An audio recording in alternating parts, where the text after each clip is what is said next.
Друзі, давайте підтримуємо Андрія. So, dear friends, let us have a round of applause for Andriy. Многие друзья сказали, All of my friends, they have told me that they came to listen to me from the very morning, this cold weather. Thank you very much for being here. Okay, let us talk about the future. So, what kind of, we're going to have the signal here. So, basically, what I wanted to talk about the trends, about technologies, about all of the society and how it influences all of us.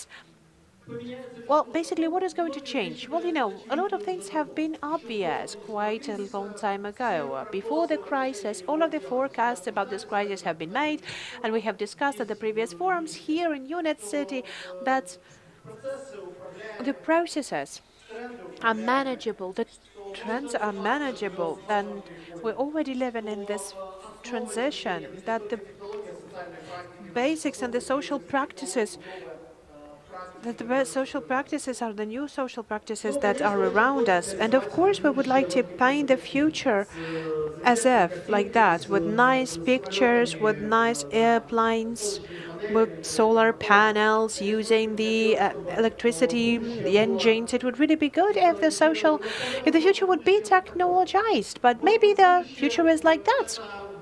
Maybe the future is just about the social impact, about influencers, about setting out the trends through very simple actions.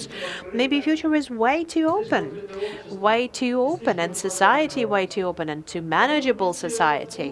Or maybe the future is the artificial intelligence that even got into the service sectors that we wanted to preserve for people, understanding that the people are already losing out the competition to the artificial intelligence and the productivity of their work. The only thing that is left for us is communication, co-creation, creativity, art, education. So basically, not making something, but creating ideas. And I think that this is the main starting point for the further on discussion of the future in 2025, 2035. The technologies are not going to change radically. Most of the technologies are quite clear, but it's unclear what's going to happen with people. We know the main movement trajectory in analyzing DNA, in predictive medicine, in autonomous transportation, in robotics, in the cybernetic forecast of the future, but it's not clear about what's going to happen to people, whether they're going to migrate to the Wall-E cartoon images or something else is going to happen to people, whether people are going to be working through their digital copies, whether we're going to start living in virtual space, whether the retail is going to migrate to the digital retail, and this is the dynamics that we can see in the overall in e-commerce for the next 5 years, whether our world is going to become more digitalized or we will try to get out of it, whether our society is going to change into the social media, into the control media, whether our space is going to be turned into the social media spaces of e-commerce or something else.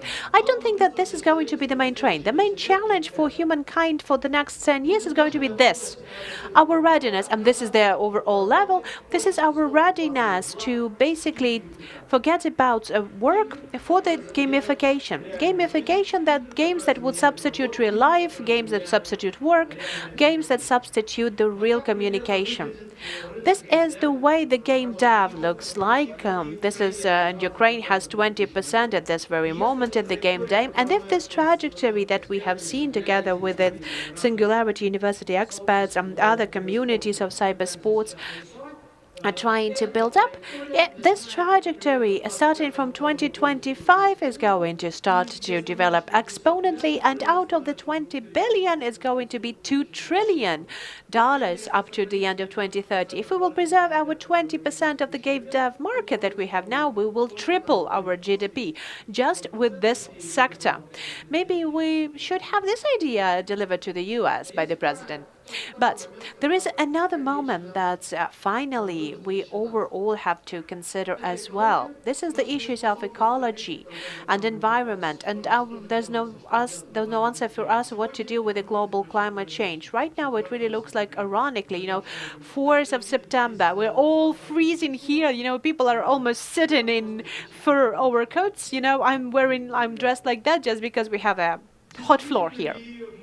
Okay, so do we actually already trapped by William Nordhaus's forecast that up till 2030 the sea will be by human side, or can we still get out of it? Of course, there are some answers for the humanity. There are a lot of answers for the humanity. One of the answers is also hidden here, the change of the food culture. In the next 30 years, we will have to find the most important decision in our life, how to provide food for additional 2 billion people, and we're going to have less emotions in food, more proteins in food. We're going to find some additional feeds for people. And another idea is the constant substitution, the animal proteins to the plant proteins. Basically, we are forecasting the dynamics of the active proteins in the US. We will see the breakdown in 2025. When up till 15 to 20%, this market will grow up till 80% up till next 10 years. The alternative proteins, it's about plant-based protein, insect-based protein, and we already know that for a couple of years we have been laughing about that in different comments, but now we have to face it. The cow can give 14 grams of greens to give one gram of protein, but the crickets, they can do that for 2 grams of greens up till 1 grain of protein. So we will have to eat crickets. Okay, are you ready for that? Okay, we have all of the futurologists here. Okay, Rostislav, I know that you're always ready for this kind of the coolest and big challenges. The alternative proteins, they're also based on plant and bio-meat is already presented for 2 years in Ukraine. And if they do not grow, that doesn't mean that the future will never come. It just means that the future is dispersed unequally. The breakthrough is going to happen in around 2025.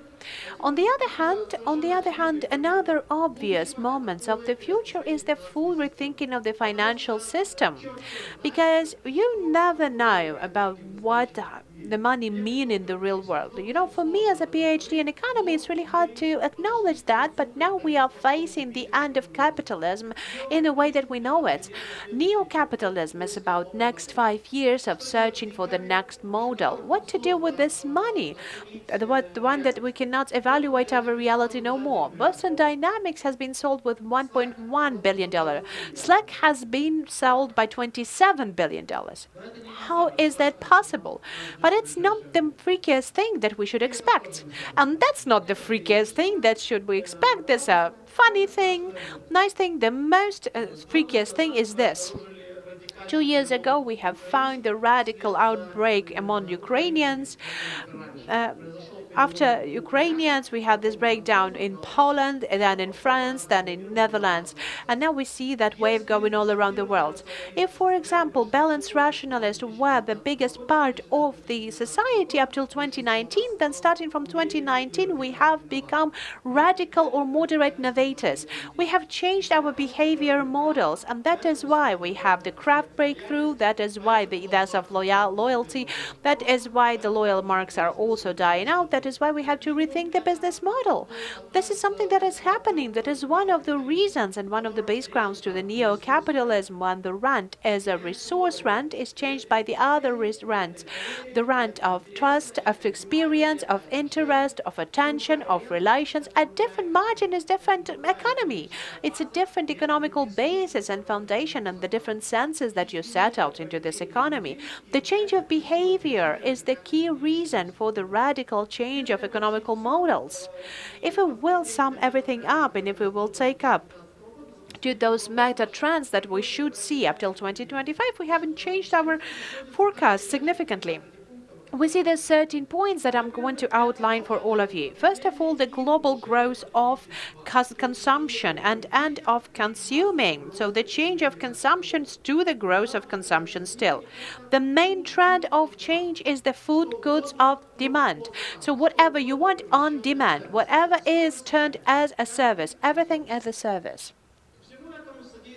Out to all of it, we also have the direct-to-customer technology, logistic technologies, but most of all, the people should have the foods, their clothes, or whatever they want, or even the feed for their pets, when they have this need at this very moment. Out of this, the change of retail in the next 5 years, the change of logistics in the next 5 years, the storage and production systems overall. The production systems are going to migrate from technology of mass production from China to the localized production of the mass personalized production. And this is the greatest opportunity for Ukraine. Will we use it or not? This is the question. And this is the second moment that we have to deal with, and the second moment that we should have discussed in the US. Another forecast point is the cyberocracy. So cyberocracy and the cyberocracy system, the ecosystems that will eat out the state. Our existence in ecosystem is much more important than the physical citizenship up till 2030. The next point, the third, that demonetization that has already taken down lots of sectors, and I will talk about that later. Internet of Things, and there's 3-4 trillions of sensors that will collect information about us. This is already something going to happen in 2025. And this gives us the opportunity to introduce 5G furthermore and faster. The fifth point, it's not just about the interfaces between people and machines, but overall cybernetic broadening of people's senses, installation of gadgets and chips under the skin or into the brain. Those are the realities not of the future, those are realities that we're currently living in. That doesn't really mean whether you have aura on your hand or it's been implemented under your skin. Under the skin, by the way, it's much more comfortable because like you're always taking this outside to wash your hands, and you know I'm losing it all the time. So yes, of course, that's out of it. Who's going to install some chips inside of yourself? Okay, no, that's not too many people. You were ready to eat crickets. You know, crickets are going to happen later. Crickets are going to happen like in 2028, and you know the chips are going to be happening in a couple of years ago. But I think you're already vaccinated, aren't you? Okay. Then again, the personification of logistics of moving. Right now, we have a lot of things about scooters. We understand that the personal transportation of the future is quite different than scooters. You know, the girls are not riding together and they're not falling outside by falling on the street. Less traumatic, more safety. But still, the scooters, electric scooters, are given to us just for us to try out the new technologies of movement. If you are against scooters, you're against the future, and the future will call back on you. Next, the robotics. Again, that's quite clear. The AI as service. This is the trend that has started from 2019. The AI has already been democratized. The artificial intelligence is free of charge. Deep machine learning is free of charge. The professionals that can do, they are more expensive and expensive. I think that you know that the professionals in Ukraine are already paid even higher than in Europe. Considering the deficiency of staff there as well, people in Philippines cost 5 times less, and they know English slightly better. So with the help of the different technologies of remote technologies, we will start to be multicultural soon. The 10th trend that is the most interesting for me right now, because Ukraine can play one of the key roles in that as well, is the changing of the medical sector as well. The predictive medicine, distant remote medicine, the medicine that is built on a completely different principles. 80% of the investment that currently being provided to the healthcare sector, it's not about pharmacology, not about the drug production, but this is basically the change approach to healthcare at all. So basically, you're not waiting while you're going to die because of heart attack, even though the Apple Watch does it. It gives you the signal if something is wrong with you. But all of this story is being made just to start using the predictive healthcare models. Can we do that? Yes, we can do that. There's a lot of the healthcare issues that can be forecasted. For example, the Alzheimer or Parkinson disease can be forecasted a couple of years before they emerge. Then, the new technologies that migrate to the other things. Yes, energy is being demoted, decapitalized, but the technology of the transmission of the electricity is going to be very actively developed. Yes, here it's happening. We have the DTAC Academy, and DTAC is happening here. We have it in Vinnytsia near the NASA plant and the new technology and plants. I think that they are going to be presenting soon what they have been working on. Yes, those are those technologies that Ukraine should not wait and lag behind as well. We shouldn't wait for you Europe in this case. But because we have the energy infrastructure that has already been outdated and we have to change our energy infrastructure, we shouldn't now try to follow up, but we can move in a completely other way. We can do that right now. What are the trends for the businesses? The key trends for the businesses are, first of all, we're speaking about the adaptivity, the opportunity to step outside of the case and benchmarking methodologies to get to the models of constant change, the personification of businesses, moving out of the outdated marketing to start working with the personalized marketing, the gamification. This is something that right now sounds like very strange thing and something very unclear, but if you have already faced millennials in your work, then you understand that the old motivation system do not work there at all. People are not at their job position and you call them and they kind of got fired, but they didn't feel like they should inform you. You tell them that you can be a senior master in 3 years, and you see these glass eyes, and the people do not understand this perspective. They want to have the remuneration now. If it doesn't happen now, then they don't have no motivation to work. The changes of technologies, but still it will be all about people. It all will be human-oriented. This is something that we're going to face for the next 5 years. Person inside of the ecosystem, inside of the businesses, and even if we speak about the digital systems, we are getting to the human-centered models. With the help of the personalization, they will give us the opportunity here and now, on demand, what is needed for each specific person. Not to the abstract segment, but to this very person in this very specific situation.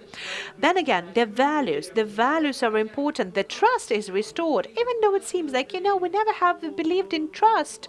We never have cherished it. Not on the highest management, not among the members of the parliament. The trust doesn't work. By the way, we're going to have the next presentation and we're going to talk about that later. But still, right now, the business, it has restored the trust. The trust to brands, loyalty dies off, but the trust and interest are being restored. Thus, everything that is considering the reputation management is the trend of the next decade.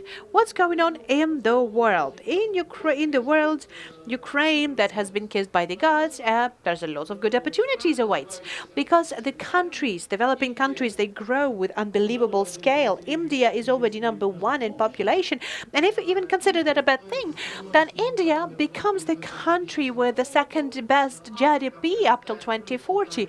Africa grows up till 1.5 billion population, and Ukraine becomes the associated member of African Union. So basically, those are the markets that are good for us. The new economical strategy and the new strategies, they see that, they show that clearly. And of course, the growth of population will peak in 1988, the peak of growth, and we can see that we're getting into the logarithmic growth. We already had the break point, so that is why they can have the third child in China. Up till 2040, India stops at growth, and we will see that it will be the slowdowns of the growth. Up till 2050, we're going to have less than 10 billion people, and that will be more or less sustainable number of population up till the end of the century. But there are other challenges that are very interesting for us. The economical trends, first of all, connected to the overall amount of the free money and increase of the overall global debt. That's already more than 30% of the GDP. And this also gives us the opportunity to rethink the essence of money. 400 million of people, they work in the countries where they do not reside, where they're not the citizens of. And up till 2050, we believe it's going to be 1.5 billion people. We have 1.5 billion people in the world who will be working outside of the country of their citizenship.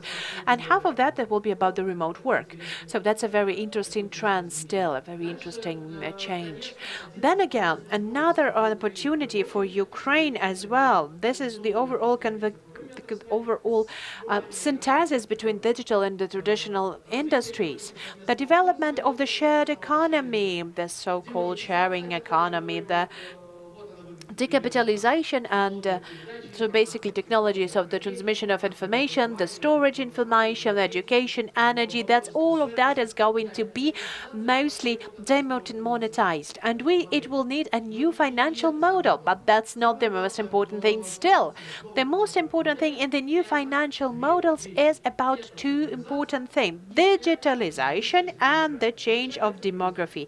Starting with that digitalization, well, preparing the national economic strategy that has been approved and is now implemented by the Cabinet of Ministry, we have modeled at least 200 scenarios for the development of Ukrainian economy, just trying to find what can be our breakthrough sector to get out of this organic script where we have the twice increase of GDP up to the breakthrough scenario where we can grow by 3 or by 4 times. And it turns out that the key opportunities for Ukraine are dubious. So I doubled. So first of all, integration or intermarrion or the 3C integration with Poland or the other countries of the Central Europe, integration in logistical or economical union, but the better things are the green lines altogether, up plus 40% of GDP is digitalization of economy. The total digitalization of all of the processes in the state, starting from this different type of metallurgical or chemistry sector up to transport and infrastructure. But another important thing for the new financial system and Ukrainian financial system is demography. In Ukraine, we have a demographic catastrophe. Unlike all over the world, where the amount of the labor resources grows, in Ukraine, we need plus 2 million labor resources, and we have minus 2 million labor resources starting from next year. Up till 2050, we will see the decrease of population up till 25 million people. But that's not the most ironic, not the biggest challenge. The biggest challenge is here. It's not just about the change of the demographical pyramid, and that has become already a different figure than the pyramid is, but it's about the change of behavior. All of the economical model of the world is someone invests and saves and other spend. Now, the prolonged lifespan has turned out that we have more people who spend money.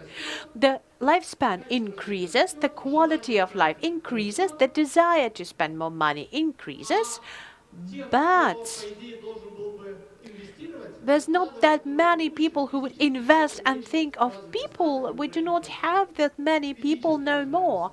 The birth of children is being decreased. The people who are 20, 50, 30 years, we don't have them enough.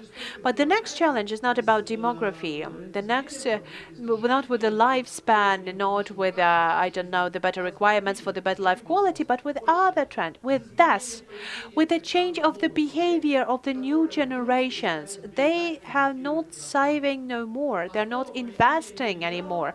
The behavior patterns of millennials is about joy, it's about having bliss, it's about enjoying themselves here and now, not thinking with longer horizons, to think globally, geographically, but not globally in the time span. Very short-term mind frame. But the good thing about this phasic shift that has started in 2016, it happened when we have seen this small detail. It's not about them becoming different. It's not about millennials, and it's not about this generation theory because it's not the behavior of some certain age. It's about the behavior of people who have read the very same article. It's the behavior of the people who have understood that they would like to use some kind of a life model. It's about us. That's not about age. It's about the thinking model and behavior model. So that is why we do not call millennials that they are responsible for this global change. It's all about us. It's all about us who's going Saturday morning to some kind of futurologistic congresses when it's cold, when it's raining, I don't know, coming from Lviv and other places. So it's all about us. We have changed our behavior models. We are responsible that we live in the gamified world. It's us that's about changing our mind frame and our thinking horizon. We are responsible that the debt level is higher in the world. Thus, we are responsible for the new money that we need. What kind of money that would be? That is the question that we have to answer to ourselves in the next 5 years. I have the answer to this question, and the answer is as follows. The new money are going to be based not on resources. The new money are going to be based on ideas, on talents, on opportunities, and on reputation. And those next 5 years to find what what is going to be the new equivalent of relations. And we have to do that as fast as possible, because soon 2030, 2035 are going to happen, and we are going to switch from neo-capitalism to post-capitalism. And we're going to be living in the world, and this is going to be the question for the most of comments after this presentation. So this will be the moment where we will not need money at all, because we will start using a different relations model. The exchange model will be used up till 2025. So the money will lose their functions, whatever functions they have.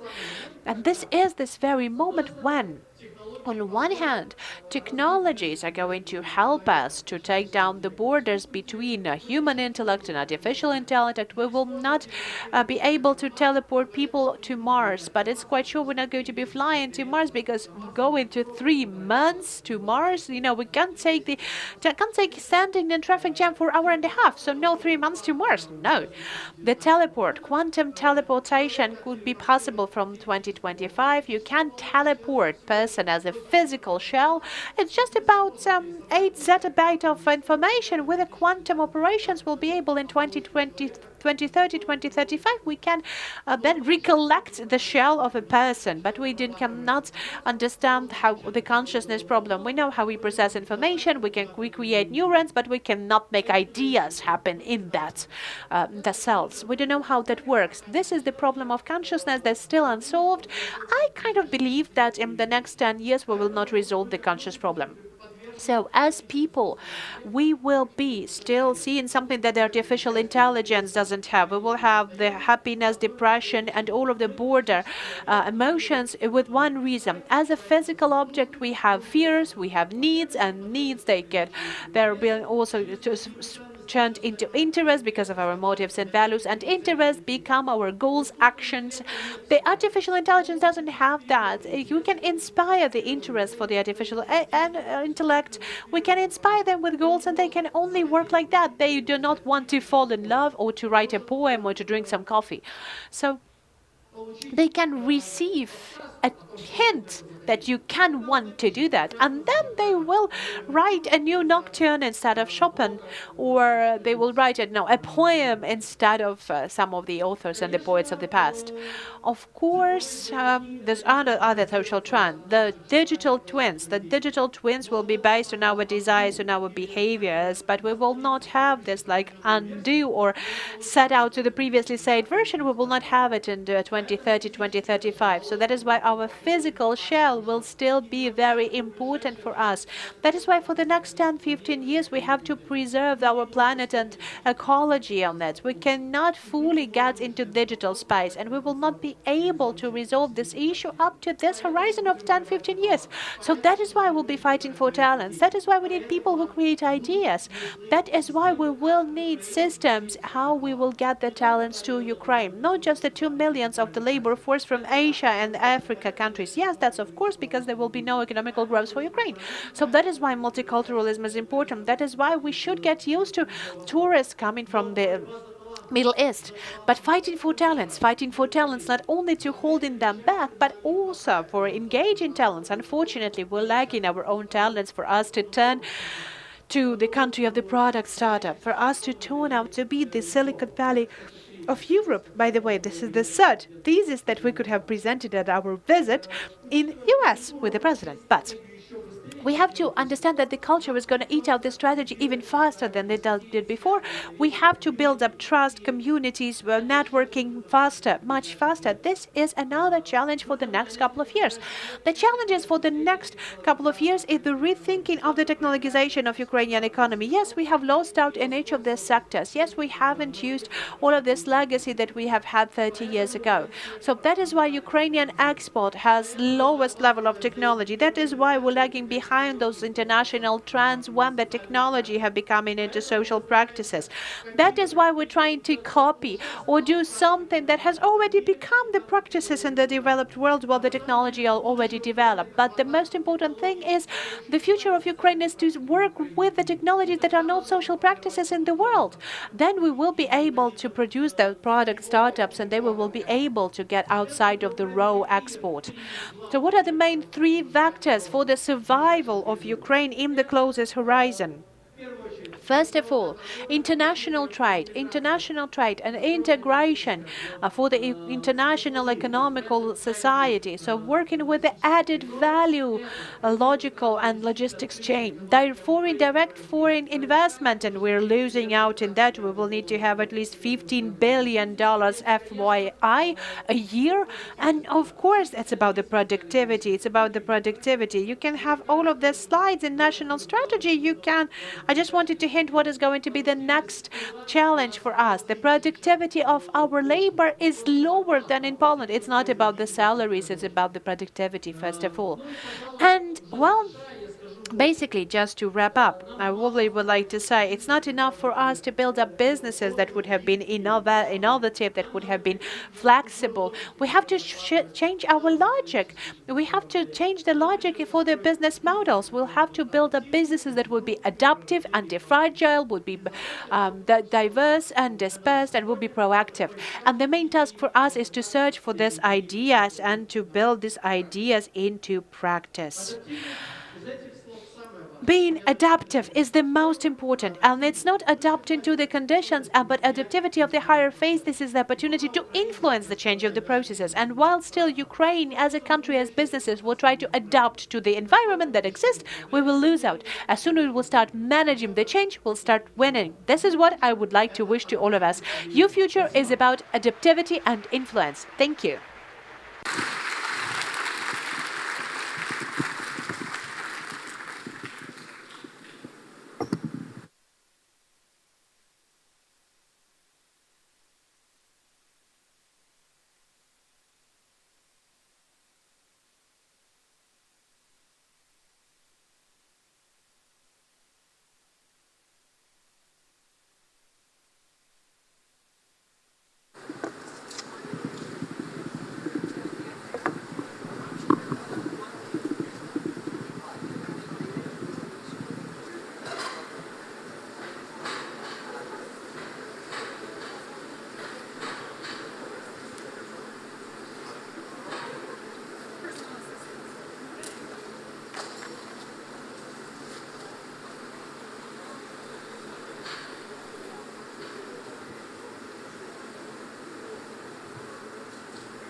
City. I'm also the CEO of Sector X, and I'm very, very happy to have you here. I'm glad that Christmas is early this year. Maybe that's one of the changes that we are having, one of many changes we're having, and oh boy, what a year, right? Those past 18 months, let's try to talk about global trends after just what we had. So I'm just back from California, and California is burning, right? So if somebody in this room can tell me that climate change is not existing, especially today, where we're freezing, well, come on stage, you're welcome. And 18 months of a global pandemic. 18 months. Nobody saw that coming. Well, a few people, but nobody listened to them. You know, at Unit City, we have a passion. We have many passions, but we have one passion. We believe that we are building the future. This is what it is. This is what we believe the future should look like. It's about tech. It's about community. It's about building things together. It's about creating things together. Personally, I don't know, but I'm not really willing to go to Mars. Actually, who in the room is willing to move to Mars? 2, 3, Kirill? That's it, right? I like this planet. I decided to work in tech more than 25 years ago because I believe in tech. I believe technology is here to help us change the world for better. But today, I'm wondering, can we trust tech? Can we trust tech to build a better future for all of us, for the 10 billion people who are going to be in this planet? Well, this is what this panel is about. Let's try to find solutions and let's try to find good ideas with my panelists. And first, I would like to call on stage Kira Rudik. Kira, please. Round of applause for Kira. Kira is a member of the Verkhovna Rada, and she's the deputy chair of the Committee on Digital Transformation, and she's also the former CEO of Ring. We share a lot of things in common with Kira. Our passion for tech is definitely one of them. Next, please welcome on stage Chris Burry. Chris Burry is the co-CEO of the US Market Access Center in Silicon Valley, also known as USMAC. And Chris has been in tech for maybe even as long as I've been in tech, right? Probably even longer. That's okay, that's okay. Ilya Loris is a lecturer, global thinker, the founder and chairman of Nexury Ventures. Ilya is one of those guys that you turn around when you have a good idea and you want to find some maybe money and a way to finance it. David Orlick is the co-founder and CEO of Anyone. David, please. And last but not least, our good friend Alexei Lazarenko, country manager of BlaBlaCar in Ukraine. I have to tell you a secret. I love BlaBlaCar, but there's a reason why. It's because it's one of our French unicorn. So that's so cool. And Ukraine is the second country for BlaBlaCar in terms of market. So see, we can do stuff together. Okay, guys, let's start, and I will start with you, Kira. Please just introduce yourself and tell us, why do you love tech? Why do you think tech is good for the future after everything we saw? Good morning, good morning, good morning, everyone. It's a pleasure for me to be here today, and I do hope that this really freezing morning will not make our discussion cold. But basically, I have been working and I am working in the two critical directions for us. I have been in the big IT businesses, and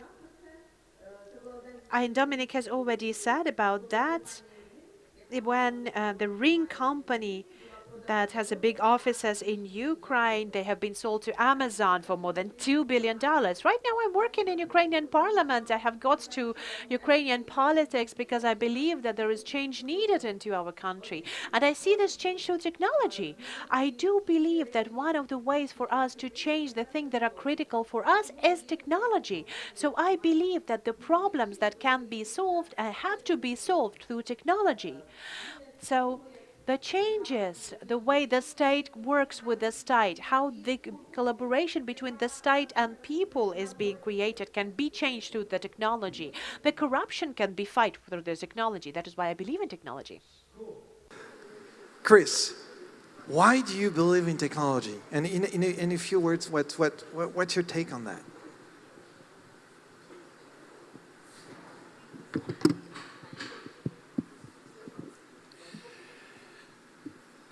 So I got started in technology. I'm going to date myself, but watching the original Star Trek TV show, and it was just like, oh, this is really cool, really cool stuff.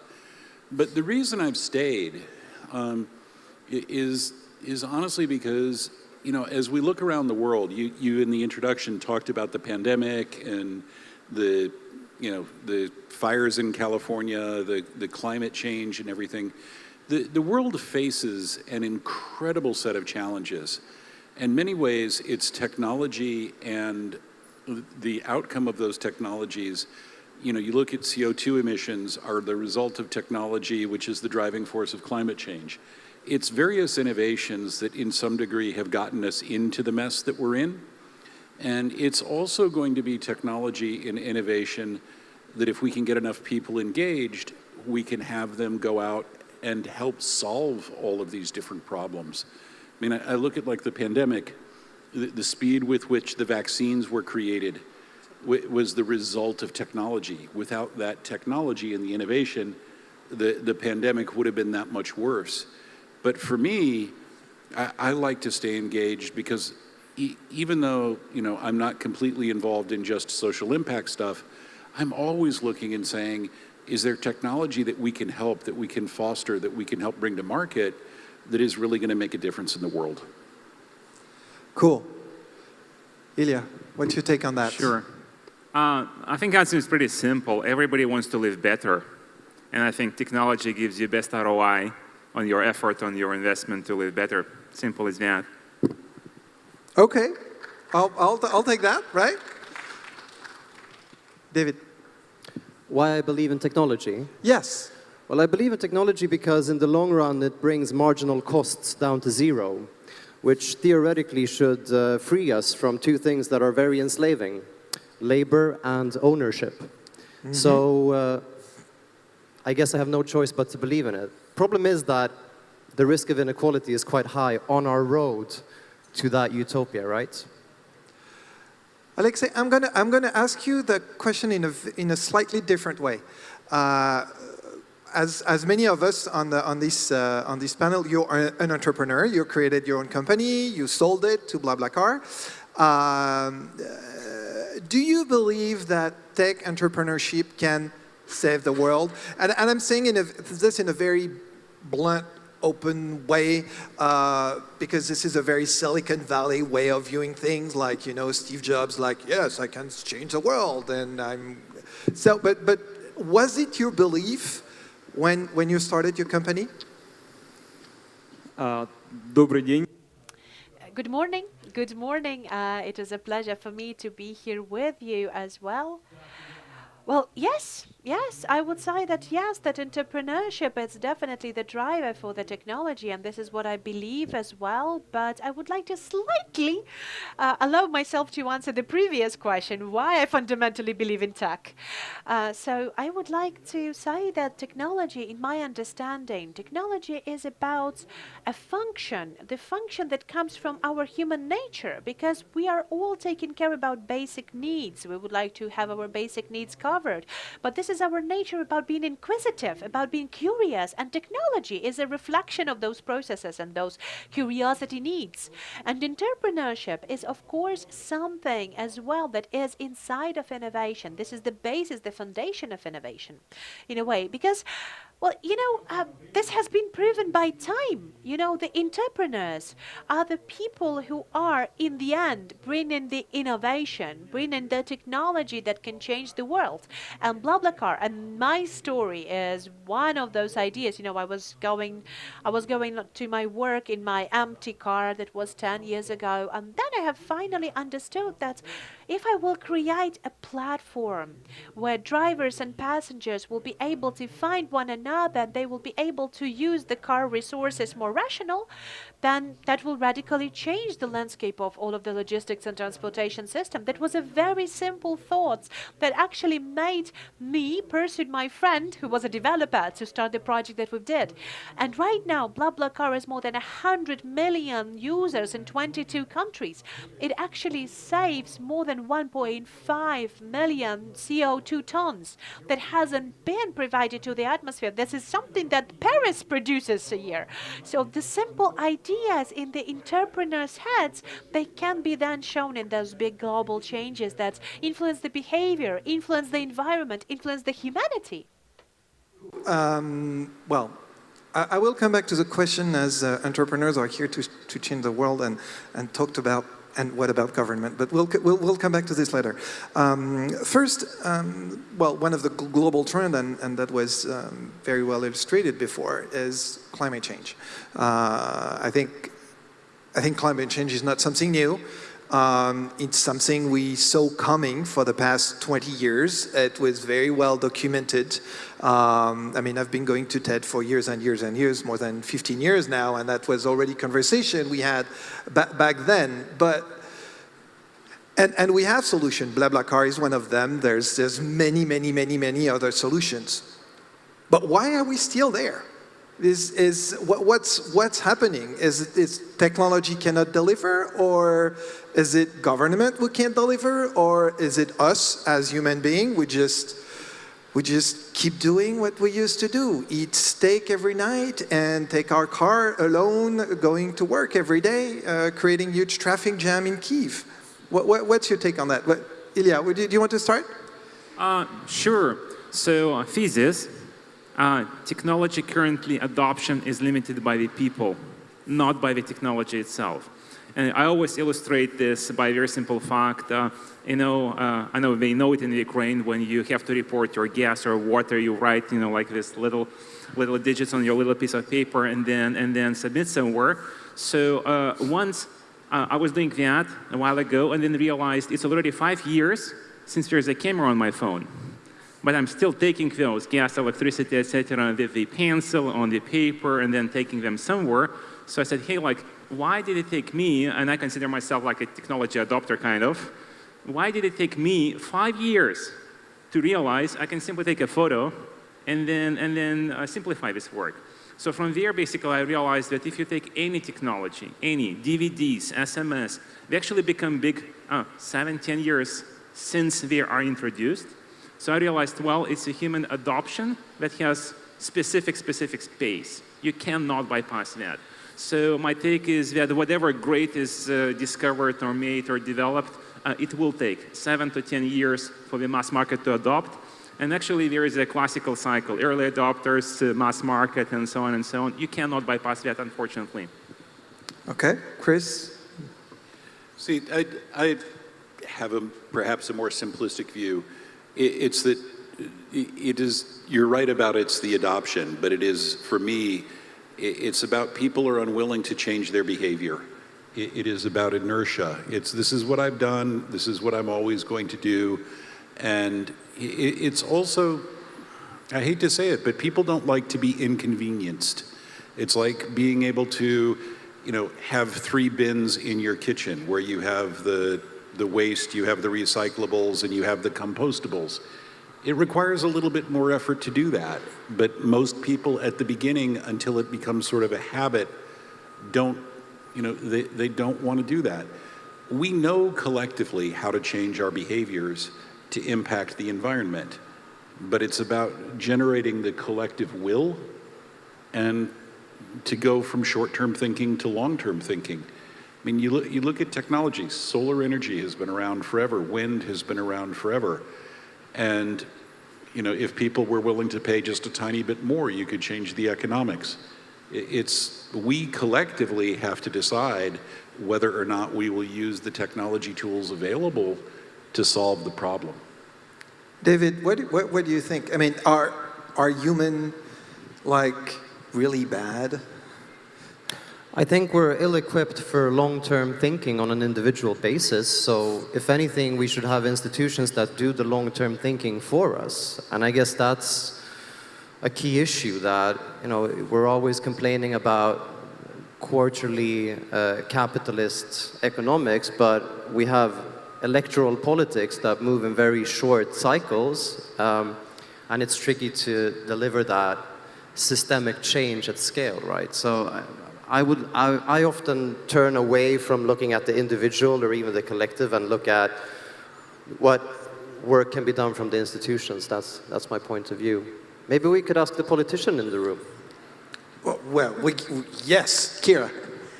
Yeah, so for the sake of us being able to talk to each other, I'm switching to English. So I agree with the previous speakers. First, that all the climate-related changes and adapting to them and even believing in them takes long time. And here, where the tech could give us the predictions on what would happen if we wouldn't change our behavior. And this, I would think, would be the main and the key role of tech in climate change. Saying, guys, we are already past this red line of where we should have started thinking about the climate change and our consumption patterns. Second is what I agree with is that really the electoral cycles are fairly short comparing to the changes and to the long-term strategies that need to be adapted. And all the green initiatives, they usually not that popular, especially for the countries that really need these green initiatives, especially for the countries that need to develop fast and they see their development not in the green technologies, but rather in the fast, in creating new production cycles, etc., etc. So what tech could help us with now? So the first part is obviously transforming all the production lines and cycles to the more ecological ones. Second, by cultural connecting all the people and creating new cultural patterns, changing this the general idea of how we should live and how we should produce sustainable way of living for everybody in the world. And here, when we are all closely connected, the cultural trends could raise faster. And the third is better and actively predict not only the climate changes that we need to fix, but rather climate changes that will happen on separate points, like predicting the hurricanes. This is what we see right now, what's happening in states. Predicting the weather changes that are right now in the different parts of the world where people would see and really believe in that the change is inimitable. Alexei, your company is very involved in this. This is kind of, you're on a mission, and BlaBlaCar has been on a mission for this from the very beginning when it started in France. But why is change so slow, according to you? Why does it take so long? Why so many of us drove our car this morning alone to come to Unit City, and now we have a full parking? На самом деле, да, очень хорошо. Well, basically, that's a good question, and most of all of our speakers has given a very good answer, in my opinion, to this question. I do agree that people are very inertious, and you know, it's really hard to change habits. The old habits die hard, and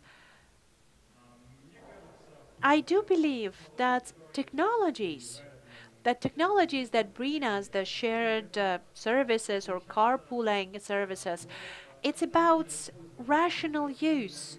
But it's really hard to influence people with rational arguments. You cannot reach people with reasonable, rational arguments. You cannot at least influence or persuade the mass population because those arguments, they do not trigger strong emotions when they're reasonable arguments. The habits that can be easily changed, I don't know, with hormones or like dopamine or adrenaline that can be changed or through either very stressful or very positive situations. But right now, while we're still in this phase of, let us say, non-critical for the most of the people, at least as it exists in the understanding of all of the people, the environmental catastrophe is not critical. And people still do not feel it emotionally. They still consider the reasonable arguments. It is really hard for us to shift these reasonable arguments into the habits, into your everyday behaviors, because you don't have the fear, you don't have urgency, you don't have dopamine that will actually stimulate you not to use your car alone, but to use BlaBlaCar because it gains some social effect, but it doesn't give you this kind of dopamine attack that you will have while you're playing a computer game. I do believe that sooner or later, you know, most of the people, they have already seen on their TV screens how the fires are burning, how the climate is changing dramatically. This is something that really brings the fear. And I believe that this fear is going to be the biggest engine, the biggest driver to adopt those changes and to adopt the green technology. Because you have now the fear coming, you have the urgency coming. But unfortunately, the people are built that way that without any kind of strong triggers, you will not change your habits. question for you guys, actually. If, as a CEO of Unit City, tomorrow I decide to close every parking in Unit City, say, well, you have a car, too bad, you cannot access Unit City. Do you think that that would be a good solution or a bad solution? Should I close the parking? See, nobody wants to close this parking. Everybody wants to come to Unit City with their own cars. So, guys, it's great. I love what you're saying. It just doesn't work. They don't change. We don't change. I want to come to with my car. Chris, how do we change us? So this is where I think innovation comes into play, because the reality is that if you create solutions that are easier and cheaper than the current alternative, and are environmentally conscious, environmentally friendly, and so forth. You just look at like the cost of solar.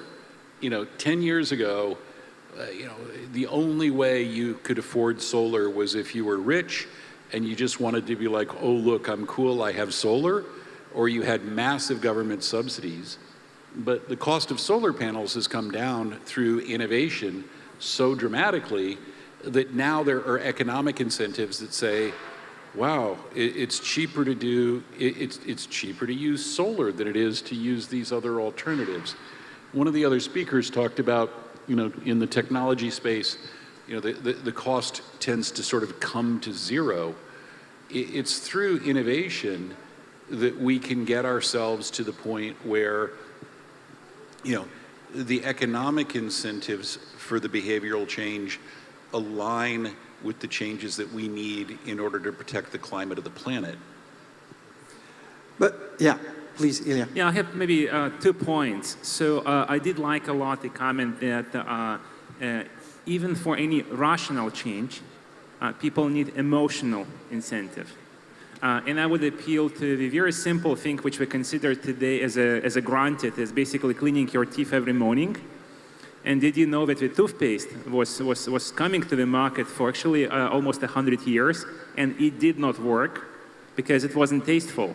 It was very good for your health, it was cleaning your teeth, but it wasn't tasteful, so it wouldn't stick. And then some genius in the US at the 30s came up with the idea it should taste mint. So it gives you a sense of clean. It's actually medically same clean as before with soda, but you felt it's clean, and suddenly your phone, the change happens dramatically. So the second point is I did watch from very close the mobile revolution that happened like 10 years ago. And it wasn't until Apple that really mobile apps became big, because probably many people remember how difficult it was to like make a Java application configuration, etc. on the phone. Like Nokia were just like impossible. And then Apple comes and makes it like a one click. And then everybody has apps. There is an apps for everything. So the change happens overnight. So I would definitely highlight 2 points that if any change, however rational, however economic it is, however much makes sense, unless you make it like super, super, super simple, like a click of a button, and unless you do attach some kind of emotional component to that, unfortunately the change doesn't happen fast. So we need emotion. But, okay. 10 years ago, I didn't knew I needed to spend 5 hours, 6 hours on my phone every day, watching YouTube and being on Facebook. And today I do. Doesn't help, doesn't do anything for climate change.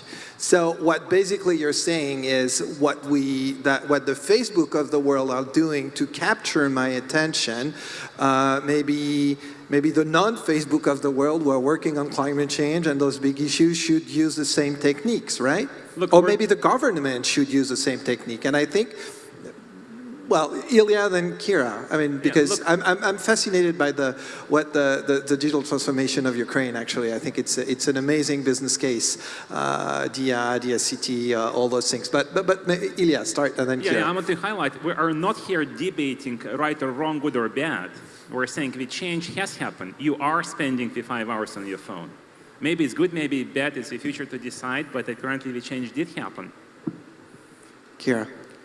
So we will probably be talking about it more today. So let's take as a an assumption that the government is concentrated on the greater good for all Well, the that's people. their job, right? Yeah. That's supposed to be their let's- job. But I'm just saying, let's make this fair assumption. And if so, then using tech and using social media and using everything what's in its hand to move the public opinion towards the main problems is like probably the way to sweeten the pill that will then go with the legislation when there will be like higher taxes on certain items that are actually taking more resources to produce, which are lowering taxes for example, what was Andrei Ligash saying about additional insect proteins, etc. So this is basically where the government is just taking a long-term idea, long-term plan, and then using its power in public opinions to generate incentives for certain items. David, you've been really involved in very successful marketing work, but also in politic campaigns. So I think you kind of understand both world. What's your take on that? What should we do to make people change? There's a saying in Washington, D.C., which is, how does change happen?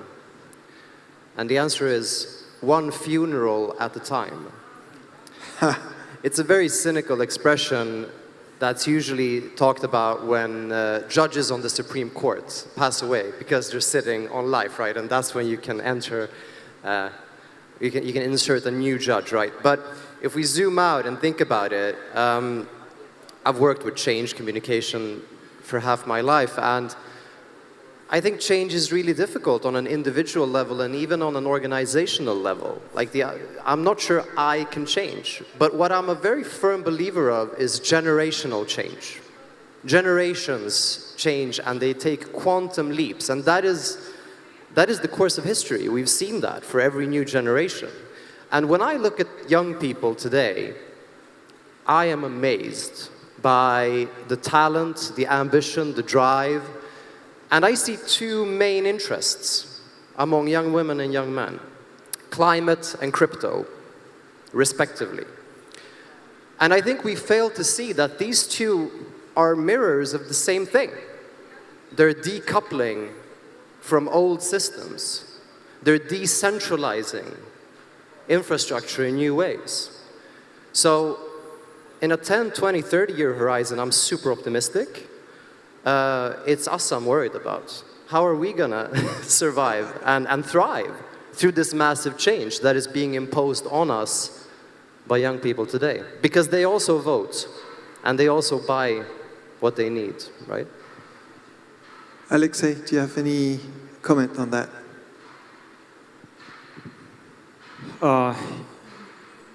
Наверное, I think that I would like to add up a different argument to that, because there is a theory for the development of corporations and humanity, the spiral dynamics, and it basically states that while the basic needs of people are not covered, it's really hard for people to focus on more abstract things.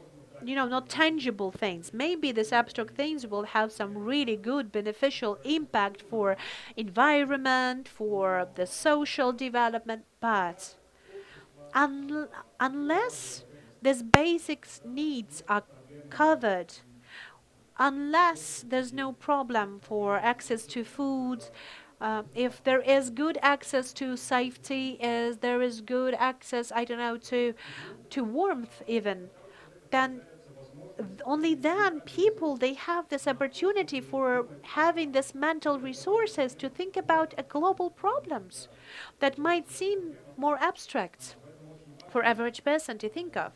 So I think it's very important, if we would like to get new technologies implemented to the social behavior, it is important for us to cover the basic social needs. And I believe that in this case, the government is one of the biggest contributors to that. And I do believe still that in Ukraine, we do not have this, if I can put it this way, governmental propaganda of green technologies, the technologies that will have the long-term positive impacts. We don't have it, I don't know, due to the political and business reasons, and I don't know, maybe we still were not able to build up this green technology ideology inside of the government. Well, that's my point of view. Let's switch to something else, and let's talk about the pandemic. And okay, not necessarily in a bad way or anything, but in what it had changed for us in the way we work. And all of a sudden, a lot of us discovered that we can work from home. It's not necessarily always a good thing. We don't necessarily always like it, but for some of us, it is a good thing. And we discovered that there is a really cool technology called Zoom. And there's even something now called Zoom fatigue, which is an interesting way. Do you think that we've learned that from this pandemic, that there is other ways to work, to collaborate, to create, to do business? And those ways can mean that, well, maybe we can work differently, work from home, work remotely, and do you think it's here to stay and tech is here to help? Who wants to start? Kira. I can. Then David. There are 3 aspects of this, and I would like to touch each one. First is when we look up in Google what are the 3 main breakthrough tech and 3 main areas of investment for 2021, for basically first active post-COVID year, that would be digital education, the online education, that would be digital workplace, like improved Zooms, so people would fight Zoom fatigue. And the third would be touchless deliverables. So people all over the world, especially in the US, they want all their interaction with goods that are coming to them be touchless. So what does this mean for us as generation? This means that basically the post-COVID world lives by the different rules. And we live by the different rules both in the workplace as a country, and we live as individual by the different rules, where we learn about ourselves new and interesting things. So from the very beginning, even when I was in business leading the company, I was a big opponent of the remote work. I think if you're building the company based on like a great company culture and mutual beliefs and values, it's extremely hard to build that when you have people working from home, working remotely, especially constantly. And I was really against working remotely in any way. And but like, what does it does it mean now? Does it have any influence now? No, because at some point you just had to be ready to switch to this way of working, and generally I think I was wrong in not being able to prepare the company and its structure to this major change. On the other hand, I could tell you I was right, because it turned out that working remotely does influence the company and the culture and the onboarding and creating new ideas and all these things that Andrei Ligach was telling us about, how we can grow and strive and make all those huge progresses. It all goes down because people don't communicate in this material way where all this sparkles in the eyes happen, all these ideas are brought up, all this chit-chat with the coffee where people are thinking to make their own startups happen. And this is what is taken from us. And I truly don't believe that any virtual conferences can bring that back. So now we're expecting that the tech will create ways for us to get back to where we can create and develop all together, but being safe. And the third thing is what COVID transformation did for Ukraine. I truly believe that it was a kick, like a hit, that we needed to have as a country to make this digital progress. And I'm not talking only about the government and digital transformation that is happening right now with Ukraine. I'm talking about lots of companies that were telling me, and their owners that were telling me that they are not going to switch to online services. They are not going digitalized because they are not ready to that especially. They didn't have a choice. And now we made this jump just because we had to. And this change that the new world that COVID pushed us to, is actually good for Ukraine. To David's point, how many funerals does it take, right? David? Yeah, shouldn't take that literally. That expression, it deals with, the myth of win-win situations and portrays history as a very violent process and a battle between very different motives and agendas. So, the pandemic and the consequences. First of all, regarding Zoom fatigue. So, I run an audio app called Anyone, and we've done a lot of research in video versus audio, and Zoom fatigue is real. Because, first of all, our brains are reading into a 2D image as a 3D image, and it is tiring for our brain, the way we're wired, to read 3D as 2D. And secondly, we're just looking at ourselves. Imagine sitting in a meeting and you have a small mirror right here while you're talking to people, and you see yourself in the mirror. It's not ideal. I'm a very strong proponent of audio. I believe that's a very intimate and strong way to connect. But look, the pandemic, I subscribe to the point of view that it's been an accelerant, that we were long overdue with changes in the educational system, the workplace, and retail in general, and that we basically were pushed 7-8 years ahead in the future, while also discovering that we have other systems and industries that also need to be revamped. Healthcare, most importantly. So yeah, I don't think it changed much, but it accelerated a lot. So, like Kira, you believe that it was, Kira believes it's been a huge kick for Ukraine to move ahead, but in fact you also believe that it's been a huge kick for the world to move ahead as well. It's been good in terms of revamping broken systems. I think it's been terrible on mental health and intrahuman relations. I think it's made us less tolerant in general. And I think the big danger about the pandemic is that it proves whatever you believe. It's this projection surface for your ideas of how the world works, regardless of what you think. If you think that we need strong institutions to survive, well, the pandemic proves that. If you think we need closed borders and keep people out, well, the pandemic proves that. So that's the real danger of it, reading in too much to it, I think. Chris, what's your take on that? So, if you think about sort of motivators of change, and particularly in the technology and the business world, it tends to happen when things shift. And there's lots of different kinds of shifts that occur. There's economic shifts, there's technology shifts, there's sort of social shifts, there's consumer acceptance. I talk a lot about, there was this great company that was founded, brilliant idea back in the 90s in Silicon Valley that was called Webvan. Webvan was going to let you order groceries online and it would be delivered to your house. And they blew through, close to $1 billion and shut down. Why? Because the consumers weren't ready for that kind of experience.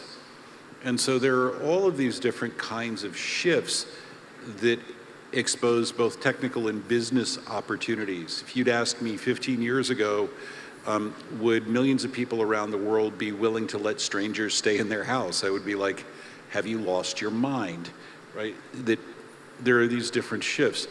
The thing about the pandemic is the pandemic caused sort of an earthquake set of shifts all at the same time. That you had this shift in terms of healthcare. I can't go in large groups. If I go in large groups, I'm going to get sick. If I go to the office, I run the risk of getting sick.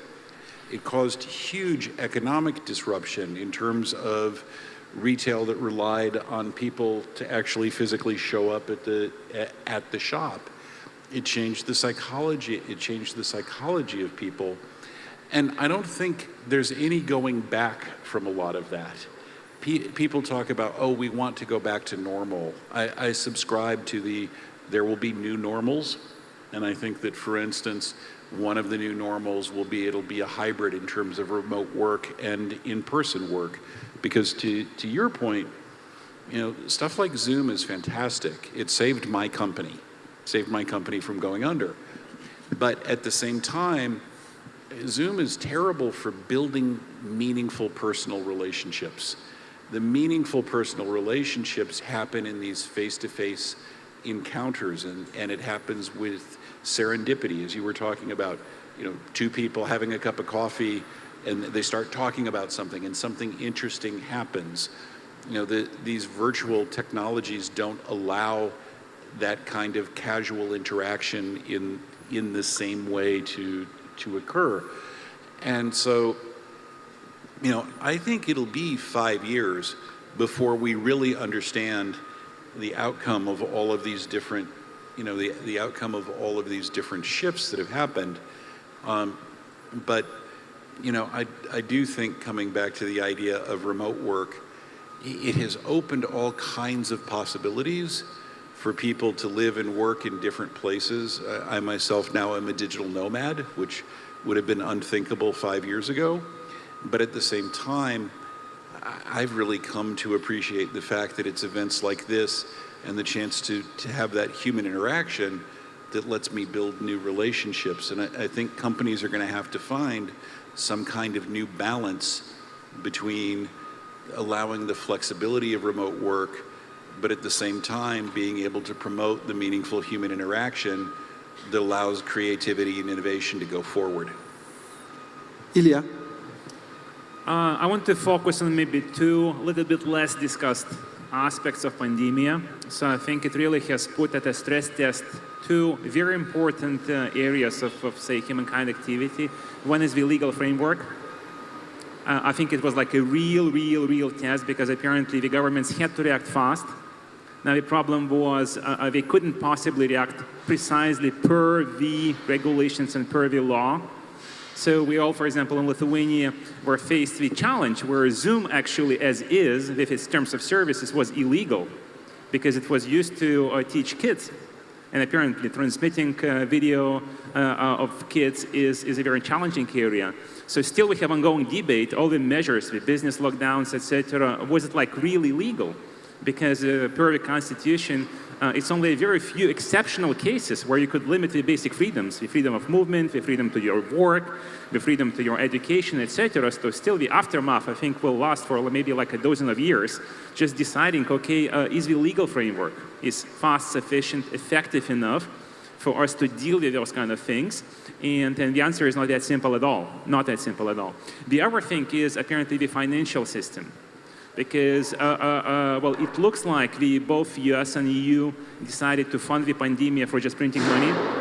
So yeah, it's easy for governments, hey, like businesses shut down for a year because you will probably get a little bit less sick, but we have to somehow subsidize the businesses, etc. So basically the growing concern is that by virtue of simply deciding the simplest possible way governments could decide, hey, okay, fine, we will do subsidies, we will do financial injection, we will, stake debts, and that's it. So the next generations of politicians will have to somehow rule out this side. And if you really do the math, is the economical cost of dealing with the pandemic is really adequate? Couldn't it really be solved in a different way? It's still, again, I don't have an answer. I'm just saying that the way both legal and financial, at least the way governments dealt as a citizen, I have a very mixed feeling. So I wish maybe next couple years somebody does maybe a better job actually thinking, deciding, and doing fixes, because these aspects I think haven't really been dealt perfectly, at least as it should be. Alexei. На самом деле, Well, basically, you know, it's hard to add up anything because everything that has been said by my colleagues, I do agree with that because all of this, a lot of good things have happened because of the pandemic. And, you know, digitalization has happened due to pandemic, and digitalizations of the different services of different economy sectors has happened because of pandemic. And I would call it a positive moment for the pandemic, this acceleration. But more of the companies, many companies and many businesses, they were also heading towards digitalization, but the pandemic has radically accelerated this adaptation and movement process. And a lot of companies have seen, especially our company, we have known that if you will create those remote work processes, you know, this remote collaboration processes in a right way, you will not lose the productivity and the effectiveness of work, but you will be even able to add some additional values to your work. For example, our employees, they have more time for their families now, and that's a positive moment. As well, there is it can be said, right, that without the physical contact, the constant Zooms and Google Meets, it's tiresome. And of course, that's not all the time they're very effective. So I would agree to that, that the full digitalization of all of the business processes, whether we speak about the corporate governance, it's impossible right now. The technology does not give us have this opportunity or to feel this energy flow, to feel presence that we generate when we see each other face to face. But I do believe this is a question of time, because I do believe that maybe not in 5 years, but in 10 years, the technology will give us the opportunity to sense, to feel this energy of presence of one another, even being away from one another. Right now, the pandemic has already stimulated this remote format of different types of collaboration. And I believe that the adequate answer to that, an adequate response to that, would be building some kind of the hybrid model when majority or half of the business processes, half of the working time will be done remotely, but there still will be regular offline communication, offline meetings that will help us to build up this culture, that will help us to have this value exchange, that will help us to preserve some important non-material things existing in the company. Thus, I don't know, as any process, as any technology, there are pros and cons. And I'm sure, I understand that has been a huge damage to economy, but we have seen still lots of sectors of economy growing. We have new digitalization processes launched. So you know, I believe that, yes, there's a whole amount of pros and cons. We've been thinking about a lot with building Unit City. I mean, should we keep building buildings and offices and everything? I think Ilya has a plane to catch, so bye. Thank you. But we will continue, so don't go.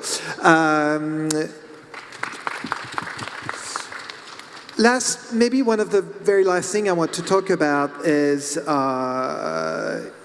trust we have, especially trust we have in tech companies. Because recently, I mean, we see wherever we go, a lot of people saying, well, do I trust Facebook, or can we trust Facebook with our data? We see government having more and more issue with monopolies. We see that in the US. We see that in China. Basically, the two tech giants are starting to have issues with government wanting to regulate and saying, well, those people are becoming way too big and maybe a little bit scary for us. Do you think this is a trend, and should we delete Facebook? Should we trust Facebook? Guys, actually, are you going to delete Facebook? I don't know if you saw the movie on social media. I mean, recently it was a bit scary with an amazing guy called Jaron Lanier that I really admire. So what's your take on that? On a personal way, and then maybe on a more global way. On a personal way, do you still trust technology, for example, for social media? Should we? And then on the global way, should government regulate? Who wants to start? David. What a brilliant question. My data, my individual data, is absolutely worthless. It's only the aggregate of data that is valuable, right? So that is something that helps me sleep at night, like the idea that no one's after me. But of course, we all need to be worried about how infotech works to understand our drives and behaviors and attitudes and how that can be tailored to win elections, to sell us things, right? As I said, I'm building an early stage technology company, and we're thinking a lot about data. We've had a team of 12 AI ethicists do an ethical product roadmap for us, where we have asked every single difficult question that we could face in the next 5 years of our existence. And I'm not saying this to show off, how woke we are. I'm saying it because I think that is quickly becoming the new norm, because we're seeing the consequences of not asking those questions up front. You get broken up. That's what's going to happen now in the US. Tech is going to get broken up. And it's actually a win-win situation, because the total value creation coming out of that will be a net positive. So when it comes to data ownership, no, we shouldn't trust anyone with too much power, period. But we should also be excited about new data ownership models that are emerging, that are being made possible thanks to new technology and new values among founders. Kira.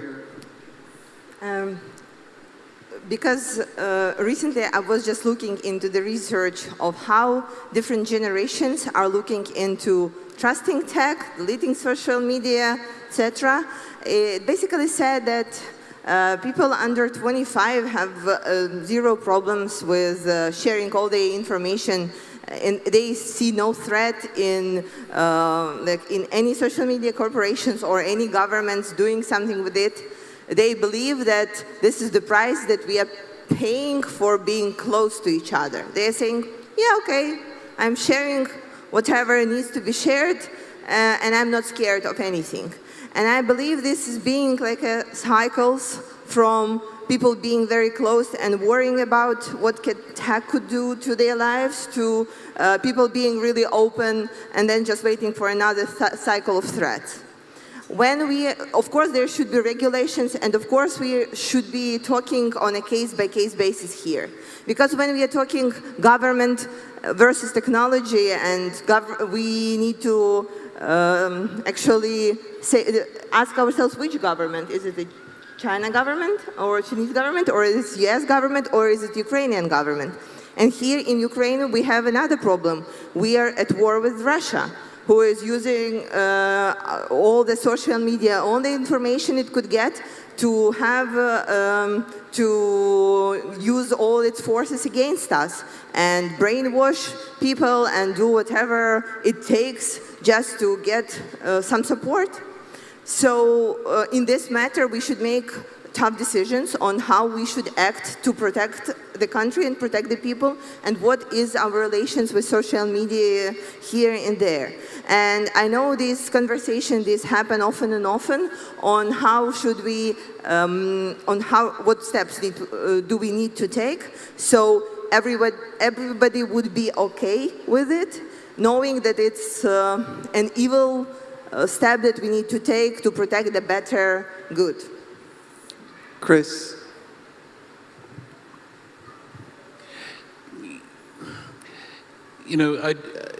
This question of trust is really interesting. I agree with you with the comment that was made earlier about, sort of younger generations not having an issue being able to share, lots of data. I do wonder, if they truly understand the risks of all of their identity stuff being shared. But that's a different discussion. Where I struggle is I don't necessarily trust the the large corporations to do an effective job of protecting the data I've given them. You know, you look at the rise of cybercrime and you look at the ransomware and you look at all of these kinds of things. You know, I think that this is going to be an issue, you know, as we look at trends over the next 5 years. I think that we're going to have a real reckoning around cybersecurity and what are the penalties for people who fail to take adequate precautions to protect information, but also what are the penalties and how do we go after the people, you know, how do we go after the people that are perpetrating the cybercrime? And I think, you know, yes, personal data protection and so forth is really important, but there's a much broader systemic question that's at play here in terms of risk to infrastructure. You know, a hospital in the United States had all of their computers locked in the middle of a pandemic in a ransomware attack. I mean, I think that, you know, this trust question, and I think it is actually that big tech and the governments are going to have to find a way to partner together to counter this.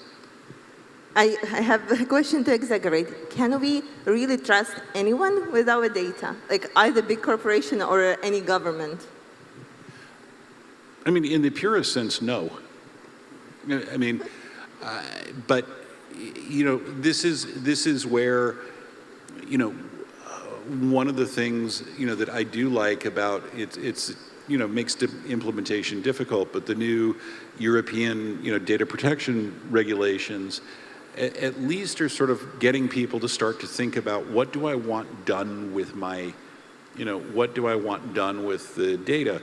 A good friend of mine is a futurist, works a lot in AR, VR, Amy Peck. And Amy thinks that where all of this ends up is actually all of our data is secured on the blockchain and we get to monetize our data. If someone wants to market to me, I can set a price that says, if you want my demographic data, that's fine. You can have my demographic data, but you need to actually pay. You need to actually pay me. I think there's a whole lot of paradigm shifts that will happen over the next 4 to 5 years. Alexei?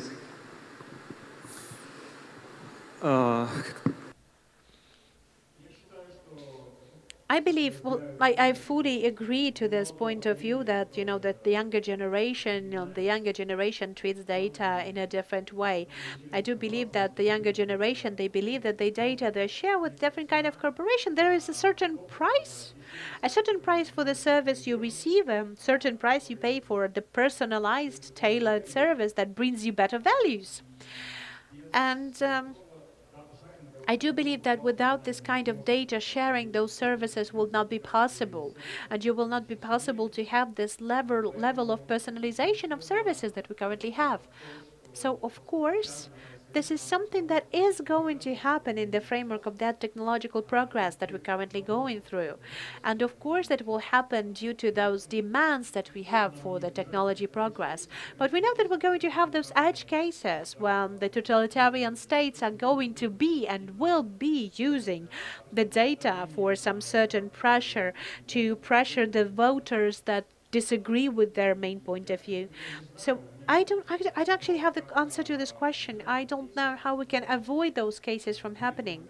But at the same time, I would like to say that again, that, you know, data sharing is a compulsory condition for the technological process to be developed and to be more personalized. So I do believe that the global trend is following the very side, but maybe that will be frightening at this very point, and a lot of people will not support my point of view. But I do believe that the world is now becoming really transparent. Yes, we're not there yet, but in 10, 20, 30 years, we will not have this understanding that I'm taking care about my personal data, because there will be nothing to hide. Everyone will know everything about everyone. So we will, like, I believe that that's my point of view, that we will have no need and we will have no fear that my data can be violated or interpreted in any kind of malicious way. Of course, there will be different edge cases that will provoke additional discussions, scandals, and questions of whether everything what's happening is okay. But I do believe that the global trend is getting closer to the world becoming totally transparent. Now, very last thing, and you have one very short answer. Are you optimist or pessimist? Kira. I'm an optimist. I believe there is like lots of amazing things in front of us, with all the challenges that will turn out to be then the kicks and the changes that we will be facing with an open eyes. Chris. I'm optimistic, and the reason is there are around the world, here in Ukraine, all over the world, there are incredibly smart, innovative, creative, driven people. And if we can find ways collectively and individually to get as many people involved as possible in the innovation process and creating new technology and new approaches and new ways of doing things, we have sufficient brain power to solve all of these big problems. We just need to get people focused and organized and working on coming up with those applications. David. When I build teams, I make sure I have both optimists and pessimists at the table. So I always respect the pessimists. They're burning so much more energy and carbs than the rest of us. So I tip my hat to the pessimists. I choose to be an optimist. It's Good. my way to. Alexei. Я I'm totally optimistic. I'm observing how the technology are changing the world right now, and I believe they're changing the world for better. And I believe that the people, they now have the access to those goods that have never been achievable for them. And that's about me, my friends, my relatives. That's what I see all around me. So, but what is most important for me, I always use this motto as constantly developing myself, and the technologies help me to accelerate myself in this development. They give me the access to information. They give me the access to the world. They make me closer to the world, and they're helping me to meet interesting people, and that's great. I think we will remember that on an early Saturday, very freezy morning, we ended up in a kind of a good note. We still believe in tech to save the world. Thank you very much. Thank you, guys. Thank you. Спасибо.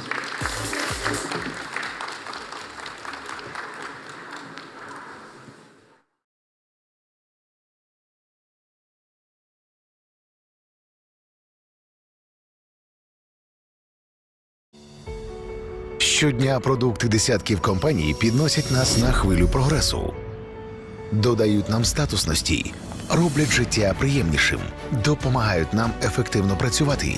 Ми любимо глобальні бренди. Їхній успіх захоплює та мотивує. Тож досягайте більшого разом із гігантами світового бізнесу. Дайте змогу своєму капіталу рости разом з їхніми акціями на фондовому ринку. Freedom Finance. Погляньте на бренди по-новому.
Ми – юніт.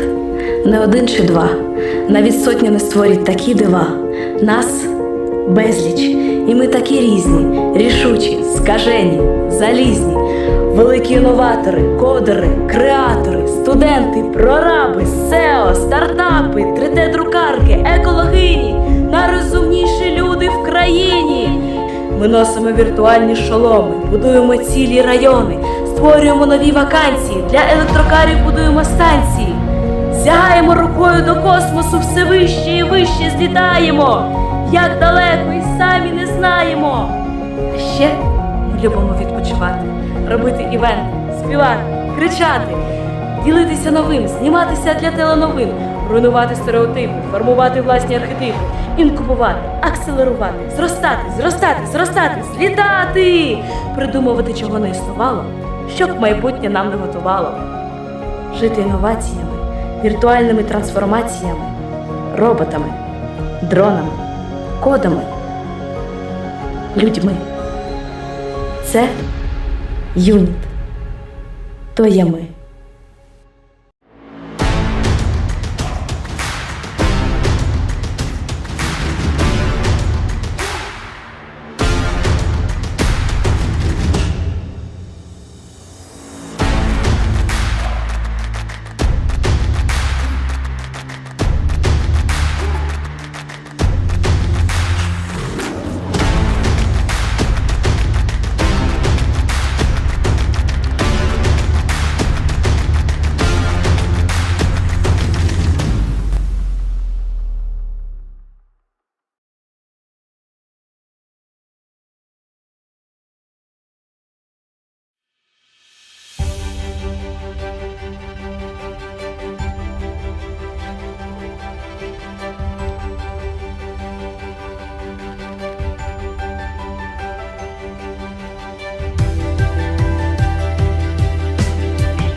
Щодня продукти десятків компаній підносять нас на хвилю прогресу, додають нам статусності, роблять життя приємнішим, допомагають нам ефективно працювати.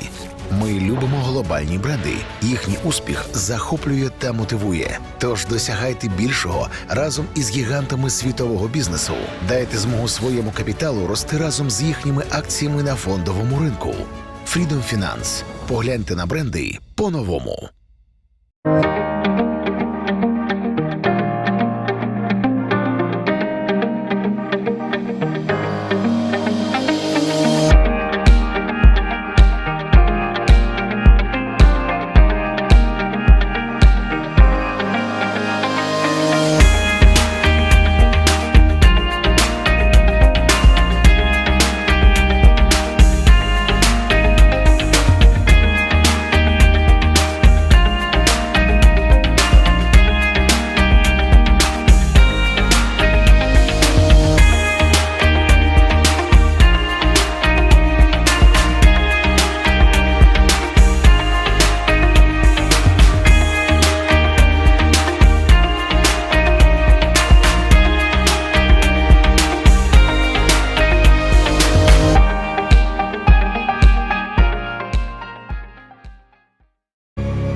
Ми – юніт. Не один чи два.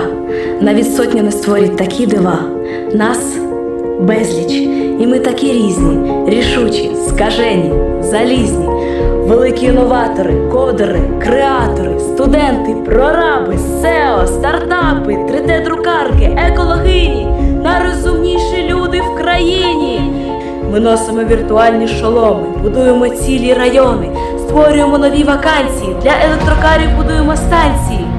Сягаємо рукою до космосу, все вище і вище злітаємо. Як далеко і самі не знаємо. А ще ми любимо відпочивати, робити івенти, співати, кричати, ділитися новим, зніматися для теленовин, руйнувати стереотипи, формувати власні архетипи, інкубувати, акселерувати, зростати, злітати, придумувати, чого не існувало, щоб майбутнє нам не готувало. Жити інноваціями, віртуальними трансформаціями, роботами, дронами, кодами, людьми. Це юніт. То є ми.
Щодня продукти десятків компаній підносять нас на хвилю прогресу, додають нам статусності, роблять життя приємнішим, допомагають нам ефективно працювати.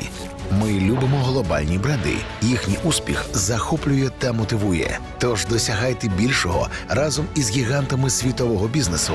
Дайте змогу своєму капіталу рости разом з їхніми акціями на фондовому ринку. Freedom Finance. Погляньте на бренди по-новому.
Ми юніт.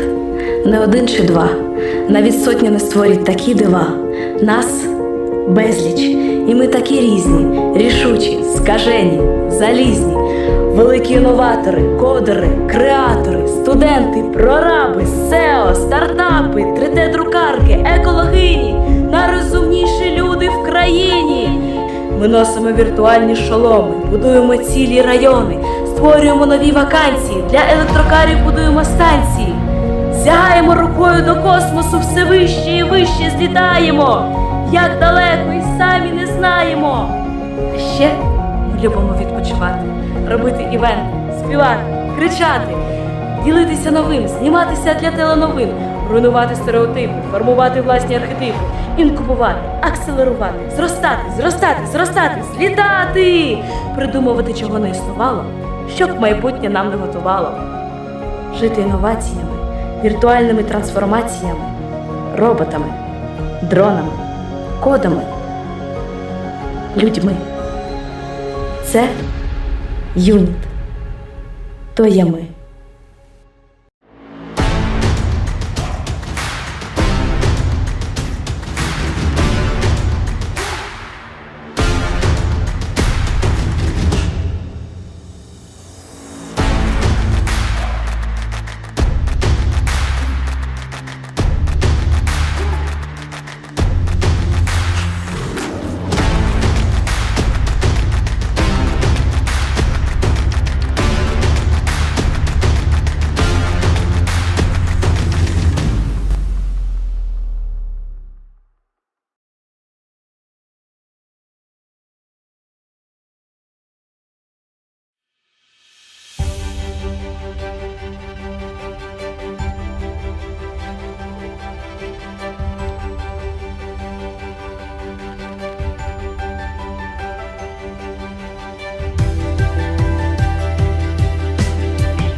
Щодня продукти десятків компаній підносять нас на хвилю прогресу, додають нам статусності, роблять життя приємнішим, допомагають нам ефективно працювати.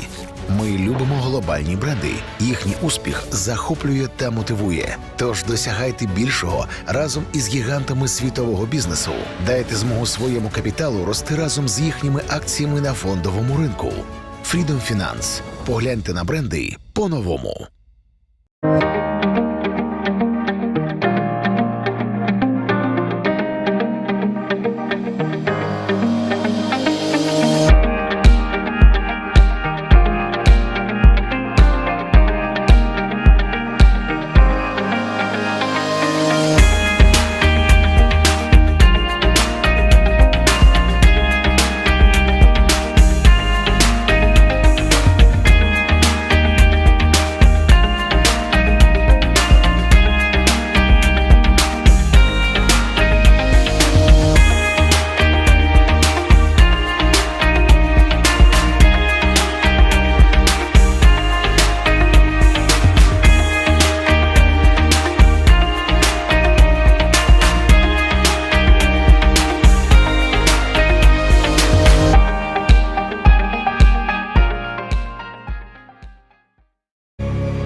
юніт.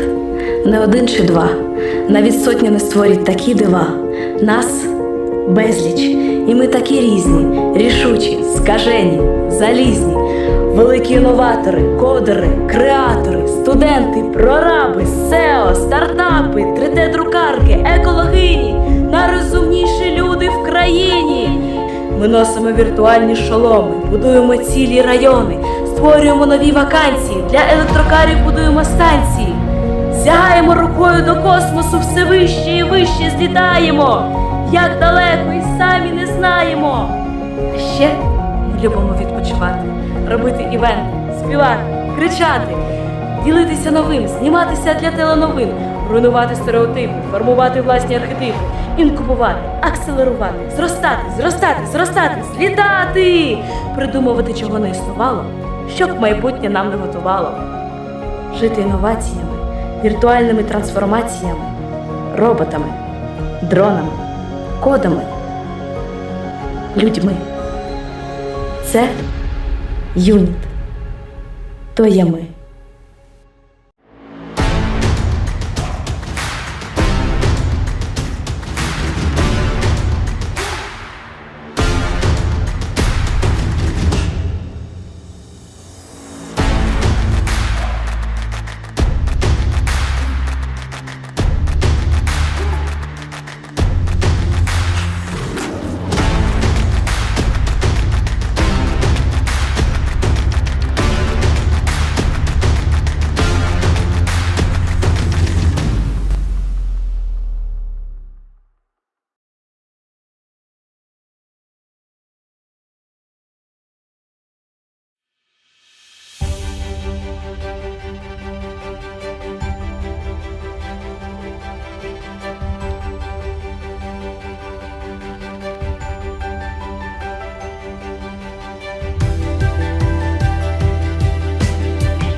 Щодня продукти десятків компаній підносять нас на хвилю прогресу.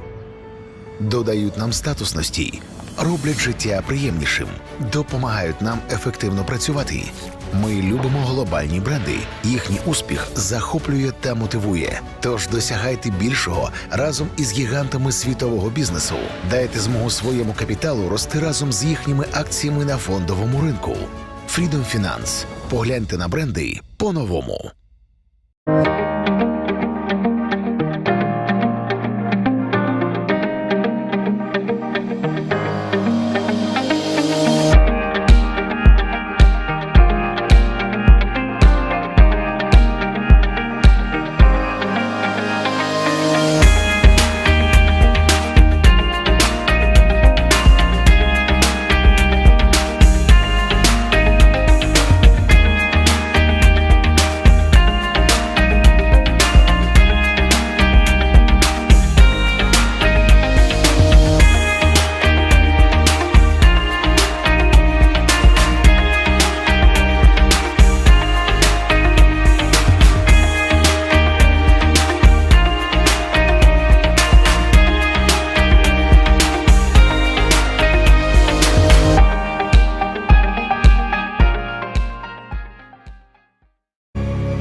Ми юніт. Не один чи два, навіть сотні не створять такі дива. Нас безліч, і ми такі різні, рішучі, скажені, залізні. Великі інноватори, кодери, креатори, студенти, прораби, SEO, стартапи, 3D-друкарки, екологині, найрозумніші люди в країні. Ми носимо віртуальні шоломи, будуємо цілі райони, створюємо нові вакансії, для електрокарів будуємо станції. Сягаємо рукою до космосу, все вище і вище злітаємо. Як далеко і самі не знаємо. А ще ми любимо відпочивати, робити івенти, співати, кричати, ділитися новим, зніматися для теленовин, руйнувати стереотипи, формувати власні архетипи, інкубувати, акселерувати, зростати, злітати, придумувати, чого не існувало, щоб майбутнє нам не готувало. Жити інноваціями, віртуальними трансформаціями, роботами, дронами, кодами, людьми.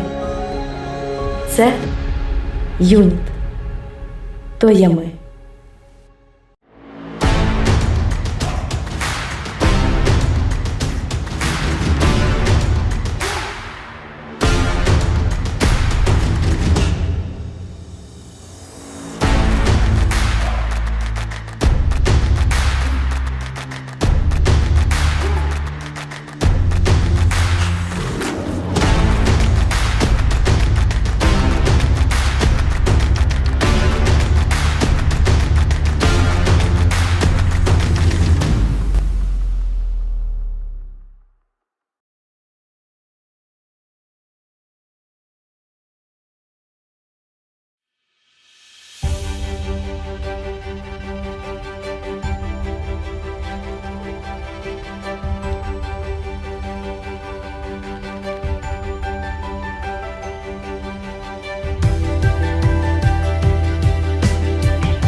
Щодня продукти десятків компаній підносять нас на хвилю прогресу, додають нам статусності, роблять життя приємнішим, допомагають нам ефективно працювати. Ми любимо глобальні бренди. Їхній успіх захоплює та мотивує. Тож досягайте більшого разом із гігантами світового бізнесу. Дайте змогу своєму капіталу рости разом з їхніми акціями на фондовому ринку. Freedom Finance. Погляньте на бренди по-новому.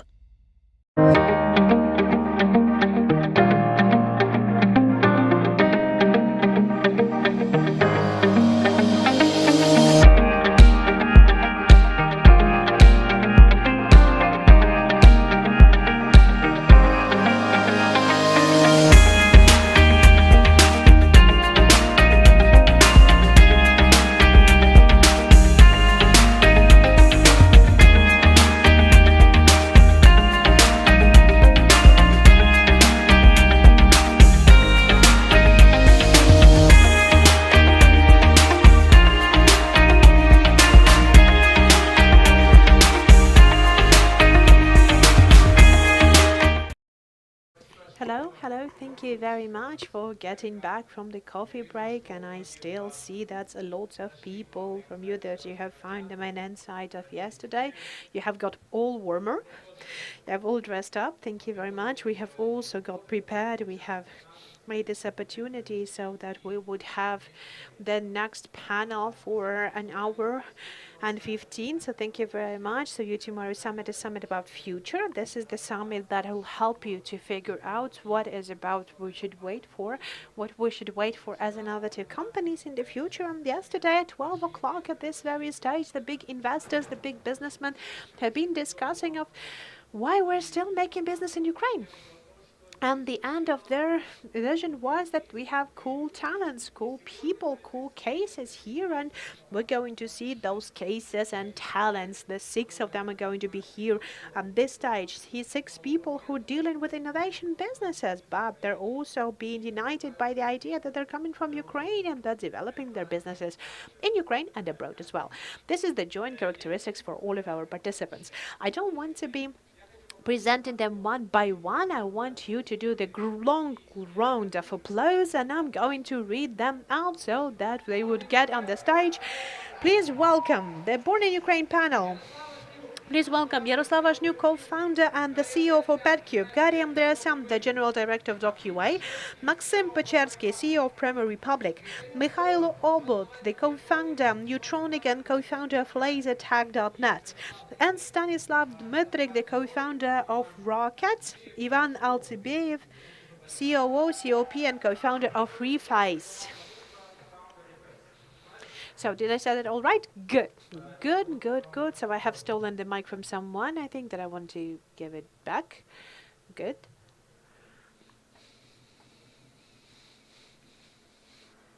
Okay, good. Now each and every one of us have their own mic. Oh, I can even hear myself better with this mic. Okay, hi there, guys. Hi there, guys. Now, everyone here at this stage, thank you very much for this your support as well. So we just wanted not to talk a lot about those cases. You might have known about those projects. They're all from different sectors. We wanted to recall our young time, and we will have 30 seconds for each and every one in the elevator pitch presentation of our company. Let us start with Mikhailo, who's sitting on the left hand from my side, and let us already get you into context. Our panel is called Born in Ukraine. The teams are all coming from Ukraine. So please, I would like to remind you that you have the Telegram bot to post questions. You have a lot of companies that have been developing for quite a long time. The companies that have started with just an idea. We do not know what is it that you want to ask your guys about, but please join the discussion, send your questions. We will have some time for the answers. So please, Mikhailo, let's start. Yes, hi everyone. We are producing equipment for entertainment businesses in Kharkiv, laser tag. You know, there's paintball, there's laser paintball. So we're doing laser tag. We build it all. We're making plastics. We're doing Android applications, iOS applications. So we're doing software and hardware.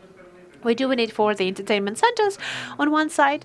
So we have like the Disneyland in Saudi Arabia, in South Korea. Or we also producing the environment and equipment for education. For example, the energy department of the US. And our key direction that we are providing, creating the hardware projects. Right now we have 1,200 locations and we sell into 60 countries. We only have 3% of all of our turnover in Ukraine. That's very cool. Garrick. Hi everyone. Thank you very much for the invitation. My name is Gary. My name is Gary Andreasyan, and I am the CEO of DocUA company. DocUA has been born in Ukraine 8 years ago. We are now presented in 7 countries abroad already. Just to make it briefly, that is a medical online hub, and we are making healthcare available. Okay, that's 1.5 million users monthly. Yes, that's true. Cool. Let's give you a round of applause. Okay, Yaroslav. Hi everyone, my name is Yaroslav Vashnyuk. I'm the co-founder and CEO of PetCube. And what we are producing, we are doing the interactive cameras for your communication with pets, and we're doing the software for that. Our mission is to get pets and animals connected to internet and give them the voice to learn how to understand them properly. We are, I think, one of the first Ukrainian companies that have tried out to launch absolutely new innovative product to the market that never existed before. We're doing it for the US market. We're running the overall flow, couple dozens $1 million. We have 100,000 new clients a year. And, well, I don't know, there's a lot of things that I can share. I'm really happy to share my experience with other entrepreneurs. We have been through Y Combinator. We have engaged more than $25 million of investments. We have gone through some really, really harsh times, through being fired, through the reorganization of businesses. In the recent years, we have been very successful, and we're now actively looking for people, hiring people. If you would like to work with us, come up to me. Yeah, thank you. Thank you, Yaroslav. Hi everyone, my name is Stanislav and I'm co-founder of the Rocket service. So Rocket, this is the food delivery center that works in 5 countries. We have become the top 5 downloaded application in Europe. We have more than 3 million users that have downloaded our app. What Rocket is? In our infrastructure, our core business is the delivery of food from restaurants. We're building our dark kitchens and dark stores just to create a unified ecosystem. So we would have the super app. The mission of Rocket is to deliver faster, better, always.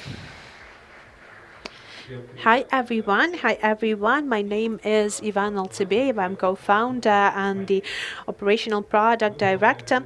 In Reface, we're helping people all around the world to create viral, emotional content with the help of machine learning technology. You might be aware of us about this app that you have been in your Instagram stories throughout the world. We're helping people to swap faces. We have launched at the very beginning of 2020. A year ago, this time we have been at line number 1 in App Store in US. We have been even higher than Netflix. Then we've engaged the investments from the big companies. Right now in our company we have started year ago we have been 20. Now we have 220 people working in our company.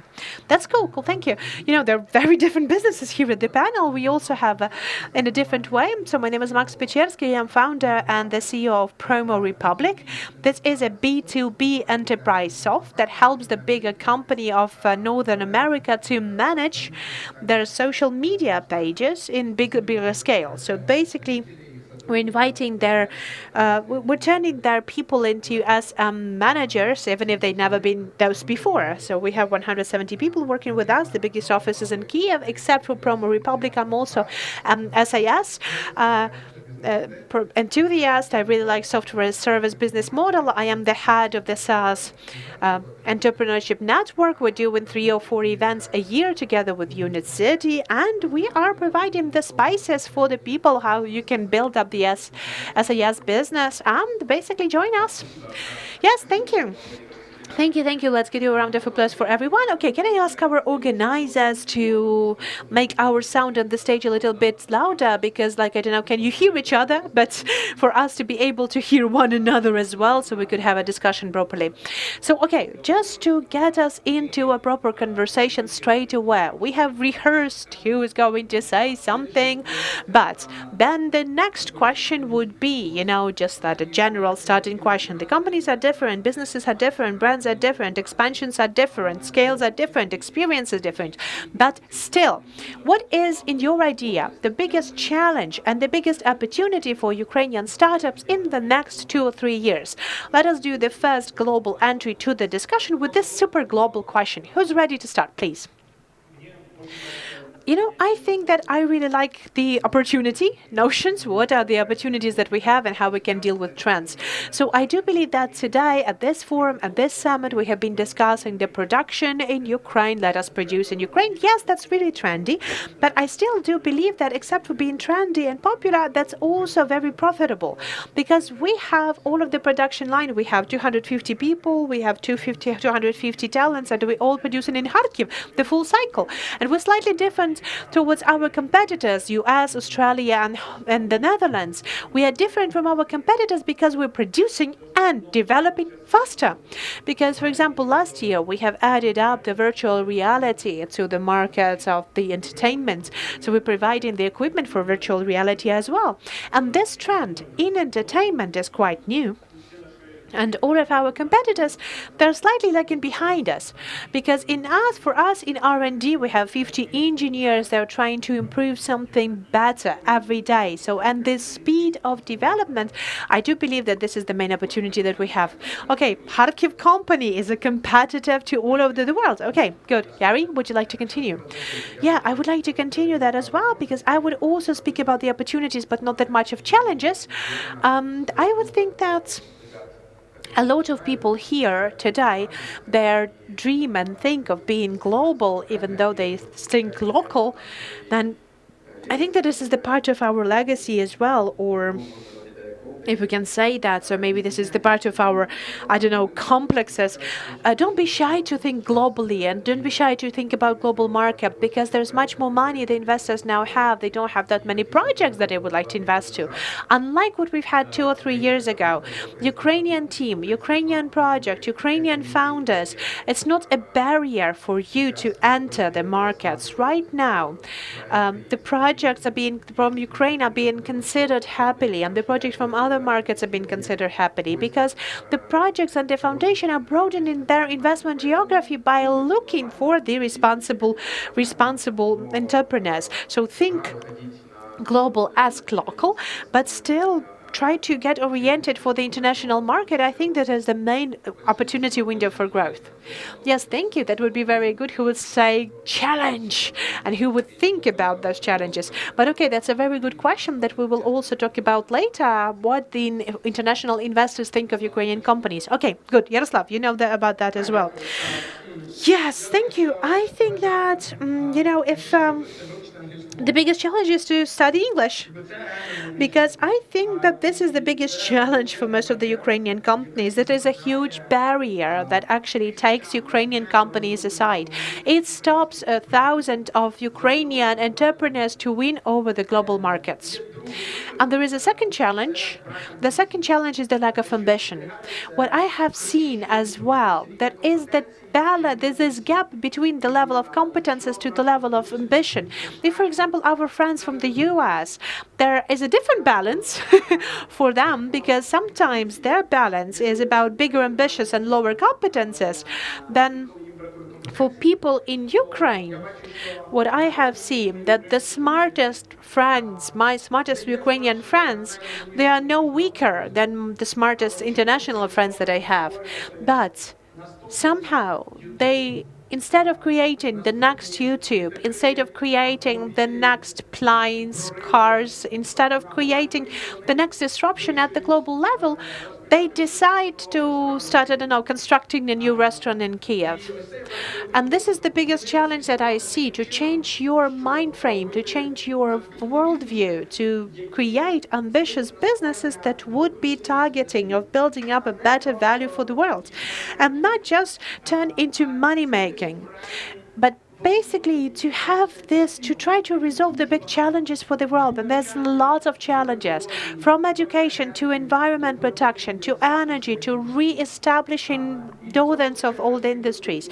And this is the big challenge and opportunity in the same time. If we're not going to do that, then first of all somebody else is going to do that instead of us.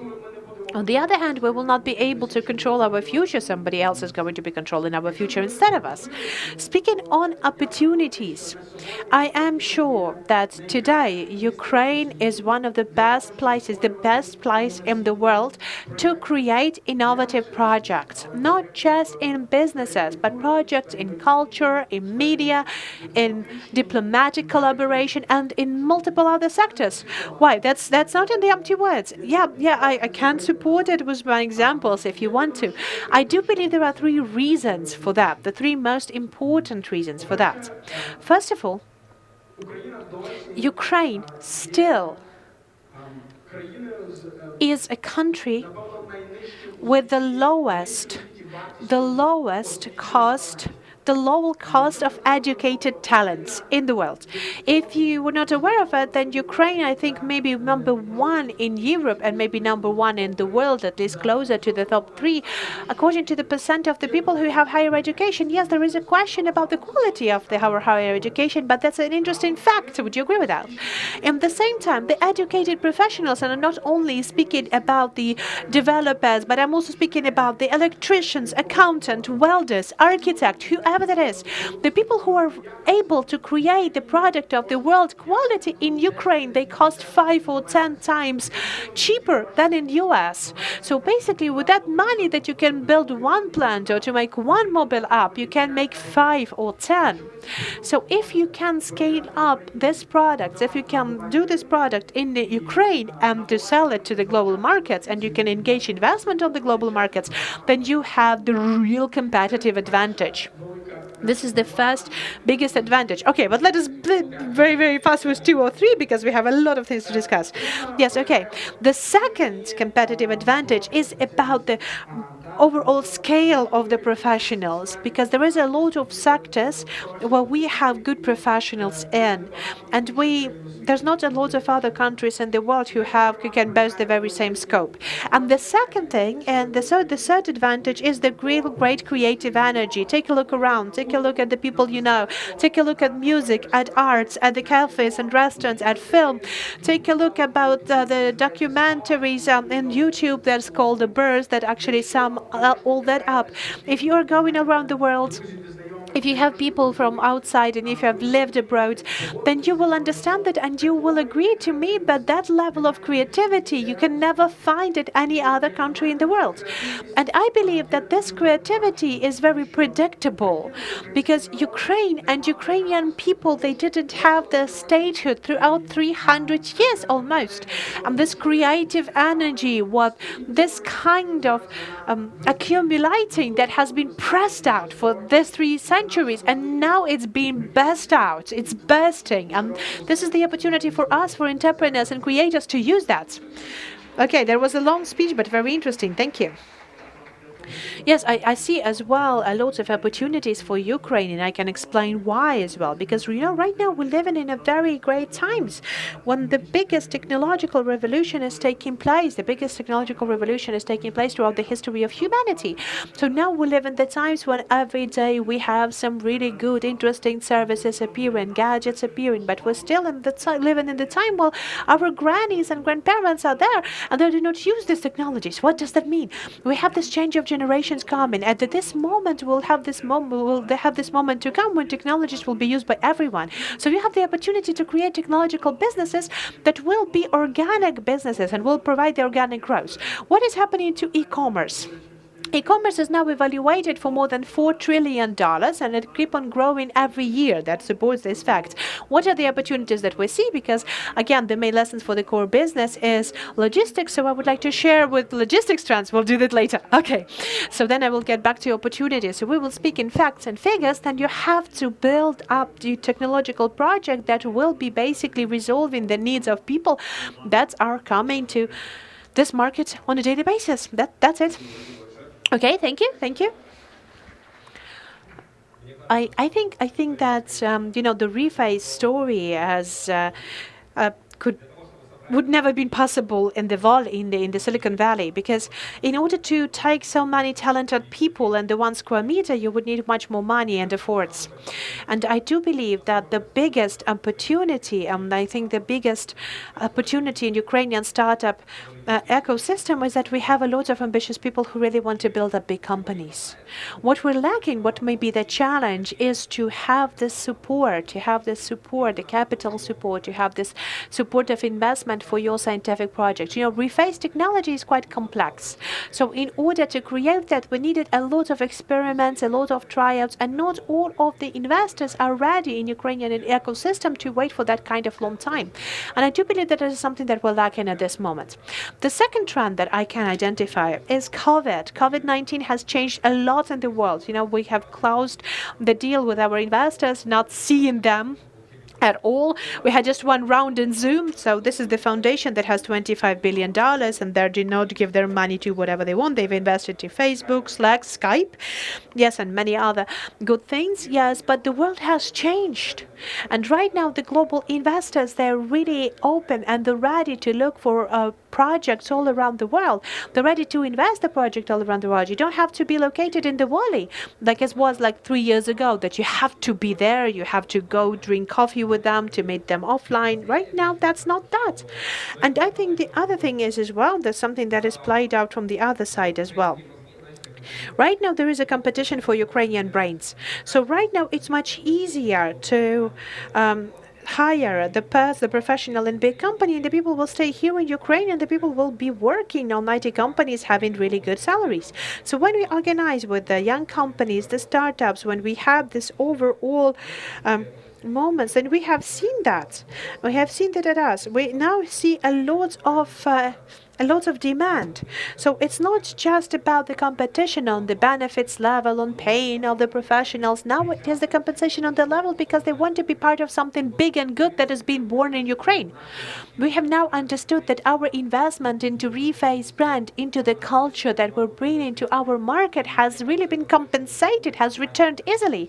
And I do think that this is something that the company that are being created right now have to think about. What will you offer on the sense level? What will you offer as a compensation to your co-founders, to your first company, to your first investors? That's very good. Okay, so big idea. If it work out, then I think that, we'll have some people to build up the restaurants for. Okay, good.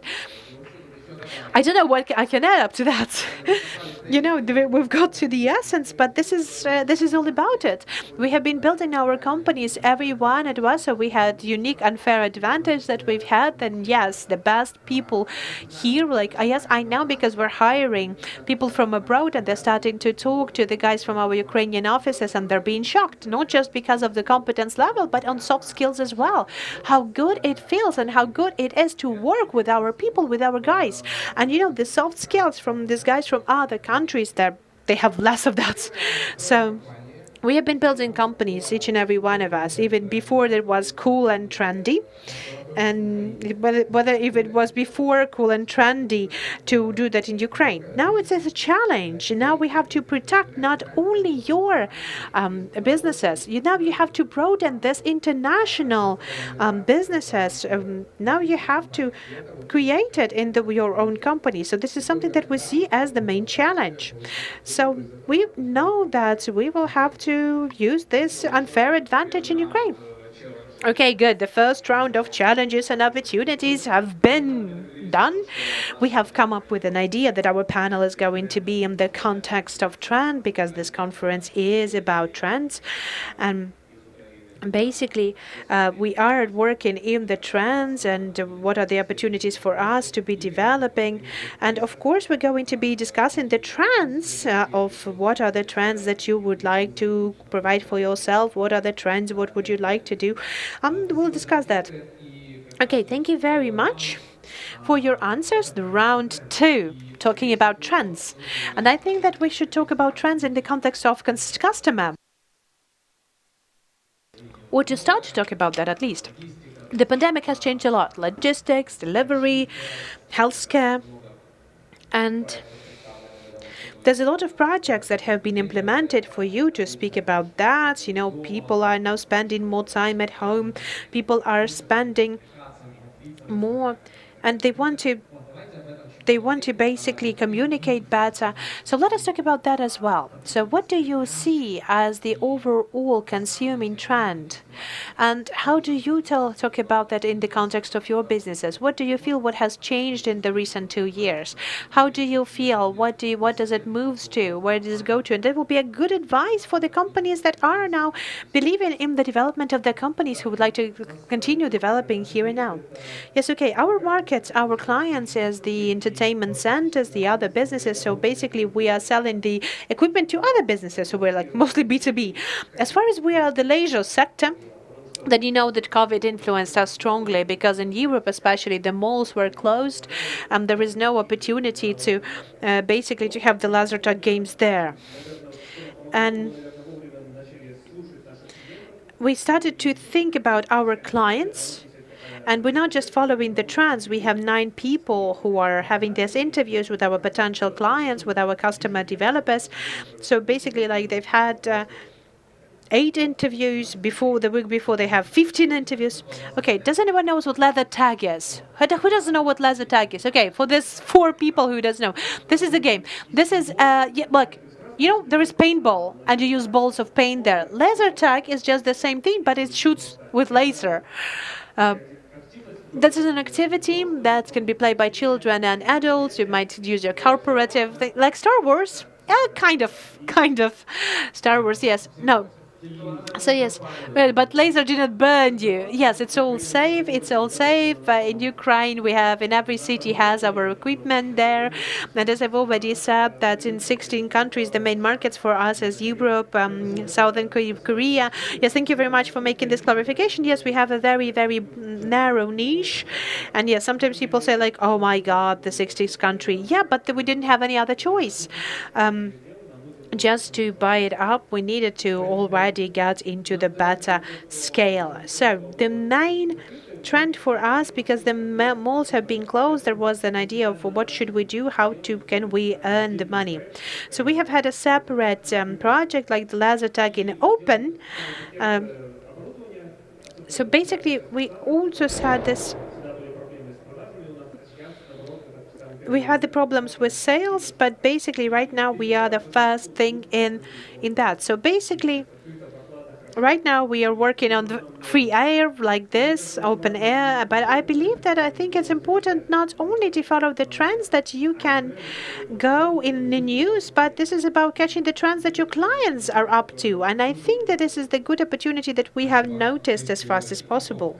So I think that yes, the overall consumer trend is what is about that? In what way the COVID has influenced each of the sectors in a different way. For us, then we didn't have this opportunity to have the offline sessions inside of the building. So we have we have changed our businesses. Now we are having the games in security. Okay, so you have people who are tracking what is going on. There is this customer development. You that always keep in touch with the clients. Yes, our tech support and our account manager was there all the time, but basically we have this person for the first time in a year, this year. They're trying to catch up with everything that is going. Yeah, so okay, that's everything changes fastly, and they're going to have the person who's going to be changing everything faster on. Okay, Gary. $100 million in the first quarter of 2021 has been invested into Ukraine. Not just about restoring the hospitals, but the healthcare sector. Yes. Yeah, okay. So basically, as the main impact of the pandemic, we have now changed the e-health overall, and this has been one of the biggest sector that has felt it the most, and we have seen the biggest new niches. So now we know that it started the biggest processes that we used to have before, and we have been moving quite slow. And the pandemic has really accelerated it, and it highlighted the needs for the great changes and the significant changes of how the healthcare services should actually be provided. We're speaking about the med technologies and healthcare technologies because we have a lot of expertise in that. And I can actually already tell you how that is basically going to be very relevant for Ukraine. So we'll speak about the trends as well, because it's going to be something that it will be relevant to the audience. The first trend is the consumption of the service in a new shape of it, or consuming on demand. So the patient, they want to choose when, in what shape, in what way they would like to receive the service, even if it's a healthcare service. Before that, we thought that, the healthcare services, a doctor wearing medical robe and a hospital some kind of equipment or whatever that is. Right now it's a different shift, because right now the medical and healthcare services are more democratic. They're becoming flexible. The channels of communication are becoming more flexible. The channels of access becoming more flexible. That's the first trend, and the pandemic has highlighted that seriously.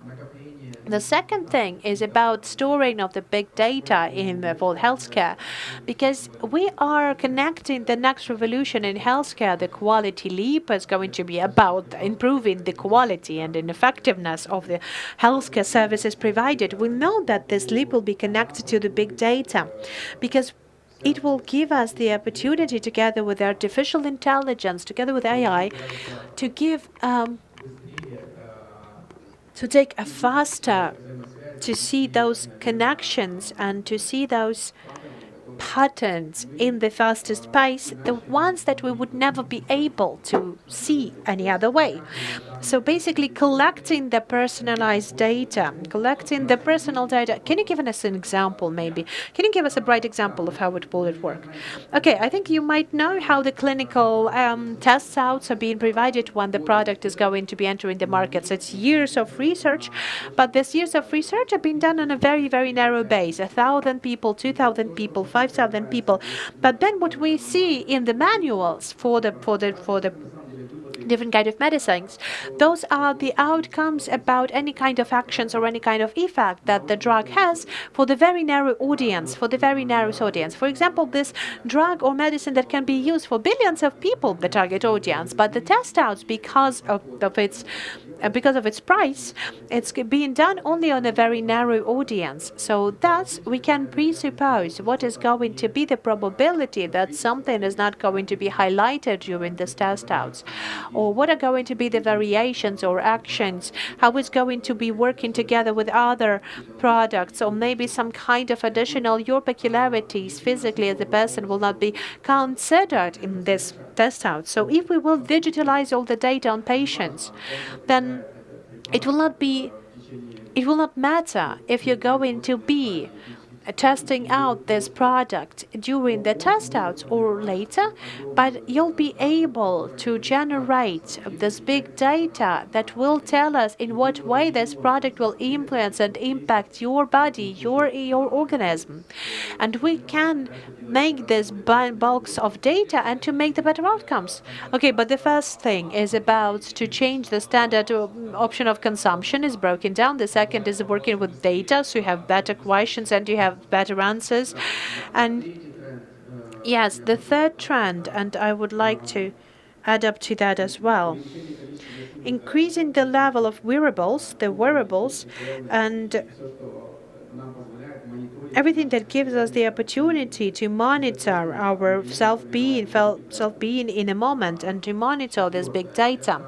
The fourth moment on this, the machine learning and artificial intelligence, in any way it's possible, the one that it helps doctor or helps to substitute the doctor sometimes, especially when we're speaking about the multiple occasions of the same action. Switching back to Ukraine, all of those trends that are available and used in Ukraine, but there is one peculiarity in Ukraine still. In Ukraine, people believe that they are capable of evaluating the competences of doctors on their own. They want to choose the doctor on their own. They want to choose the service on their own. They want to really have control on that, and they want to be a part of this choice. And for them, they have already really high expectation on services. We've had this example on restaurants, and I'm sure that, the Kiev budget or budget restaurant that of their level of service, they will be surprised even for the Michelin level restaurants. I think that's for sure. Yeah, but that's basically, there are some reasons for that, and there is demand for that, and there is that kind of a demand for medical services as well. People would like to receive the service and the comfortable way and in the cheapest price, and to have it all in one place. So that is why this is the need that we're going to cover in one place all together. Yes, okay. Speaking about the ecosystem and speaking about the case, what we're going to get back to. Yes, and speaking on the trend, in what way it is implemented. So the healthcare is mostly, it can be provided in a good quality, in a high quality way without physically visiting doctors or clinics. So this remote opportunities and distant opportunities that the IT gives to us, and the pandemic has stimulated them, they are applicable in healthcare as well and in Ukraine too. Okay, thank you very much. Thank you very much. Yes, have a round of applause. Yes, good. Thank you. That's great. Let's break the structure and let's start from the last person if you're ready. Yeah, of course I will. Okay, good. So once again, I would like to remind, so we are the B2B SAS. So basically we're working with the big companies, and the trends that we currently see, and the trends have been initiated by the pandemic as well. And one of those trends was that, we have the digital marketing. We all used to have the digital marketing. It was always a trend, but right now, it's been really accelerated. Even those companies that have been really slowing down, they've told us that we do everything offline. Our local representatives, they're working around, they're selling our products and services, like the real estate agents or the agents that selling insurance or providing some loans, or, just the MLM companies who are trying to sell the product to their friends. Suddenly, everyone understood that you cannot do that offline, and those companies that started to find the technologies to do that online. They look for technologies and platforms that will, in the fastest pace, turn their teams into the online marketologists.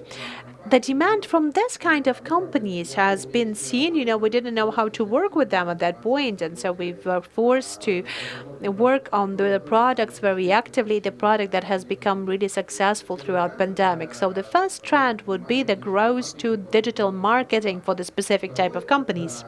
The second trend that we have seen would also and gig economy has accelerated. People are not wanted to work on location. They want to have a couple of works in the same time. They want to work remotely. And for this labor force, for this capital, the companies have started to fight for those people. And this fight can be won by someone who has better technology. So, for example, Uber or Rocket, their technology can turn any person with a driver license or with a leg into a professional delivery guy or to an Uber driver.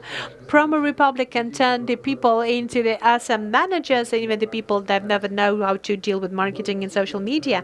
So basically, this trend of gig economy is basically really creates the struggle for the gig workers. And those companies as Promo Republic, they really help us to fight on this level of fights on the very same level as Rocket and Google is, and Uber is. Okay, Maxim's companies and Max companies, the soft that they have created is basically the platform that gives the opportunity for the marketologists and marketing agency, the big brands, to manage their pages in social media, thousands and hundreds of pages in social media. This is SIS service, the cloud service that helps you to manage your communication in social media in one place. Do I understand it the right way? Yes, right you are, but not from one place, but it's a distributed approach. So usually, but controlling it from one place. Yes, how it works out. I can give you just a couple of words of explanation in a case. Okay, so we have our client, for example, it's a marketing director of a company, the company that sells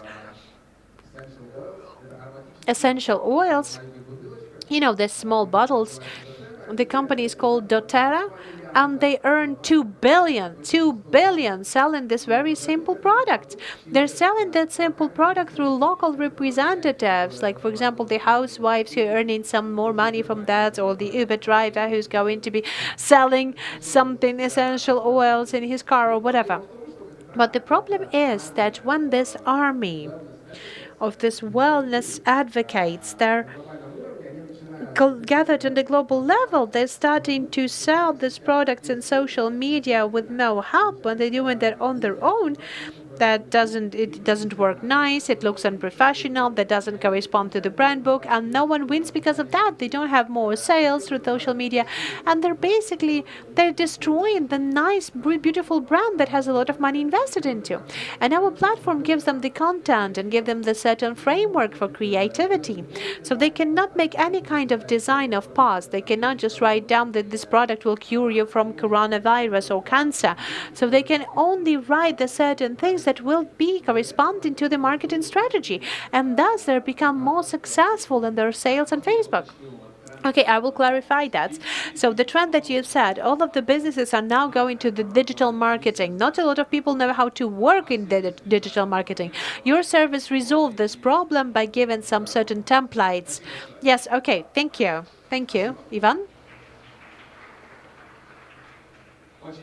That's a very interesting to learn the trends from your point of Tim. Well, I think the first thing that we have to say that we have been very lucky. We have been very lucky to be on the right side of the COVID barricade. Yes, it's better? That's better? Okay, good. So we have been at the right side of the COVID barricade because at the moment of the global pandemic, well, the people had a higher demand for the positive emotions, and we are the entertainment app that gives very cool emotions, because you can take your face to Hulk, to Ariana Grande, and just have fun. And we have had hundreds of messages in stores that people say that there's a lot of bad things happening around us, but with the help of Reface, we now have the best of emotions. So there was a demand for good emotions. Yes, that's something that helps us. Yes, as well. So the other thing was that the first is, launching this first thing that we've learned how to make realistic face swap in the content. We have checked up one of the important hypotheses. If you can switch the the faces on video content, you can switch whatever you want. If you can switch whatever you want at video content, then you can create the video content in a different way. So right now, those technologies that we're using based on the machine learning, they'll give you an opportunity to have a completely different approach to create content creating, because what that TikTok do, they've said that making vertical videos in a very simple format, it's easy, nice, it's fun. This is something that people would like to watch and something that gives you the high level of engagement. And we have started thinking about what will be the next paradigm of content creating then. And right now you can do, like, for example, when you have some kind of idea, Then before that, you could take a phone, making a photo, or going into some kind of tool, process it and publish it into Instagram. Right now, and right now, for example, there will be a meme on Steve Jobs and Bill Gates when they're sitting on the stage. So basically, we can include them between us as well. We're giving the tools to the people that give the opportunity for people to create their ideas. So what our mission is that we want to change the way the content is being created in the world. So the second big trend is the facilitation of content creation. If before that you needed to film it, so right now you can do that on your mobile phone. In a couple of clicks, you can swap faces, you can change what people say, you can change the background and a lot of other things just based on the machine learning technology.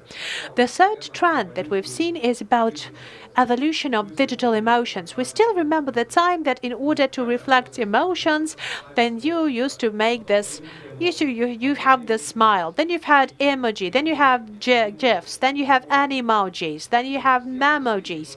So basically, a lot of big technological companies, they think about creating the tools that will help you to define your emotions better in your digital communication. Considering the shift of paradigm during the COVID-19, we're starting to be communicating in digital far more. So we didn't have this trend, we had these masks, but right now, it's just getting, it's fading away a little bit. So everyone is asking the question, what's going to be next? What will going to be the next trend in way the people are going to reflect their emotions? And we're working into this direction based on our technology to give the people the opportunity to create themselves more, to express themselves more, create the new memes, create new stickers. And the final trend that I wanted to say this about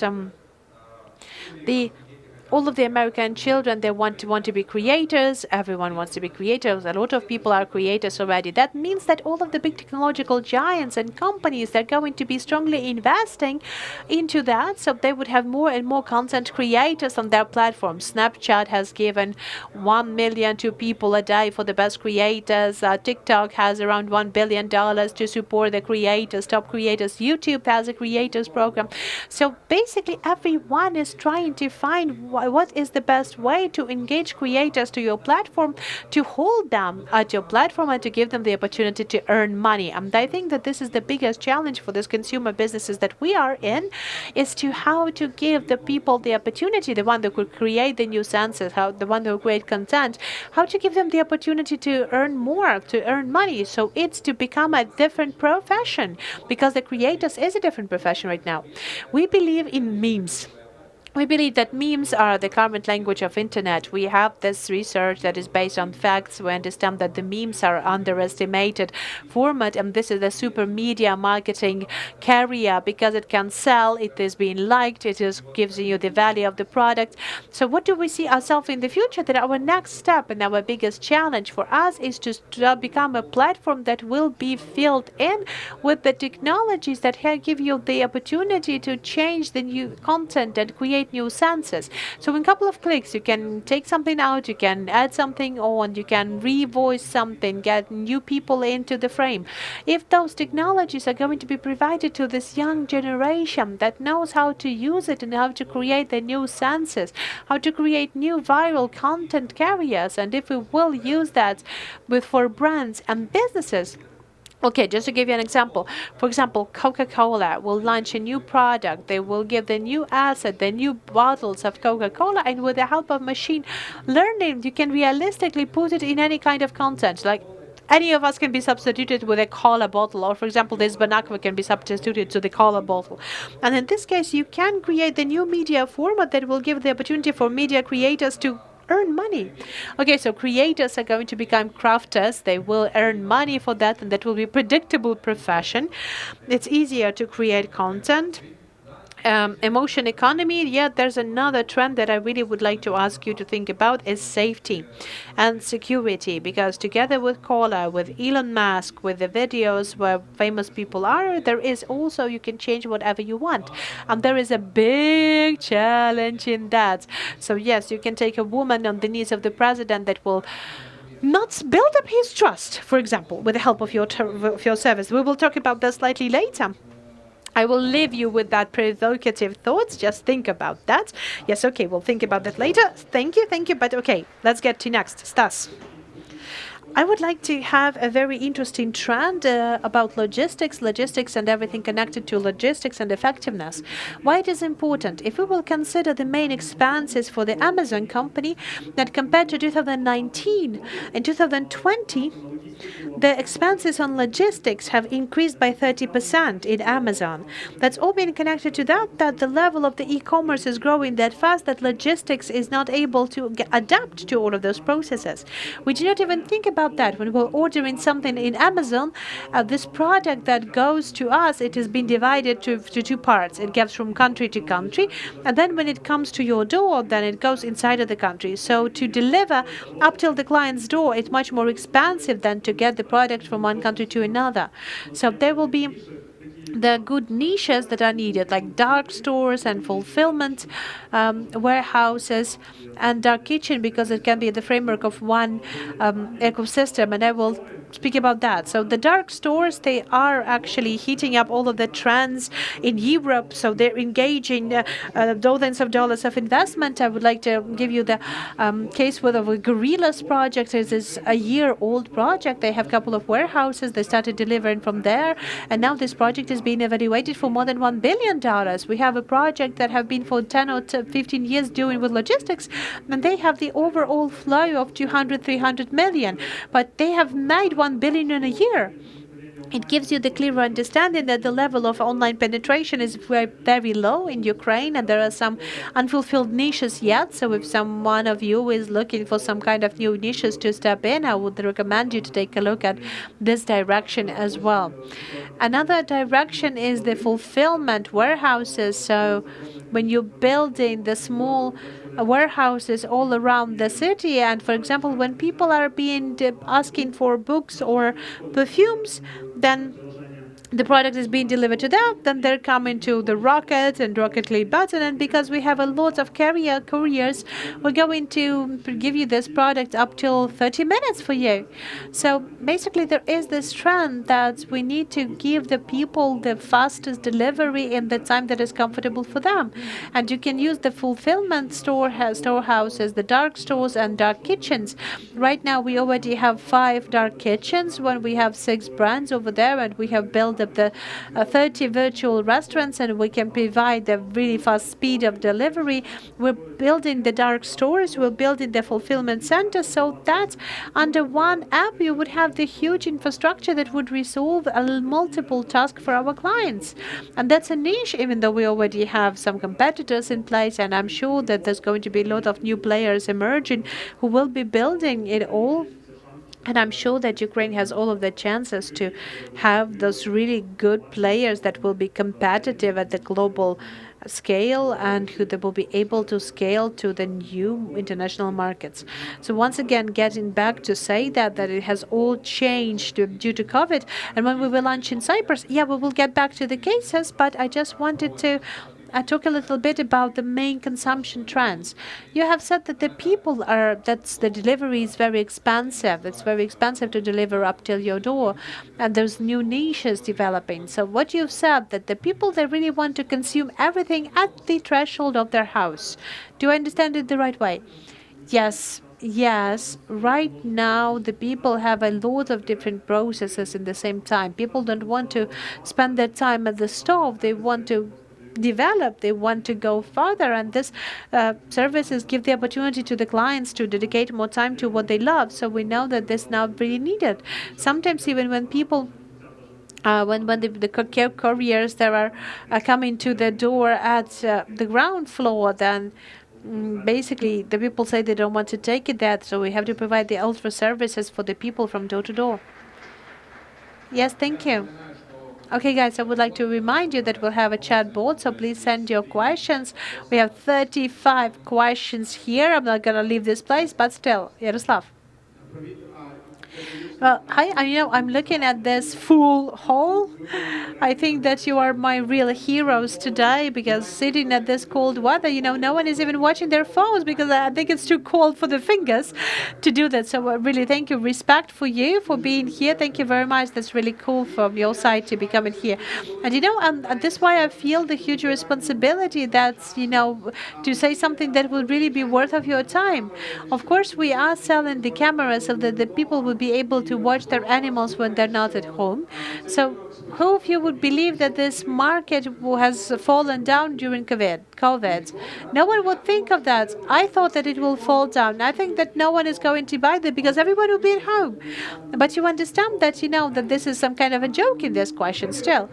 Well, yes, the market has fallen because everyone was at home and there was no need for the pet cubes at this moment and like the end of the world when you would spend money for the camera for your pets.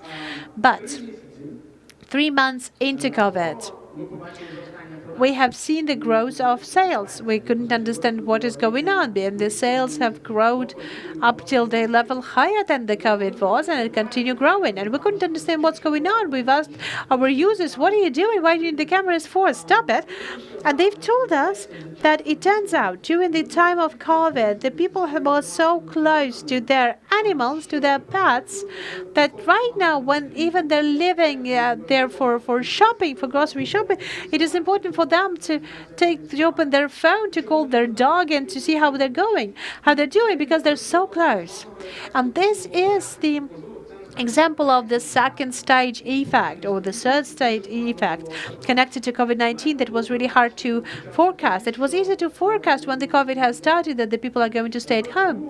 The secondary effect was that when they were sitting at home, it turned out that the people were really, really closer to their animals. The animals have helped them to calm down and to help them to go through the stress. The tertiary effect was that the people started buying more pet cubes. For us, as for the entrepreneurs, and for all of you here, I think the most important and most interesting case would be is trying to understand this effects. I don't know if it's possible because trying to understand this effects is at least as we're trying to forecast the weather precisely, which no one can do. Or we're trying to forecast the shares behavior in the markets. So I think that this is a useless job to forecast those things. The history of technology has a lot of examples like that. For example, with the Model T appearance, with overall spread of the cars in the United States of America and all over the world, that was obvious that people are going to be an increased desire for fuels. But an unexpected effect of that was the appearance of Wahlberg. They use the big supermarkets because now everyone has a car, everyone can go there, and you can carry not just one bag of products or grocery, but you can carry the whole trunk of products, and no one could have forecasted Walmart. So right now, there's a lot of trends that cannot be forecasted overall. So what should we do? We should lay our hands and cry? No. I think that it's important for us to forecast of what is not going to change, but what is going to change, but to forecast what is not going to change. And we have to build up our businesses on something that is not going to change, notwithstanding any kind of macro events. If you're building a good ship with good ecosystem, then you will be able to reach whatever islands you want, whatever the wind will be. And getting back to one of the arguments that I voiced out before, it is important to create businesses that have value and that have the resolution for some kind of a deep problems that for the people that exist there. And in this sense, you have to understand that you have to understand it even more than literally. For example, what Ivan does with refis. Some of the people looking at that, they can say like, okay, who needs that? It's just faces and the photos, what that is. But it covers an important human need on leisure, on communication, on emotion. And the people who understand that, the people who knows that the world is made like this, and I think we have to consider this in this trend, and basically we think of that, not trying to cope with trends that is there, but trying to see more globally for 10, for 20 years in the future, then you will build resilient organizations. Yes, thank you. That's a very interesting points of view. I think it's not only the people who have been left at home that were really close with their pets, but I think they've always tried to find some illnesses in one another. So thank you very much. Thank you very much. I hope that there was a lot of things for us all to learn, but let us start it with the cases about what are the big ambitious goals. And we have a joint panel, and what are your goals for the future, whether you're still going to stay here, knowing that you're here, whether you continue in working here as well. And what is your biggest ambitious goal? And I now see what are the questions that are being provided by the people. So whether it is important for your ambitious goal, the financial support, whether it's good for you, whether it's important right now, please consider that in your answers as well. Yes, we have a big goal. So we're not just creating laser tag, we're trying to unite people, because when people they're getting together, it really works nice for the corporate parties, for the team building. We have very ambitious goal to win over the United States market. We're selling out to 60 markets, but the scope of sales is different. In 2017, we had $19,000 we had around 75 locations in Europe, and there was around $20,000 per man, and we had 3 sales in US, and we were slightly sad because we have invested to the exhibitions to Orlando. We haven't had one single case closed. Why was that reason? Because, that's turned out that Ukrainians have a different approach to Ukrainian companies. For example, some of them, even like a couple of days ago, I've had an answer because, guys, you are really cool, but, we cannot make difference between you and Crimea. So when you're going to be in Ukraine, we don't know where we can't trade with Crimea. So when we don't know if you're coming from Ukraine, we cannot identify you as separate Ukraine but not Crimea. So the same thing was a person coming from the southern Korea. We went to the airport and he wasn't there. We had an agreement, but there was a plane, but the person wasn't there on the plane. So we have been slightly sad, but then he's given us an understanding. Okay, guys, I'm sorry, there was an emergency happening. I'm going to come slightly later. So basically, then he called to that, and he has already placed an order, one of our biggest clients, and he asked what has happened. And we call him Oleg. Just between one another because his name is unpronounceable for us. So we're asking him, Oleg, what has happened? And he said, I was coming to Ukraine. And on my way to Ukraine, I came to Sudan because I have a meeting with clients, and I was kidnapped there. His phone and his passport was taken there for 2 weeks. He was there kidnapped. When there's a new the new headline in the press, the Korean citizen was coming to Ukraine and was kidnapped. Yeah, but there was a good thing. He came back to Seoul, and then he came back to Ukraine.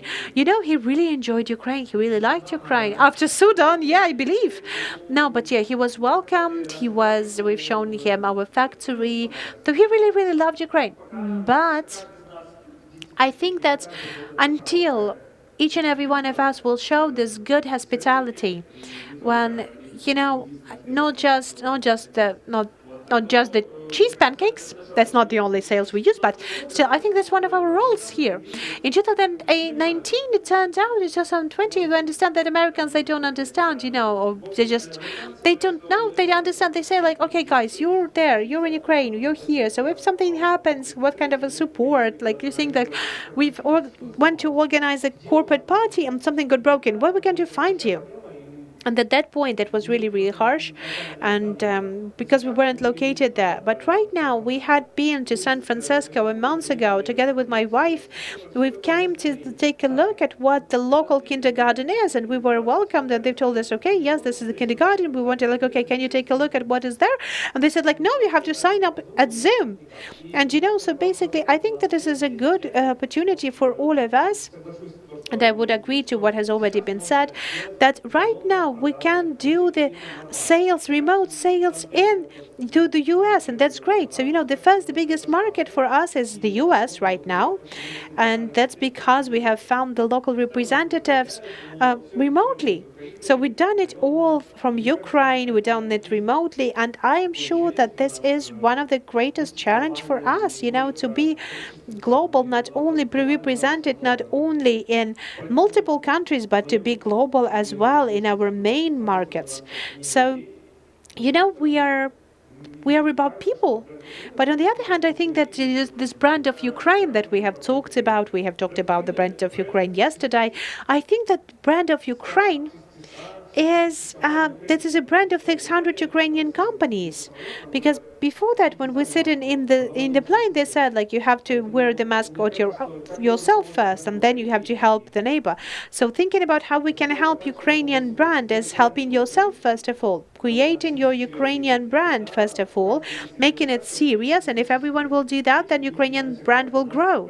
That's what we're doing, each and every one of us in our country, companies. Yes, that's cool. Thank you. The question on the big ambitious goals. That's showing you about the mood of the companies and what are the problems that you see every day, how you're trying to overcome those problems. I think that it's very important and good for people who still launch their businesses. And so it's very interesting. That's very good. But okay, Gary. Okay, big ambitious goals. Okay, this is the high time to mention the ecosystem as well. Okay, slightly later. Yeah, okay, let it be there. No, okay. No, can we just take it down? Okay, because it's going to be. Yeah, we'll try to ask you slightly later to put that on. But our biggest goal would be to improve the quality of people's life. So people should live longer, and people should live in a better quality way. And basically, this is a long distance that is a lot of patience, but we are working on this direction a lot. We have been born in Ukraine, as I've already said, and we have had this global goal, and we have had a lot of things to initiate it for people. We have been, first of all, helping you out to find people, to find a doctor. If you're, for example, if you're looking for a narrow specialization professional, then you were just searching for a friend. There was a service to find yourself a doctor. The project has been developing for the first 5 years. We have been developing in this very niche, so we had added up some new functions, some new product, but globally that was a place where you could just have asked the internet about some certain symptoms or about the doctor that you should address to.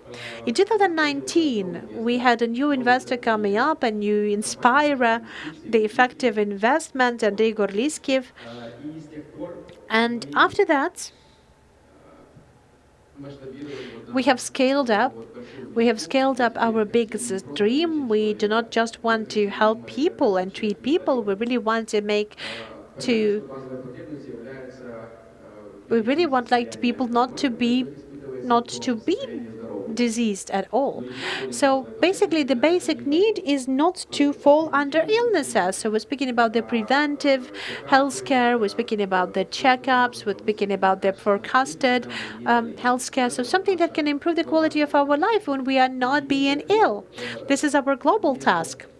And after that, since that, we have started to become not a service where you can find the doctor, where you can book some medical services. We would like to turn to become an ecosystem that would have in one single bottom, the bottom that you can see at your mobile screen, that will be able to cover all of the questions on healthcare. The healthcare, first of all, being in a good health is about not being ill. So I would like to ask for this slide now.